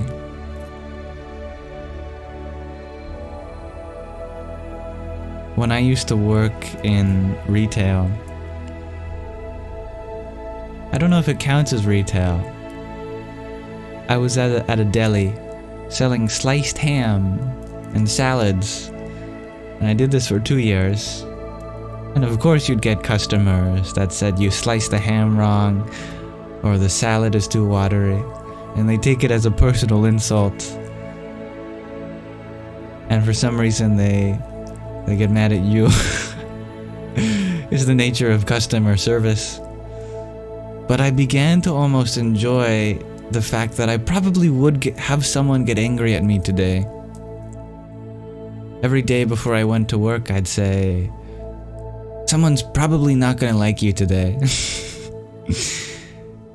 And that became a challenge for me, because I like being challenged. And every time that an angry customer would come up, I'd see that as some experience points that I could collect. Because, you know, I was brought up on video games, as we were just talking about. Experience points is a huge part of video games. It's how you level up. Every challenge that you go through, you get experience points. Helps you expand your skill tree. So I'm thinking about it in terms of expanding my skill tree. That, here's a moment to practice patience. Here's a moment to not get upset, and maybe even provide them with some comfort since they're going through something challenging. Any way in which I can try to not take their anger personally. It was like a game for me. It's a fun challenge. Even though it's not very fun in the moment. In retrospect, absolutely. I enjoy the challenge of being tested to be able to become more patient, more empathetic, more of a problem solver.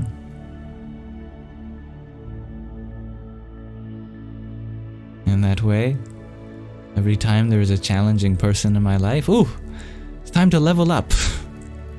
Time to go to the next level. And the only way I can go to the next level is not by getting upset myself, not by losing my cool. Then I'll blow it, and I'll have to do the level all over again, right? If we stress ourselves out trying to complete each level, then we have to respawn and do it again.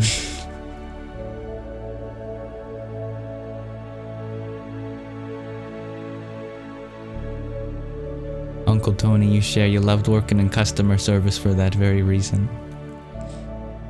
And it's the only way to survive in customer service. The only way to survive in life is to see the negativity as something you can use for personal development. Thank you, Anazek, for the music play and pair of roses you offered. Ariom Tatsat. And Tabini, thank you for your heart, me too. Jai Shri Krishna. Thank you, Marcus, for your pumpkin spice latte. Gangadapataye Namaha. And Michelle, thank you for your tiny yippee.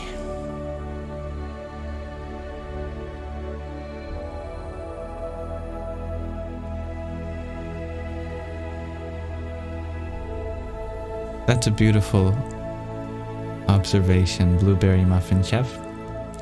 If your mom didn't raise you to believe people were rude on their bad days, you would have blamed yourself.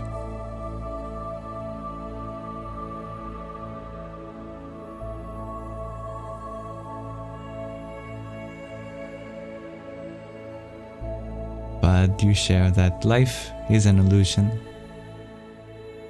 In many ways it is. In many ways it's also the most real thing we can experience. And so, there's no need to lose yourself in that doubt that this world isn't meaningful for you, as we certainly get to explore this together. Marcus, you're wondering what I use these beads for. Well, right now I'm just fidgeting with them. But beads have long since the ages been used as a watch for meditation. Mind you, it's not a super accurate watch, but it's pretty good for being without any electricity, no batteries needed.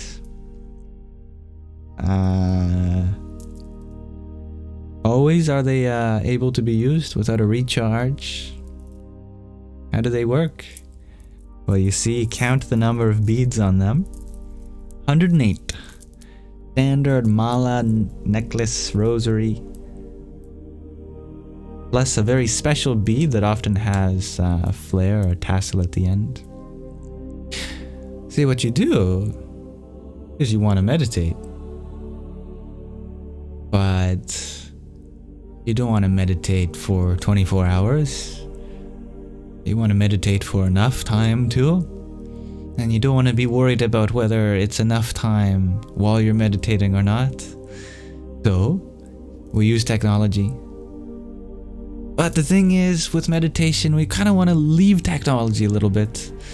You know, if we're meditating, but then using some app, we're still kind of involved with all the things that we want some space from.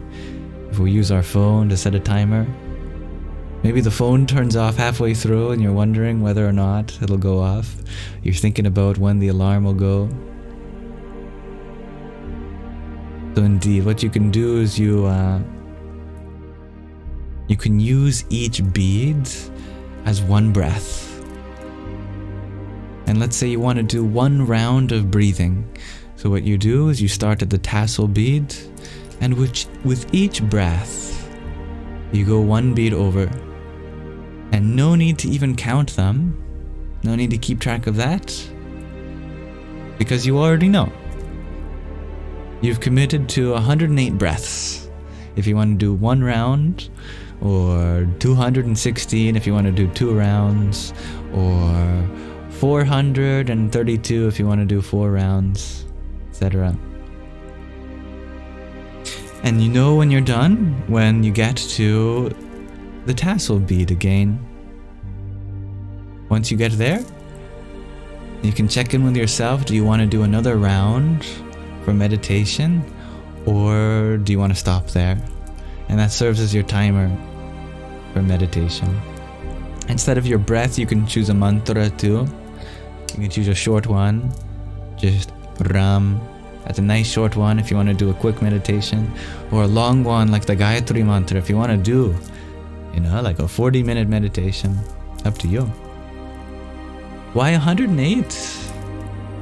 There are many reasons. Most of them astrological. You can fit 108 Earths across the diameter of the sun. You can fit 108 suns in between the sun and the earth, and 108 moons in between the earth and the moon. There are also 9 relevant celestial bodies in astrology, as well as 12 relevant constellations.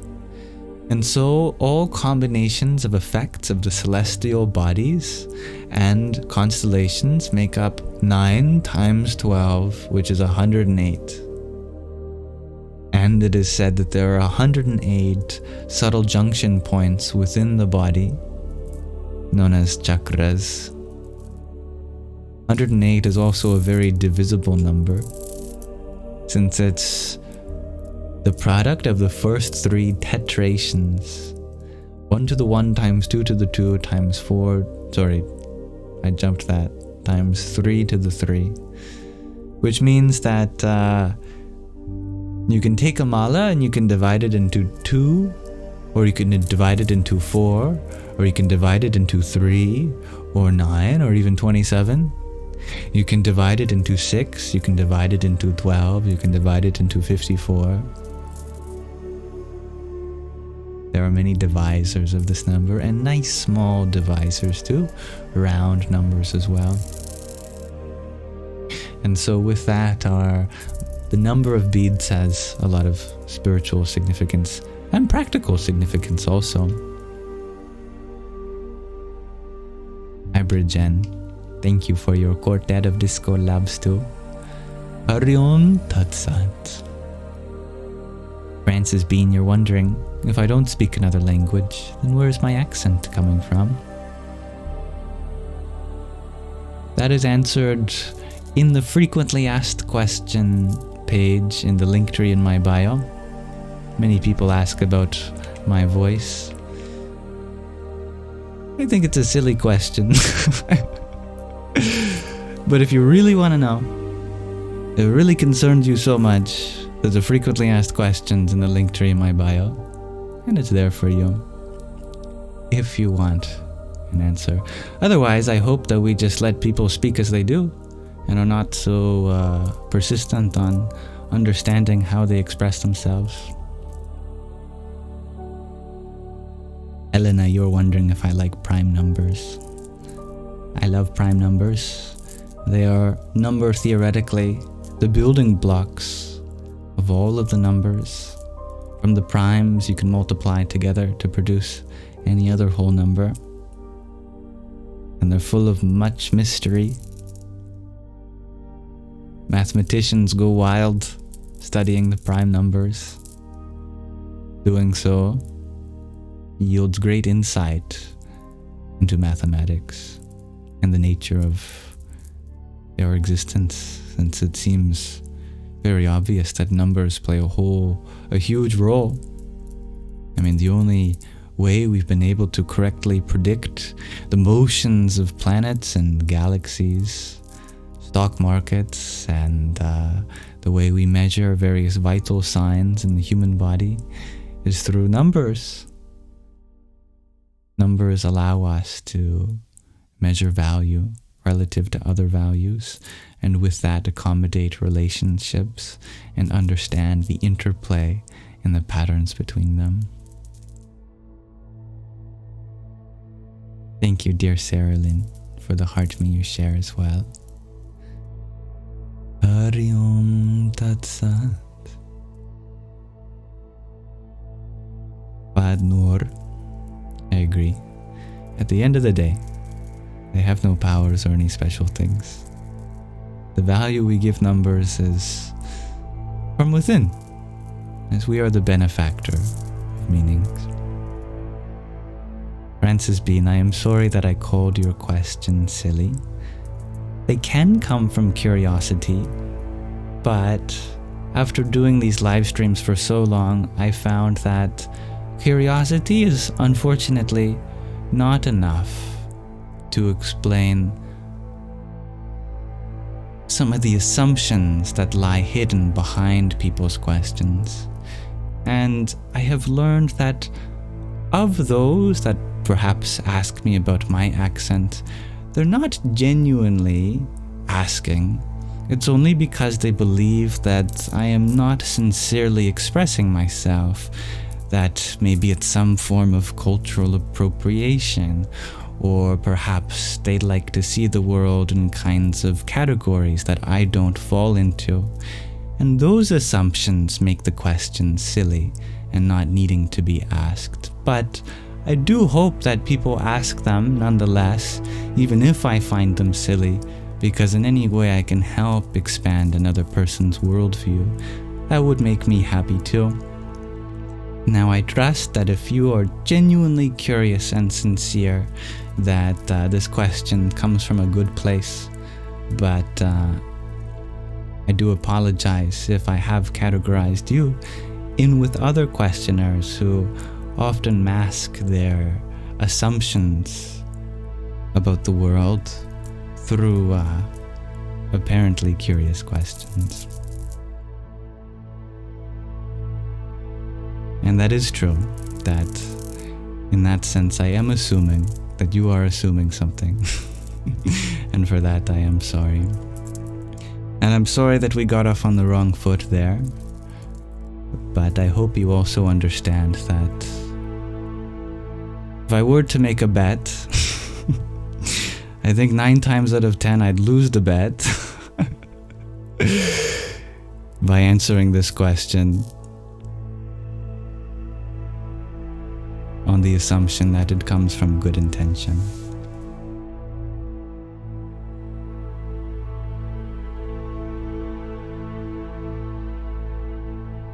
Blueberry Muffin, you have always assumed I was just implementing some vocal habits from Sanskrit which you find fun.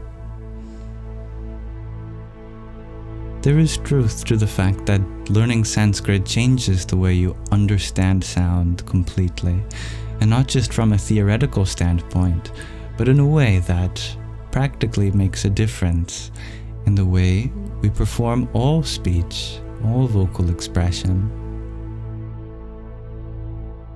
Sanskrit is a very mystical language, deeply connected with the symbolism in our speech, and so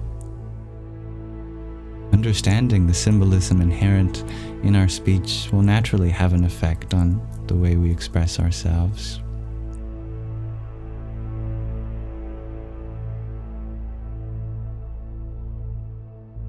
And I am sorry that you feel judged, dear Francis Bean. It is very good of you to set that boundary where in a place of judgment you protect yourself. And I think it's beautiful that even despite experiencing judgment from me, that you leave with a positive message of being well. I think we all can learn from that, as I certainly do not wish to make anyone feel that way. In any way in which people come here and do feel judged, I hope to learn from that experience and ensure a more inclusive environment. Perhaps we've reached a tender spot between both of us. We're both vulnerable around when it comes to the way in which we express ourselves. And just as I am on a healing journey too, I imagine that others like yourself may be too, and sometimes our own vulnerabilities can rub up against each other and cause some conflict. But yes, if you are feeling more comfortable in another space, please be affirmed that you should do what you need to be able to find that support around you.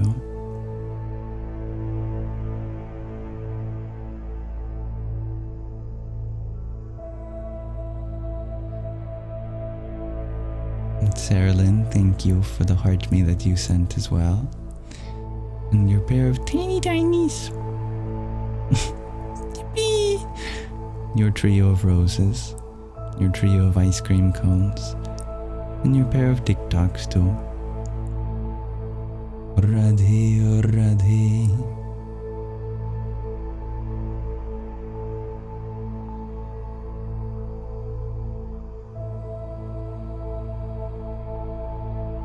Thomas, you ask, how do we cross the threshold that holds us back from being better? By letting go of the idea that there is some threshold that you have to cross in order to be better.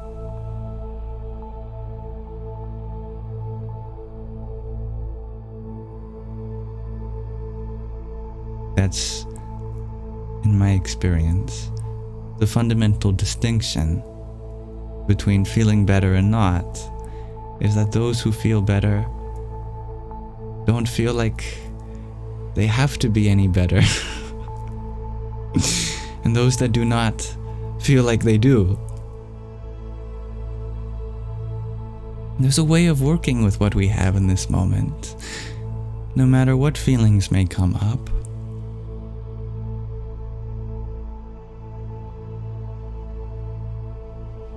Even if our body is physically sore and our mind is causing trouble, we can work with that. That you don't have to be any version of yourself other than the one you are already becoming.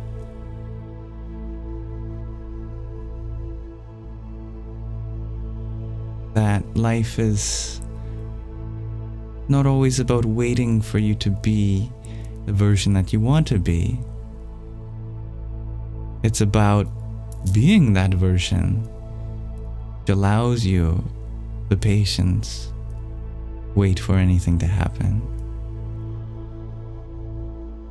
that no matter how long you do have to wait for something, you know that joy is there. Even if you are in pain, joy is there. Even if there are things we could be doing, and we can still do, joy is there. But for some reason we make this assumption that in order to truly be joyful, we must first give ourselves permission. And the only way we can have our own permission is if we fulfill our own expectations. But the thing about expectations is that they always replace themselves. As soon as we fulfill some role we expect ourselves to be, another expectation takes that place of how we're supposed to be. And then the journey of self-improvement becomes an endless battle, where we're constantly trying to get ourselves better, so that we don't have to feel like what we're feeling now. And instead, if we can invert that perspective, so that we allow ourselves to feel what we're feeling now, so that we continue to get better. Although it may seem that we are justifying all of our bad habits, all of our mistakes, all of our faults, by allowing ourselves to be the way we are, we have to do that in order to accommodate the way forward. It is true that we all have things that we can improve upon, but we have to accept that to improve upon them means to accept where we are now. Otherwise, how can our first step forward accommodate the step that we're at now? We want to be at the top of the staircase, but we deny the fact that we're halfway up. And if we try to reach with our leg to the very top step, skipping everything in between, then we'll just tumble all the way back down. We have to find stability in the step we're on now before we can move to the next step. We have to appreciate the place in life we're in this moment in order to appreciate the next. We can't expect appreciation to suddenly come out of nowhere, and suddenly we have it all together and we give ourselves the permission to feel happy. It can only come once we start making that change now. And the funniest thing about allowing yourself to be happy now is that you still make all the decisions you want to do for the better. In fact, you'll do so with an even greater efficacy.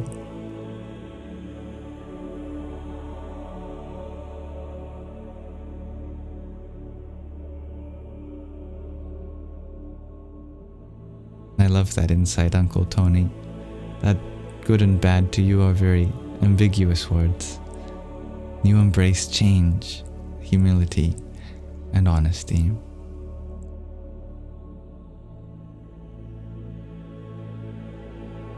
Every bead should be a sentence that I say. That's sweet, Marcus.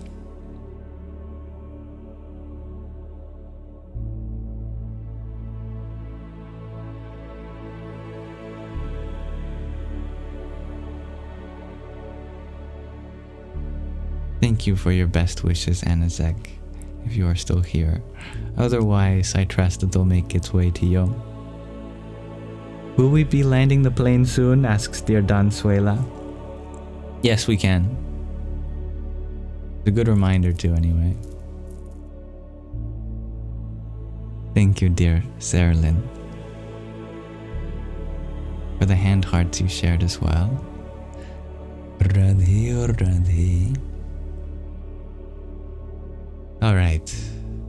In order to land this plane, 3 things must be done. The first is I must ask you a very important question. The second is read from another book sent by you all, from another page of a book sent by one of you. And then we'll do a meditation, and anyone can stay for as long as they like with that. But my question today for you all, a bit of a longer one, is what should we keep in mind when giving love so that we may not cross another's boundaries?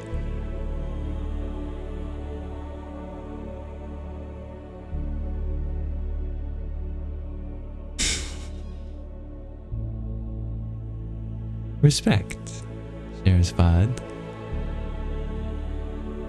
I like that. Hello, Gen 3. Their boundaries. I love how simple that is, Marky. Keep in mind their boundaries. That's pretty simple.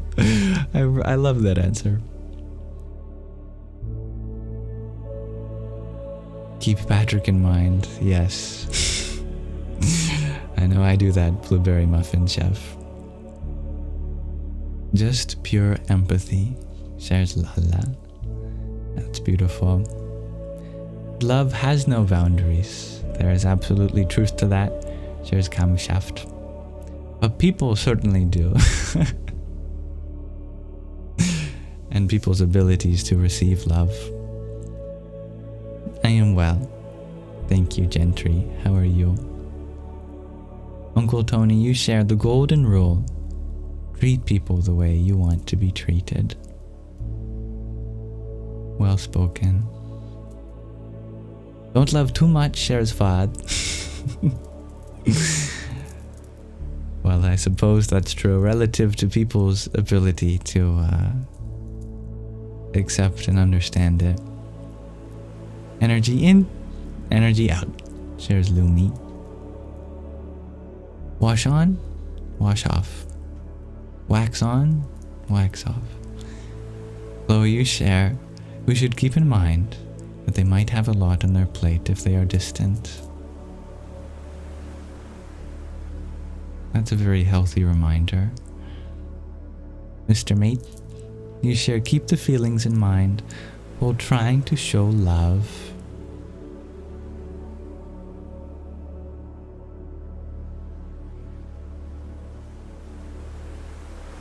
And Josh, you share to remember, they're just you from another point of view.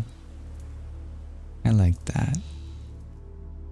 Blueberry Muffin Chef, you share, keep in mind what happens to your heart based on how you treat vulnerable people. And Fruit Loop Pajamas, you share to keep in mind our own boundaries. That's very important too. Compassion, shares Aldo. And Donsuela, you share by asking the other person what they are comfortable with. Asking first if they need a hug, etc. And respecting their autonomy and personal boundaries. That is a wonderful reminder. Beautiful experience.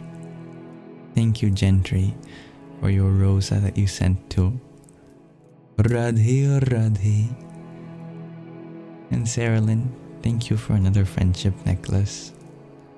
Om Dum Durgaye Namaha. Paisley, you share to keep in mind that we don't own anything in life, especially not others.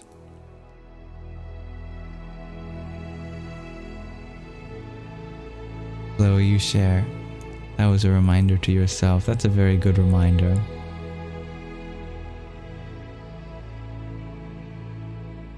And Greg Archie, you share that people keep stealing anything you think of for this one. Not really stealing, because you would be stealing if you said theirs now. Great minds think alike, do they not? Darylin, you would rethink if they liked you or not. If they liked you still or not. What? Ask them what they need. I like that Purusha's mouth. Yeah. G to infinity you share, to keep in mind the intention of the love we want to give, they might not be ready to accept. Absolutely. In camshaft you share, to not take it personally if someone is unable to accept your love. That's a beautiful one. And Uncle Tony, thank you for your rose. Om Sum Saryaya Namaha.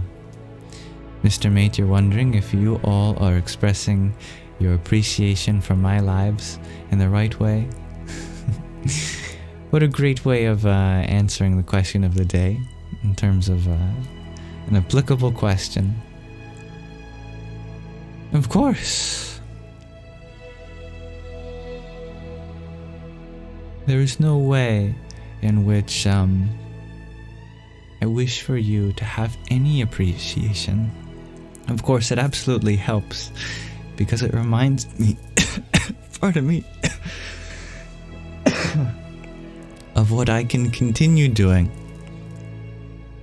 Since appreciation means, in some sense, that I must not be doing something terribly wrong.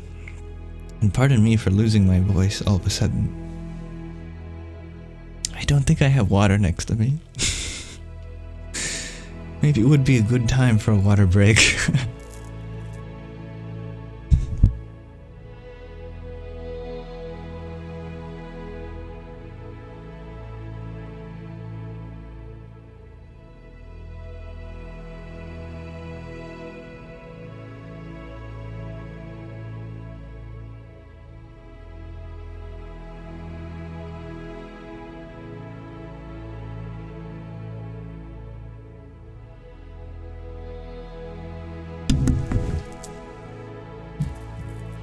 Okay, I am hydrated.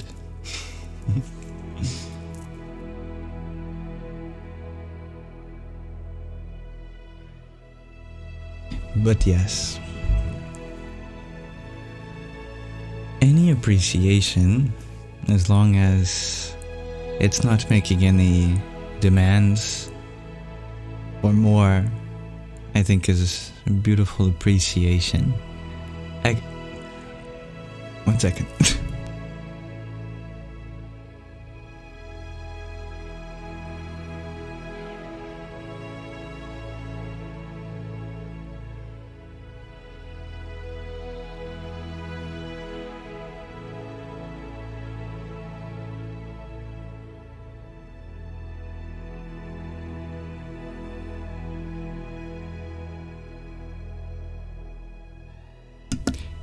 Alright, I think we're good.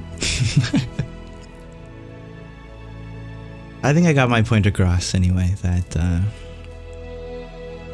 no expectations of appreciation.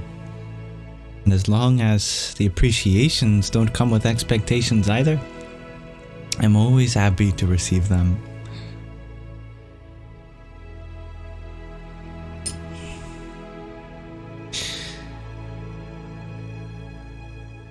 I'm happy this question is important to you too, Chloe. Now back to some other answers to the question of the day. Tatvamasi you share that good listening and taking feedback may help not cross boundaries. Good to be said. Yes. Usha, you have an answer. I like when you respond. By practicing vairagya. I like that. A Sanskrit term referring to a kind of non-attachment, that we're not passionate about getting anything in return, especially not from this world, that we pursue our spiritual goals in such a way that does not make demands for us to receive anything materially, physically. Vairagya.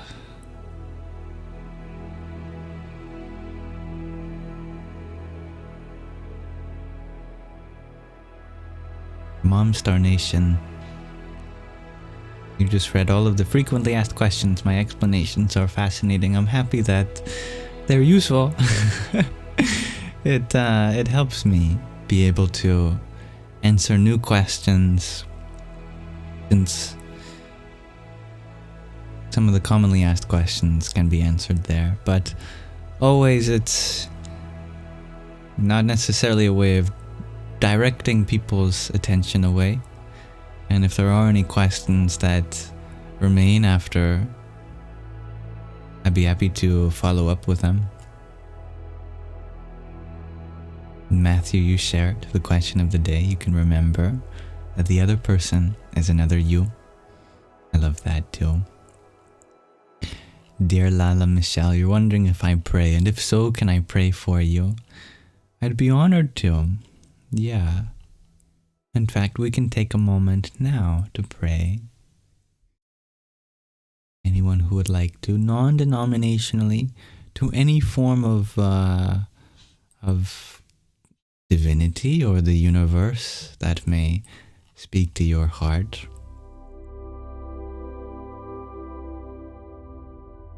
Thank you everyone for exploring this question of the day. I will read Twisted Sweet's wonderful answer as we end that section too. The concept of knowing their perspective and understanding is different than ours. So consider mental and emotional well-being. Oh, I added the word well in there, but consider mental and emotional being. Thank you for that answer. Thank you for everyone's answer. I'm sorry if I didn't read yours out loud. May we pray to all those whom need a little more attention, for the beauty within their lives has yet to have a chance to unfold. May all that beauty that is unfolding now unto forever have a witness to see, acknowledge, and understand. May all those whom are going through feelings of self-doubt, self-criticality, self-conscious thoughts of not being enough, may they realize the potential that exists within them and take from that experience the virtue of humility to continue looking up at all the ways in which we can continue giving. May all the people pleasers of the world recognize that they have a body and mind that deserves being taken care of too, and that they don't need to solve everyone else's problems around them, but instead allow them a chance to discover some independence, just as they may allow others to provide for you, without taking away from your independence either. May all those whom are suffering in ways that others from around the world cannot reach stay in our awareness long enough for us to be able to reach them in other ways. I pray that all those that could use help that we need to offer come into our consciousness so that we can help them. May we use all the tools at our disposal for the greater good. May we recognize the power that this life has afforded us and the unique experiences we've had. Let us pray for all the lovely animals whom are asleep in places that they are vulnerable. May they survive the night. May they find the food and water that they need in order to continue with their life also. May all of the students who are struggling with exams, maybe parental pressure to succeed, relieve themselves of the burden of getting good grades and understand that their own effort is enough. May we pray that all those who are going through illness forgive themselves for being vulnerable, that they get the treatment that they may need, and if it is time to leave this body behind, that we give our love to all those who need to hear it before we go, and that we serve as a reminder of the preciousness of life.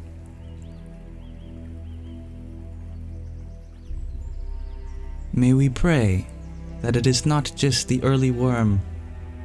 Nope, I'm going to restart that sentence. May we pray that it is not just the early bird that gets the worm, but that even those that have a hard time getting up in the morning get the worm that is meant for them also. And may we pray that those worms also have a vibrant expression of life before they get eaten by a bird or in their next life.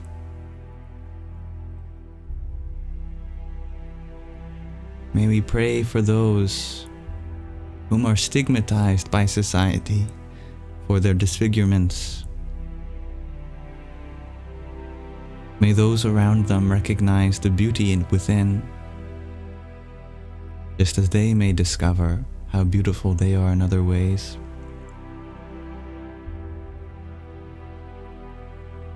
May we pray for those who do not have a voice under their government, and if any way we can echo their voice, may we hear it and amplify it too.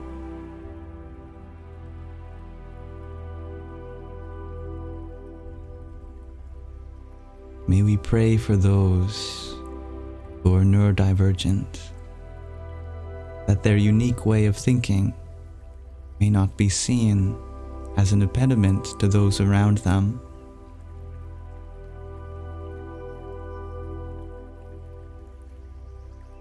May we pray for everyone who is misunderstood to be understood.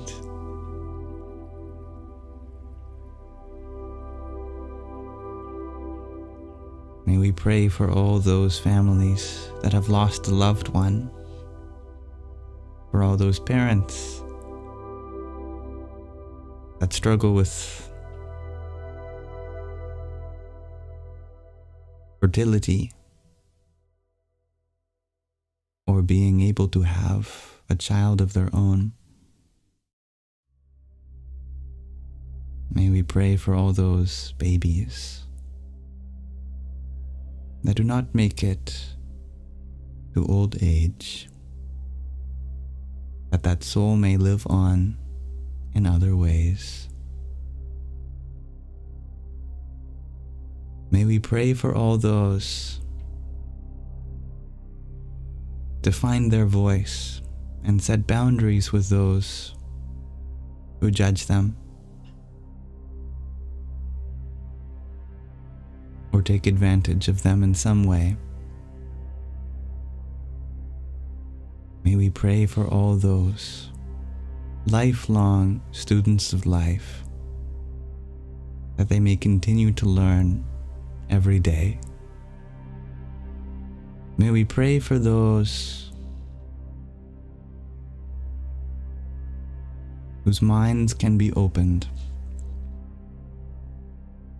by the tender love of someone they do not expect.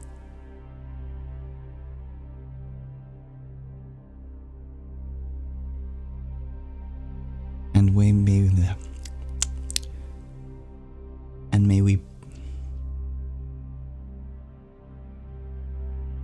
may we pray for SpongeBob that he may pass his driving exam.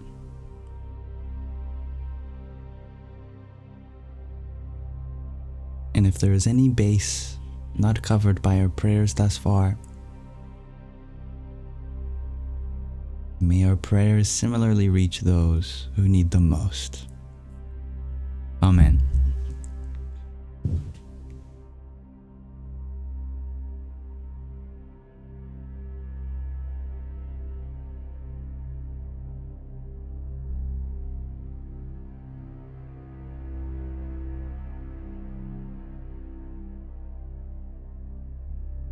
Thank you everyone for praying together.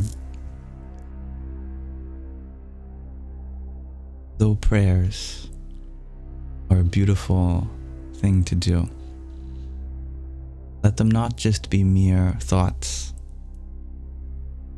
Let them be seeds to sow in our consciousness that take fruit in our lives.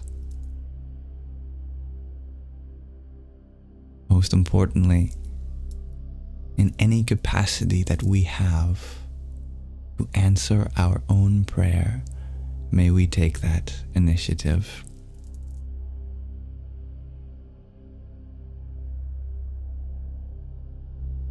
Bob Darker, thank you for your heart me that you sent a few minutes ago. And Sarah Lynn, for your friendship necklace, thank you. Ariom Tatsat, thank you for the idea to pray. And BYV Fragrance, thank you for your cloud bread. Pardon me. Jai Sitaram. And Hypergen, thank you for your dozen roses too. Namo Bhagavate Vasudevaya. Yeah, we could pray for Squidward next time. Namaste. Alright, with that, I'd like to now read from another section of The Hidden Power in Humans. I'm happy that the Sanskrit blessings make you happy. Blueberry Muffin Chef. I'll have to figure out what Blueberry Muffin Chef in Sanskrit is. You know, I found out recently that Sanskrit is on Google Translate. This blew my mind. I don't know how long it's been there, but I can't tell you how long I've spent working on a program of my own to translate Sanskrit, how much money I've spent with AI models to translate some Sanskrit. All along, there truly has been Sanskrit on Google. The only reason I went in search for such means is because I didn't think it was there.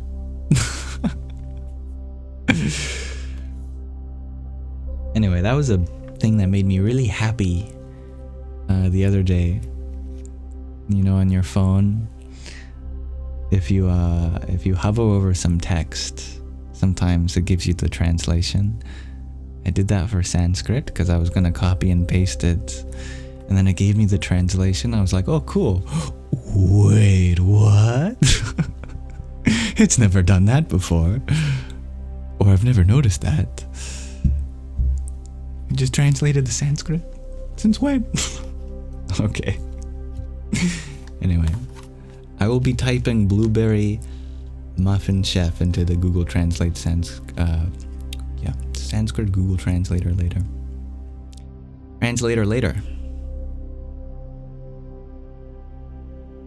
Thank you, Roxy, for your ice cream and heart meat too. Ariom Tatsat. And dear Trace, thank you for your cap. Kringalom Let's see where we were. We were about to read another story, I believe.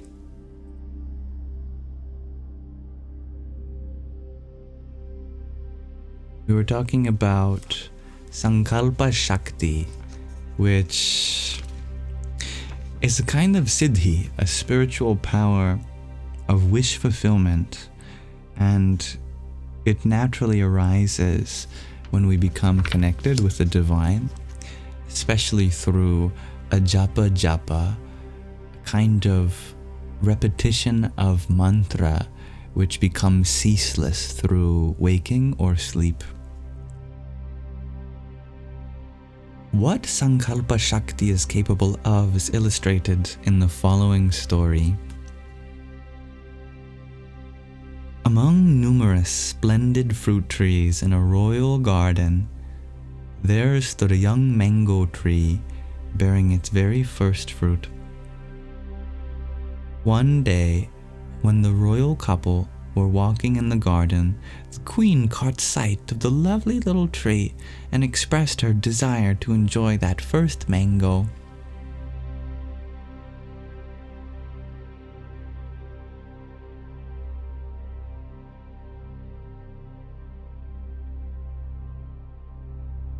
The king gave her his royal word on this and at once ordered the gardener to guard the tree day and night.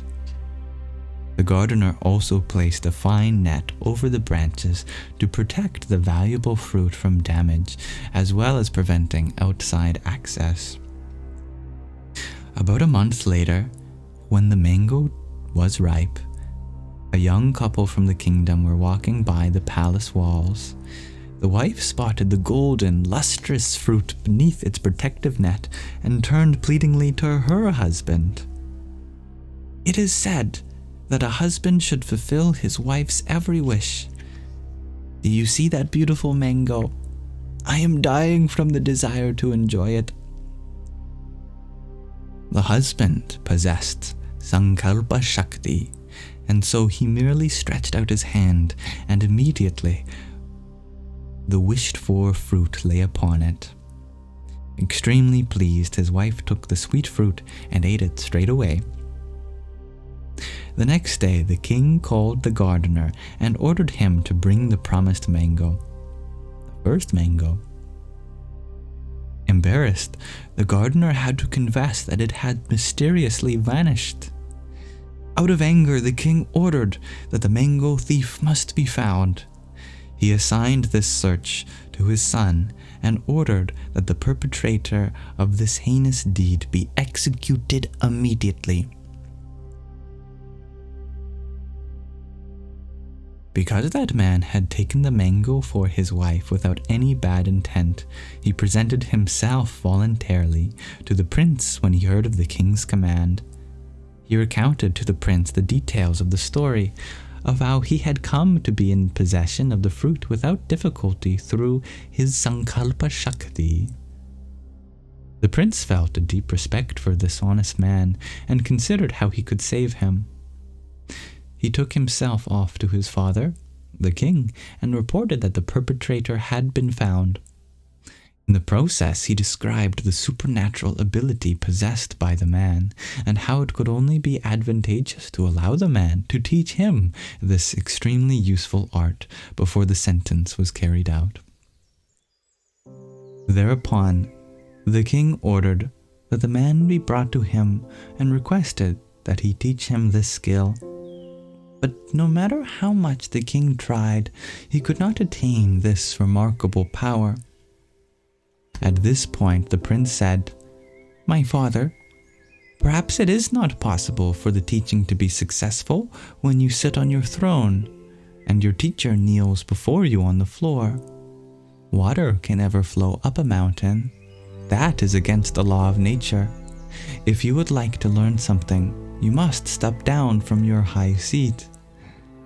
At this, the king descended from his throne and allowed the man to take his place. The man then raised his hand and blessed the king. Instantaneously, his power passed over to the king, who then stretched out his hand and wished for a fruit from the garden, and immediately it lay upon his hand. Now that the king had gotten what he wanted, he called the guard to take the man to the place of execution. But once again, the prince intervened. "Father, think about this. Doesn't a person who kills his master commit a grievous sin?" Here the king finally bowed before his teacher, granting him freedom and showing him the opportunity. There's no word opportunity there. Granting him freedom and showing him the appropriate honor and respect.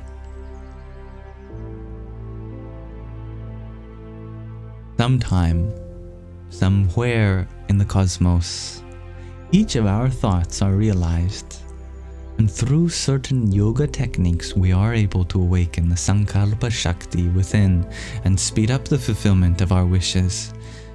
Our intentions gain a strong, concentrated effect through Sankalpa Shakti, and the effect of this Sankalpa begins immediately, as thought is already the first step towards realization. But this does not mean that the goal had already been attained. Depending upon what we have resolved to do, the goal can still be a long way off and require a lot of effort. The path, however, has already been set, and the Sankalpa Shakti now begins to steer our life in the appropriate direction. Therefore, we should consider very carefully what we wish for and be cautious about using a Sankalpa.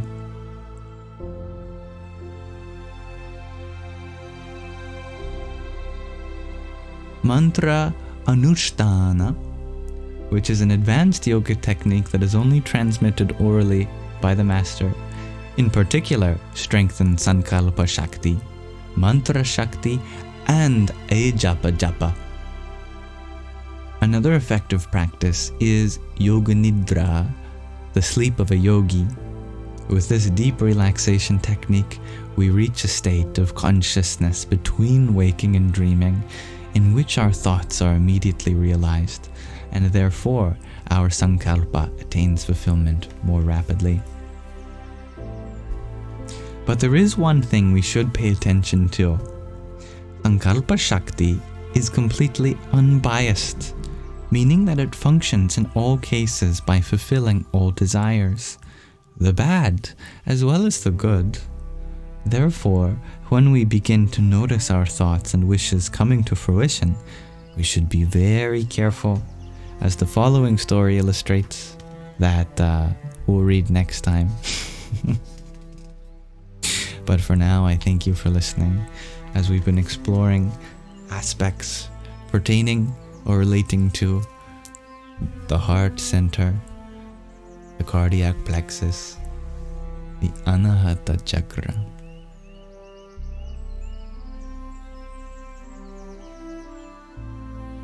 So thank you for listening. And we'll bring our attention to the final section of this book. Gemini, Taurus, you were wondering what the name of this book is? Here, I'll put the cover back up again for you. It is The Hidden Power in Humans. I don't know if that's visible for you. Here, I'll put it over my face. The Hidden Power in Humans, Chakras and Kundalini, by Paramahansa Swami Maheshwarananda.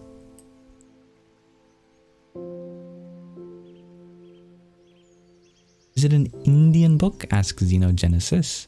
It's a book for all of humanity, regardless of nationality. But the author happens to be Indian in ethnicity. Thank you, Marcus Jazz, for your rose as well.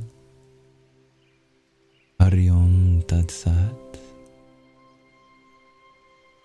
Yeah, I took a pause while I was reading because Gregard G put the Sanskrit for blueberry muffin chef, and I was laughing internally because I guess there's no word for blueberry because that first word just says blueberry, just in a different script, but the other words are absolutely looking more like Sanskrit. Blueberry, Mapina, Shepa. So muffin might be, muffina. It's also just translated muffin in the closest that exists in Sanskrit. Muffina. And then chef, shape, yep. All of the words actually are just a transliteration. All right, I have to pause this alarm on my phone for later.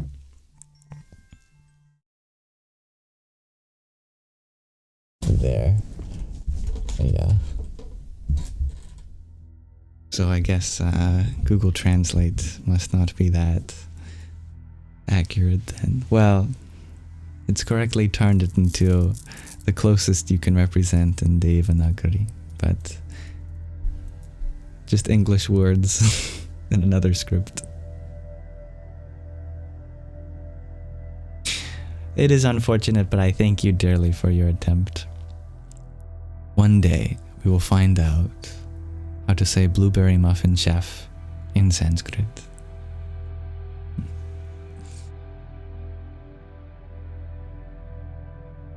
And thank you everyone for being here. Thank you Eliza for your disco love. Hari Om Tat Sat. And Erica, thank you for your heart me. And then give me the votes too. Radhe Radhe.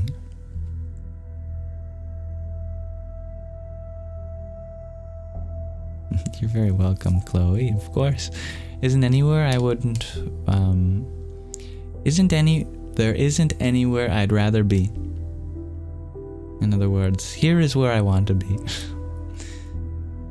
Before we go, I will do a meditation. Tonight's meditation is probably going to be a longer one because I wanted to do a longer mantra today. I'm just going to prepare for it by putting it on screen. I just have to type out the words.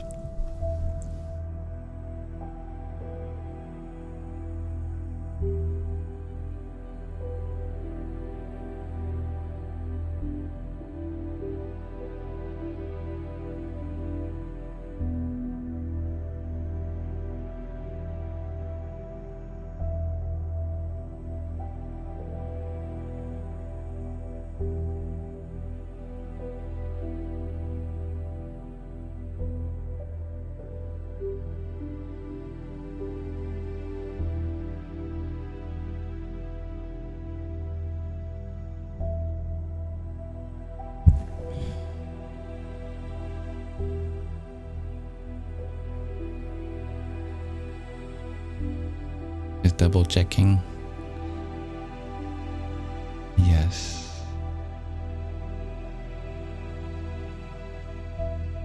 All right. Woohoo! Long mantra. No one's expected to stay for the whole thing. You all can leave at any time, and so if you do leave before the meditation session is done, well, may you have a beautiful rest of your evening or afternoon or morning or night. Please have my farewell wishes.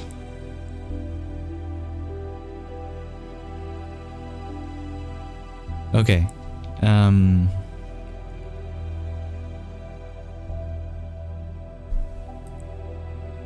I am going to pause the background music too,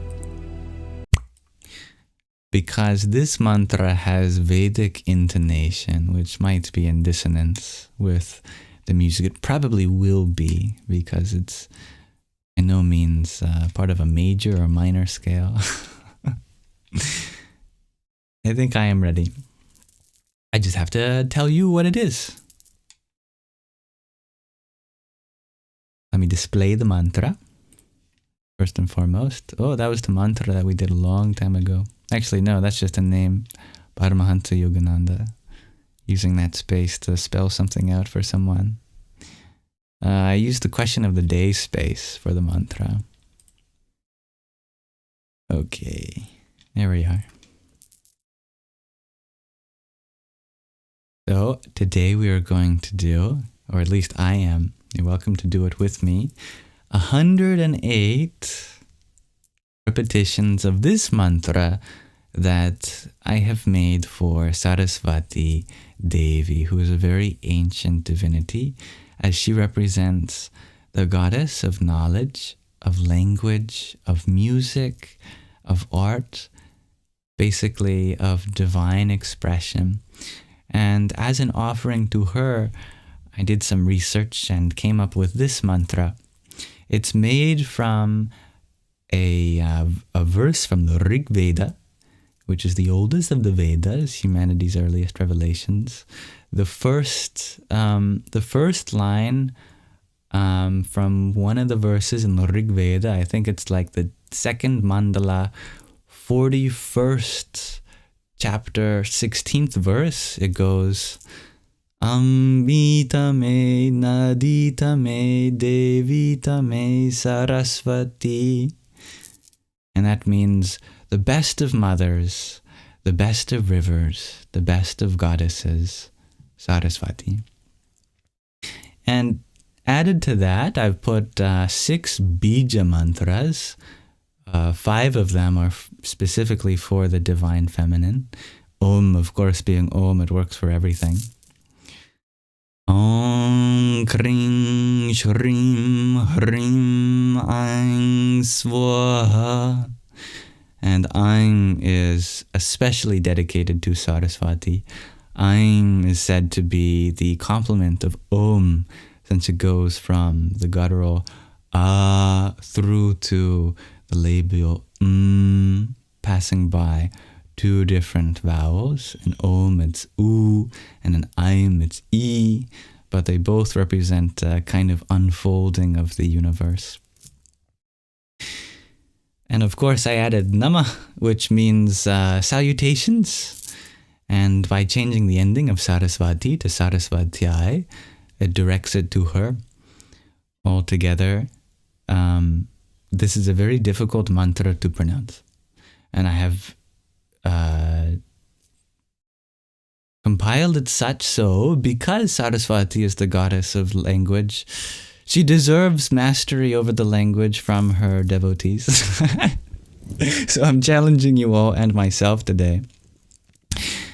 There are some subtle points. I don't want to go into all of them for the purpose of having a shorter introduction, but that visarga, that expulsion of breath symbolized by the H in Namaha, it turns into a very rare sound before the K, known as a guttural fricative.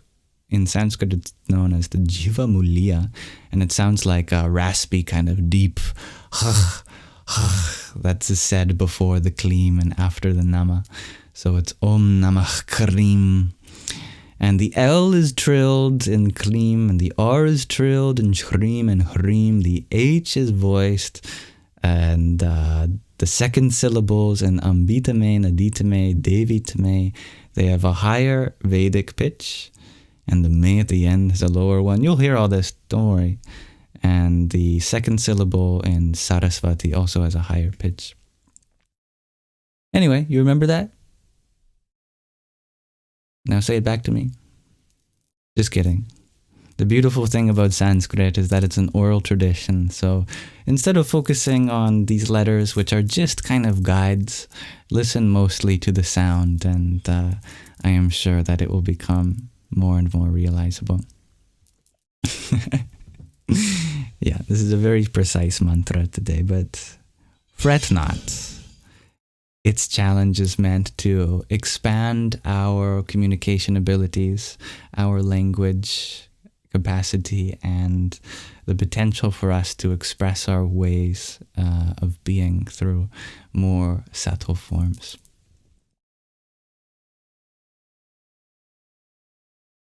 Om.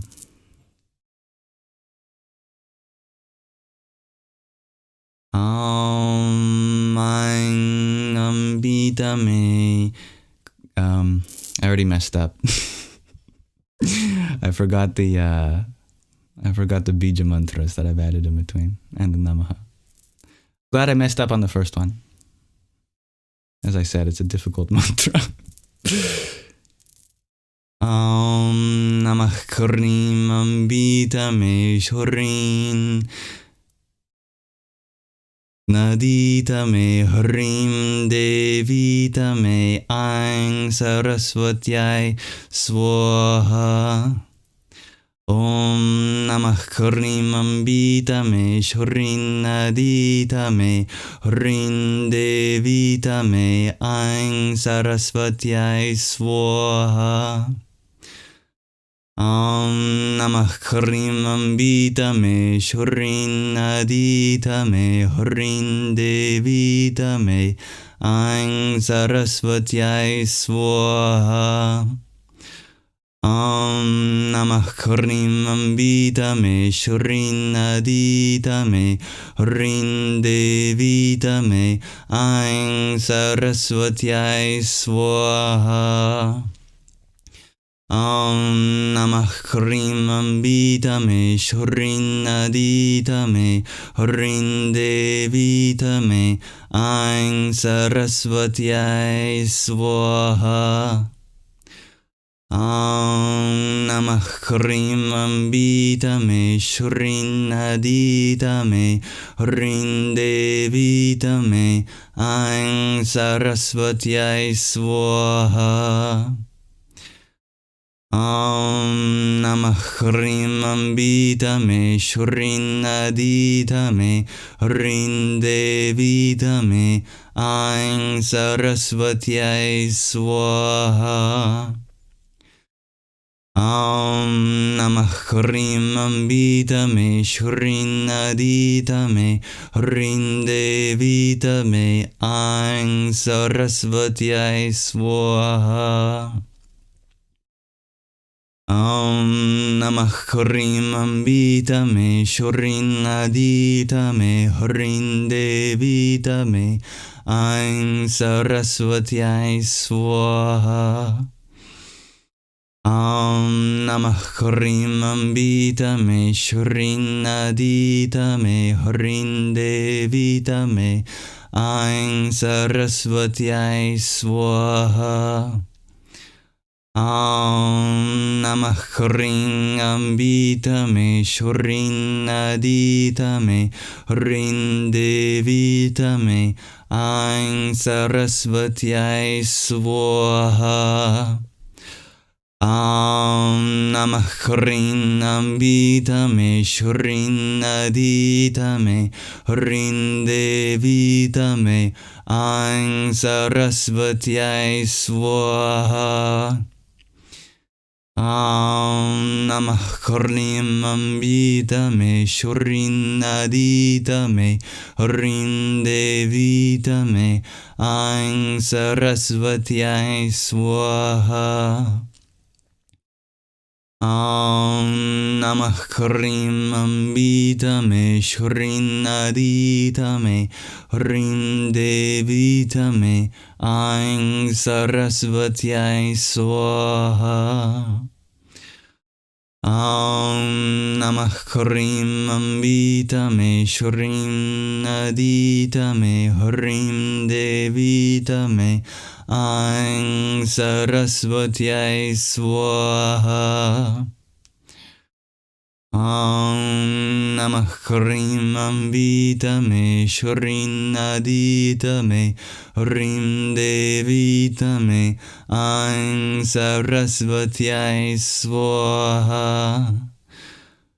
Om Namah Hrim Ambita Me Shorin Adita Me Hrim Devita Me Aing Saraswatyai Swaha Om Namah Hrim Ambita Me Shorin Adita Me Hrim Devita Me Aing Saraswatyai Swaha Om Namah Hrim Ambita Me Shorin Adita Me Hrim Devita Me Aing Saraswatyai Swaha Om Namah Hrim Ambita Me Shorin Adita Me Hrim Devita Me Aing Saraswatyai Swaha. Om Namah Krim Ambitame Shorin Aditame Rin Devitame Aing Saraswatyai Swaha. Om Namah Krim Ambitame Shorin Aditame Rin Devitame Aing Saraswatyai Swaha. Om Namah Krim Ambitame Shorin Aditame Rim Devitame Aing Saraswatyai Swaha. Om Namah Krim Ambitame Shorin Aditame Rim Devitame Aing Saraswatyai Swaha. Om Namah Krim Ambitame Shrin Aditame Rin Devitame Aing Saraswatyai Swaha. Om Namah Krim Ambitame Shrin Aditame Rin Devitame Aing Saraswatyai Swaha. Om Namah Krim Ambitame Shrin Aditame Rim Devitame Aing Saraswatyai Swaha. Om Namah Krim Ambitame Shrin Aditame Rim Devitame Aing Saraswatyai Swaha. Om Namah Krim Ambitame Shrin Aditame Rim Devitame Aing Saraswatyai Swaha. Om Namah Krim Ambitame Shrin Aditame Rim Devitame Aing Saraswatyai Swaha. Om Namah Krim Ambitame Shrin Aditame Rim Devitame Aing Saraswatyai Swaha. Om Namah Krim Ambitame Shrin Aditame Rin Devitame Aing Saraswatyai Swaha. Om Namah Krim Ambitame Shrin Aditame Rin Devitame Aing Saraswatyai Swaha. Om Namah Krim Ambitame Shrin Aditame Rim Devitame Aing Saraswatyai Swaha. Om Namah Krim Ambitame Shrin Aditame Rim Devitame Aing Saraswatyai Swaha. Om Namah Krim Ambitame Shrin Aditame Aing Saraswatyai Swaha. I forgot a word, I'll do that one again. Om Namah Krim Ambitame Shrin Aditame Rim Devitame Aing Saraswatyai Swaha.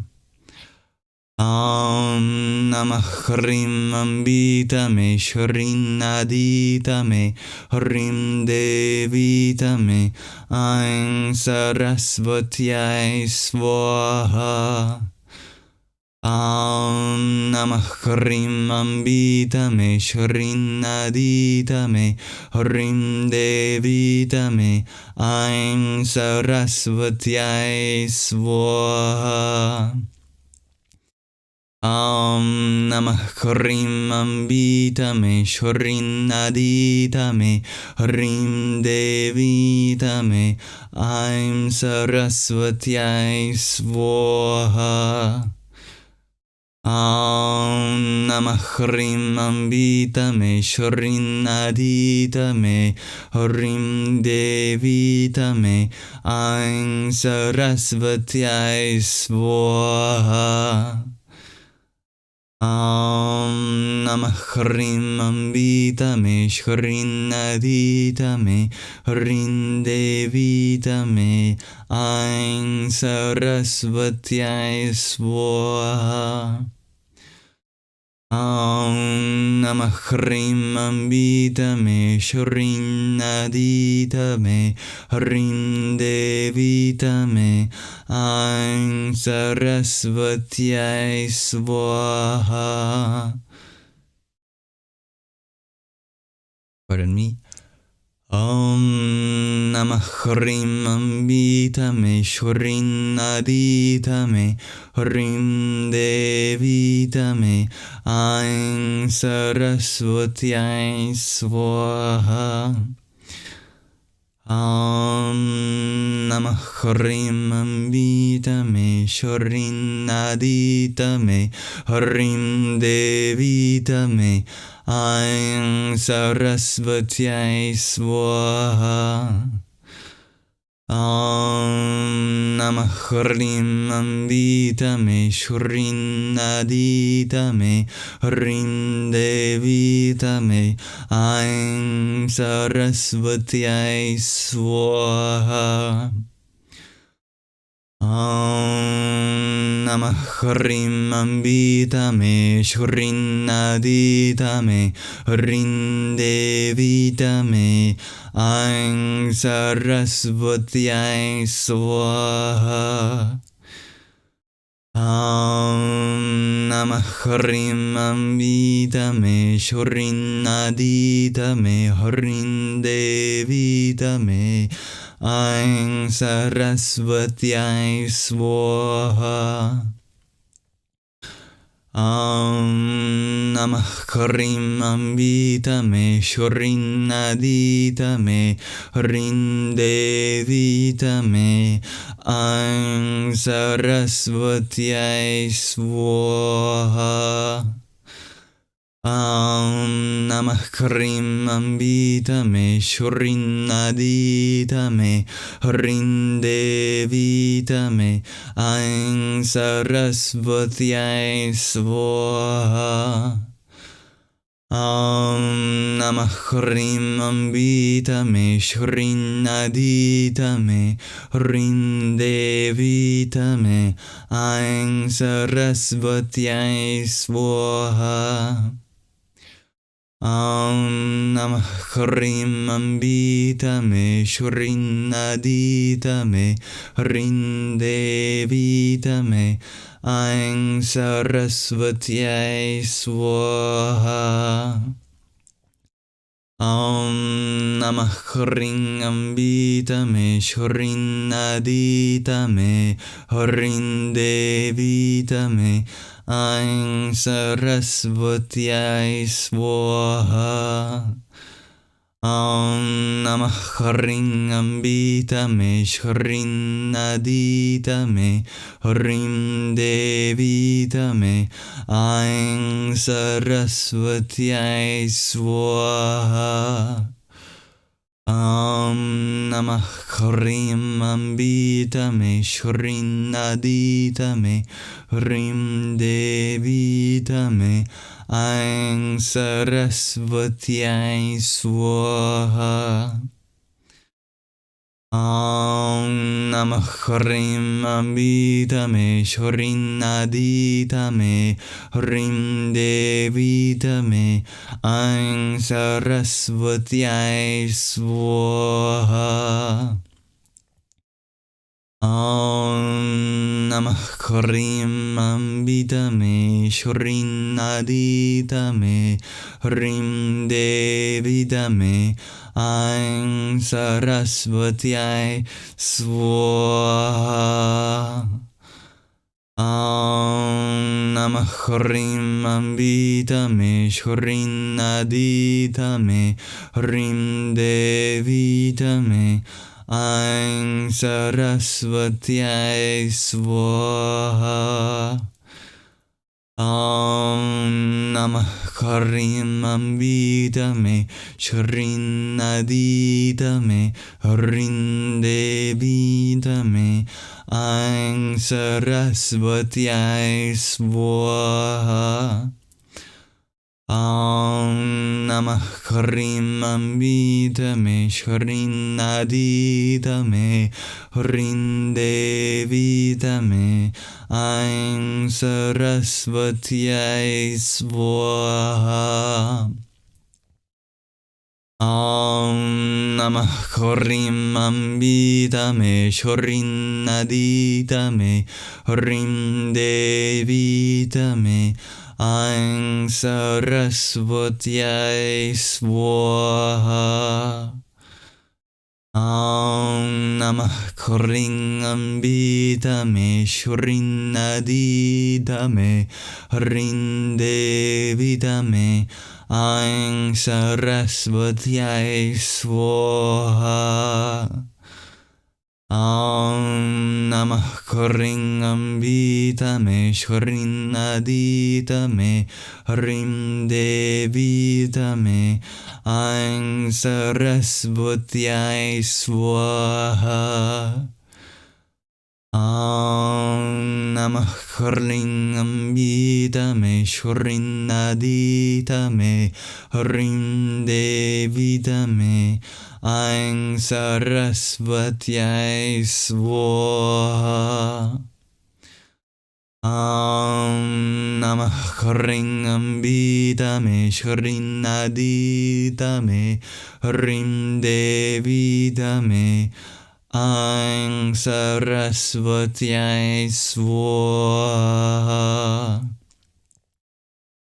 Om Namah Karim Ambitame Shrin Aditame Hrim Devitame Aing Saraswatyai Swaha. Om Namah Karim Ambitame Shrin Aditame Hrim Devitame Aing Saraswatyai Swaha. Om Namah Karim Ambitame Shrin Aditame Hrim Devitame Aing Saraswatyai Swaha. Om Namah Karim Ambitame Shrin Aditame Hrim Devitame Aing Saraswatyai Swaha. Om Namah Karim Ambitame Shrin Aditame Hrim Devitame Aing Saraswatyai Swaha. Om Namah Karim Ambitame Shrin Aditame Hrim Devitame Aing Saraswatyai Swaha. Om Namah Karim Ambitame Shrin Aditame Hrim Devitame Aing Saraswatyai Swaha. Om Namah Karim Ambitame Shrin Aditame Hrim Devitame Aing Saraswatyai Swaha. Om Namah Hring Ambitame Shrin Aditame Hrin Devitame Aing Saraswatyai Swaha. Namah Hring Ambitame Shrin Aditame Hrin Devitame Aing Saraswatyai Swaha. Namah Hring Ambitame Shrin Aditame Hrin Devitame Aing Saraswatyai Swaha. Namah Hring Ambitame Shrin Aditame Hrin Devitame Aing Saraswatyai Swaha.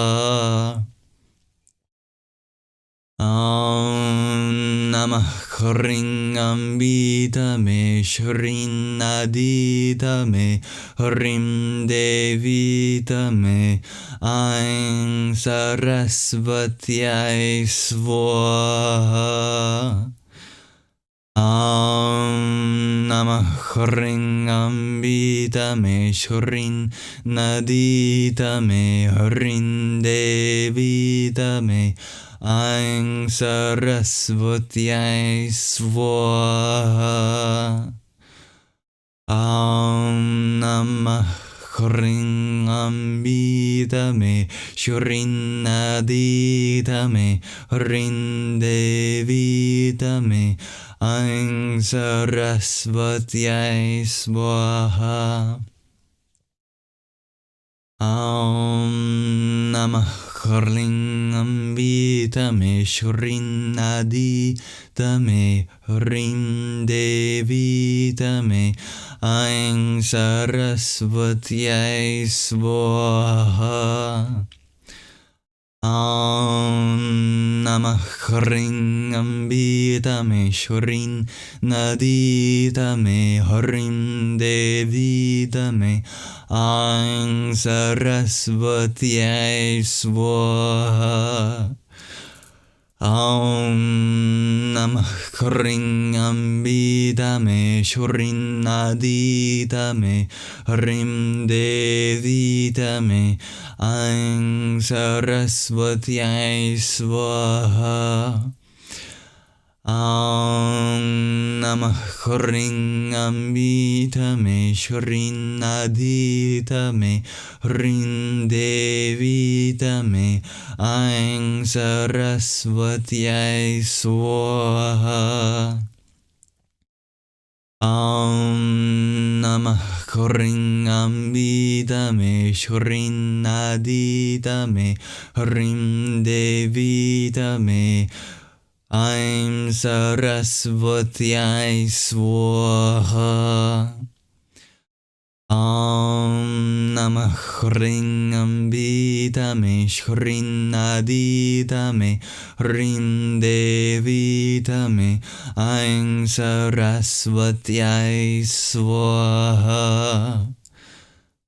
Namah Hring Ambitame Shrin Aditame Hrim Devitame Aing Saraswatyai Swaha. Namah Hring Ambitame Shrin Aditame Hrim Devitame Aing Saraswatyai Swaha. Namah Hring Ambitame Shrin Aditame Hrim Devitame Aing Saraswatyai Swaha. Namah Hring Ambitame Shrin Aditame Hrim Devitame Aing Saraswatyai Swaha. Namah Hring Ambitame Shrin Aditame Hrim Devitame Aing Saraswatyai Swaha. Om Namah Hring Ambitame Shrin Aditame Hrim Devitame Aing Saraswatyai Swaha. Om Namah Hring Ambitame Shrin Aditame Hrim Devitame Aing Saraswatyai Swaha. Om Namah Hring Ambitame Shrin Aditame Hrim Devitame Aing Saraswatyai Swaha. Om Namah Hring Ambitame Shrin Aditame Hrim Devitame Aing Saraswatyai Swaha. Om Namah Hring Ambitame Shrin Aditame Hrim Devitame Aing Saraswatyai Swaha. Om Namah Hring Ambitame Shrin Aditame Hrim Devitame Aing Saraswatyai Swaha. Om Namah Hring Ambitame Shrin Aditame Hrim Devitame Aing Saraswatyai Swaha. Om Namah Hring Ambitame Shrin Aditame Hrim Devitame Aing Saraswatyai Swaha. Om Namah Hring Ambitame Shrin Aditame Hrim Devitame Aing Saraswatyai Swaha. Om Namah Hring Ambitame Shrin Aditame Hrim Devitame Aing Saraswatyai Swaha. Om Namah Hring Ambitame Shrin Aditame Hrim Devitame Aing Saraswatyai Swaha. Om Namah Hring Ambitame Shrin Aditame Hrim Devitame Aing Saraswatyai Swaha. Om Namah Hring Ambitame Shrin Aditame Hrim Devitame Aing Saraswatyai Swaha. Om Namah Hring Ambitame Shrin Aditame Hrim Devitame Aing Saraswatyai Swaha. Om Namah Hring Ambitame Shrin Aditame Hrim Devitame Aing Saraswatyai Swaha. Om Namah Hring Ambitame Shrin Aditame Hrim Devitame Aing Saraswatyai Swaha. Om Namah Hring Ambitame Shrin Aditame Hrim Devitame Aing Saraswati Swaha. Om Namah Hring Ambita Me Shrin Adita Me Hrim Devita Me Aing Saraswati Swaha. Are we at the end already? That didn't feel like 108. One more for good measure. Om Namah Hrim Ambita Me Shrim Adita Me Hrim Devita Me Aing Saraswati Swaha.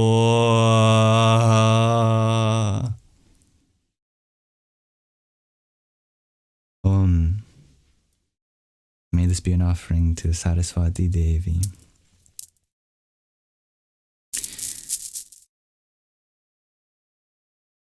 Well, if you can chant that mantra, you can chant anything. You've heard of a rolling R before, but have you heard of a rolling L? Oh, that's a tricky bija. Karlim. Namaste.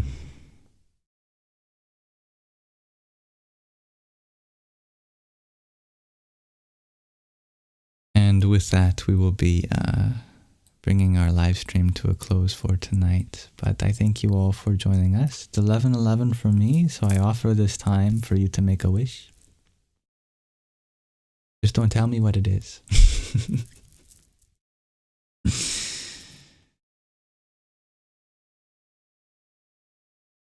That is a beautiful reminder, dear Marcus. It is strange when you stop thinking about it, the better you can delve into it, losing track of time. That is the essence of mantra japa. Oh, you just lose yourself into such an ecstatic state. My whole body is tingling. Thank you for this, everyone. You got 108 Mahina? Wow. I definitely lost track of time in that, which is wonderful. Now, thank you to those who sent a gift earlier, like dear Connection, Divina for the rose. I'm Saraswati Namaha. And Jen, thank you for your 44 roses. Namah Shakti Shavaya. Mom Star Nation, thank you for your disco love. Hariom Tatsat. And dear Anazek, thank you for your quintet of flowers and another quartet of them. Hariom Tatsat. Marcus, thank you for your flowers too. Radhe Radhe. To Infinity, you share that I should have a little shout out for Magdalene in the recording. It was her birthday. Ah, and she was here earlier, wasn't she? Don't know if I saw her leave, but yes, I will message her too. I have her WhatsApp. I will wish her a big, big, lovely birthday from me and all of us here. May all of her wishes come true. She is a wonderful participant in our Sangha. I'm very grateful that she was here for a part of it. Or some symbols. That's what you guys were talking about earlier. I think my eye caught that. Yes.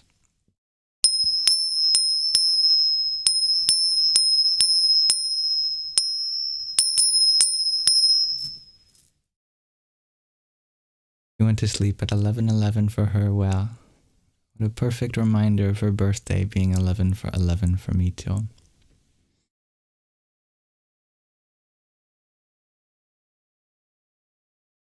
And thank you for remembering that, G to Infinity. That's very kind of you for looking out for a fellow Sanghi like that.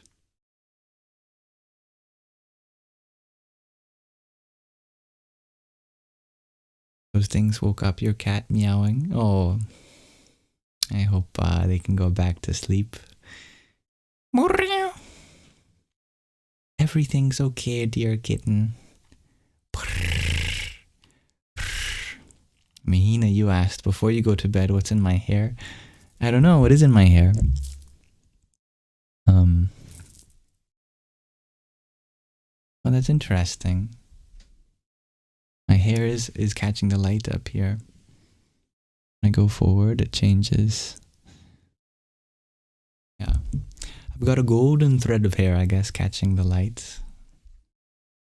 I don't know if that was it. If there's something else in my hair, please let me know. Otherwise, this will be the conclusion of our 6-hour live stream today. Time for my first meal of the day at 11 p.m. Don't tell my mom, she'll kill me. But I wish you all farewell. If you did want to return to any part of this live, I will upload it along with the readings and meditation to my Yamsox Lives YouTube channel. Also linked in the link tree in my bio. And did I edit and upload the 13th chapter of the Bhagavad Gita? I think I can do that tonight, probably. So you can look out for that on my ASMR channel. I just recently uploaded the 12th chapter anyway. So that's there for you if you're interested. Without further ado, may this live stream be an offering to the divinity within you. Hello, Orla. You caught me again just to say good night. Well, thank you for your good night wishes. It was what you were referring to, Mahina. You thought I had gold silk in my hair. Well, that's a lovely mistake. Now I feel like my hair looks like gold silk. So thank you for that. Must be the light of the source that I reflect within you all. Because the light must come from you. All that is gold, all that is valuable is something that you find within me, and therefore it is within you. You are merely finding a place to put it, perhaps. And for that I'm honored. And in any other way in which I cannot be a mirror for the divine, that's something I will absolutely take accountability for. Still feel bad about my dear who I judged earlier. I assumed they were making an assumption, and I will reflect on that tonight, absolutely. Dear France Beans. So, every live stream I have something to work on myself, so I can return with hopefully an even more open mind next time. Namaste, neat pink shark. Thank you for coexisting with me, dear Paisley. It is a little late for me, but I am a night owl.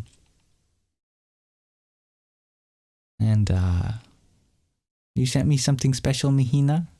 Oh, well, I look forward to seeing it. You shouldn't have. And before we go, where wild hearts wander, you have an important question. You're really struggling with stepping out of religious dogma. Have I any advice? Remember that religions, they point the way. And sometimes in all of the pointing, it feels like we end up pointing at each other. But even though we may be standing on opposite sides of the mountain, and therefore pointing in opposite directions to the top is the same, no matter which direction you climb the mountain. Therefore, as long as you feel yourself getting higher towards the peak, then you know that you're on the right path, no matter what other path other people may be on. Express yourself on the one that makes sense to you most in this moment. I think that's a good place to end things too. As well as neat pink sharks, tiny Diny, that they sent. Yippee! So thank you for that. May you all have a wonderful rest of your present moment. Namaste. Sorry, I keep hitting the microphone.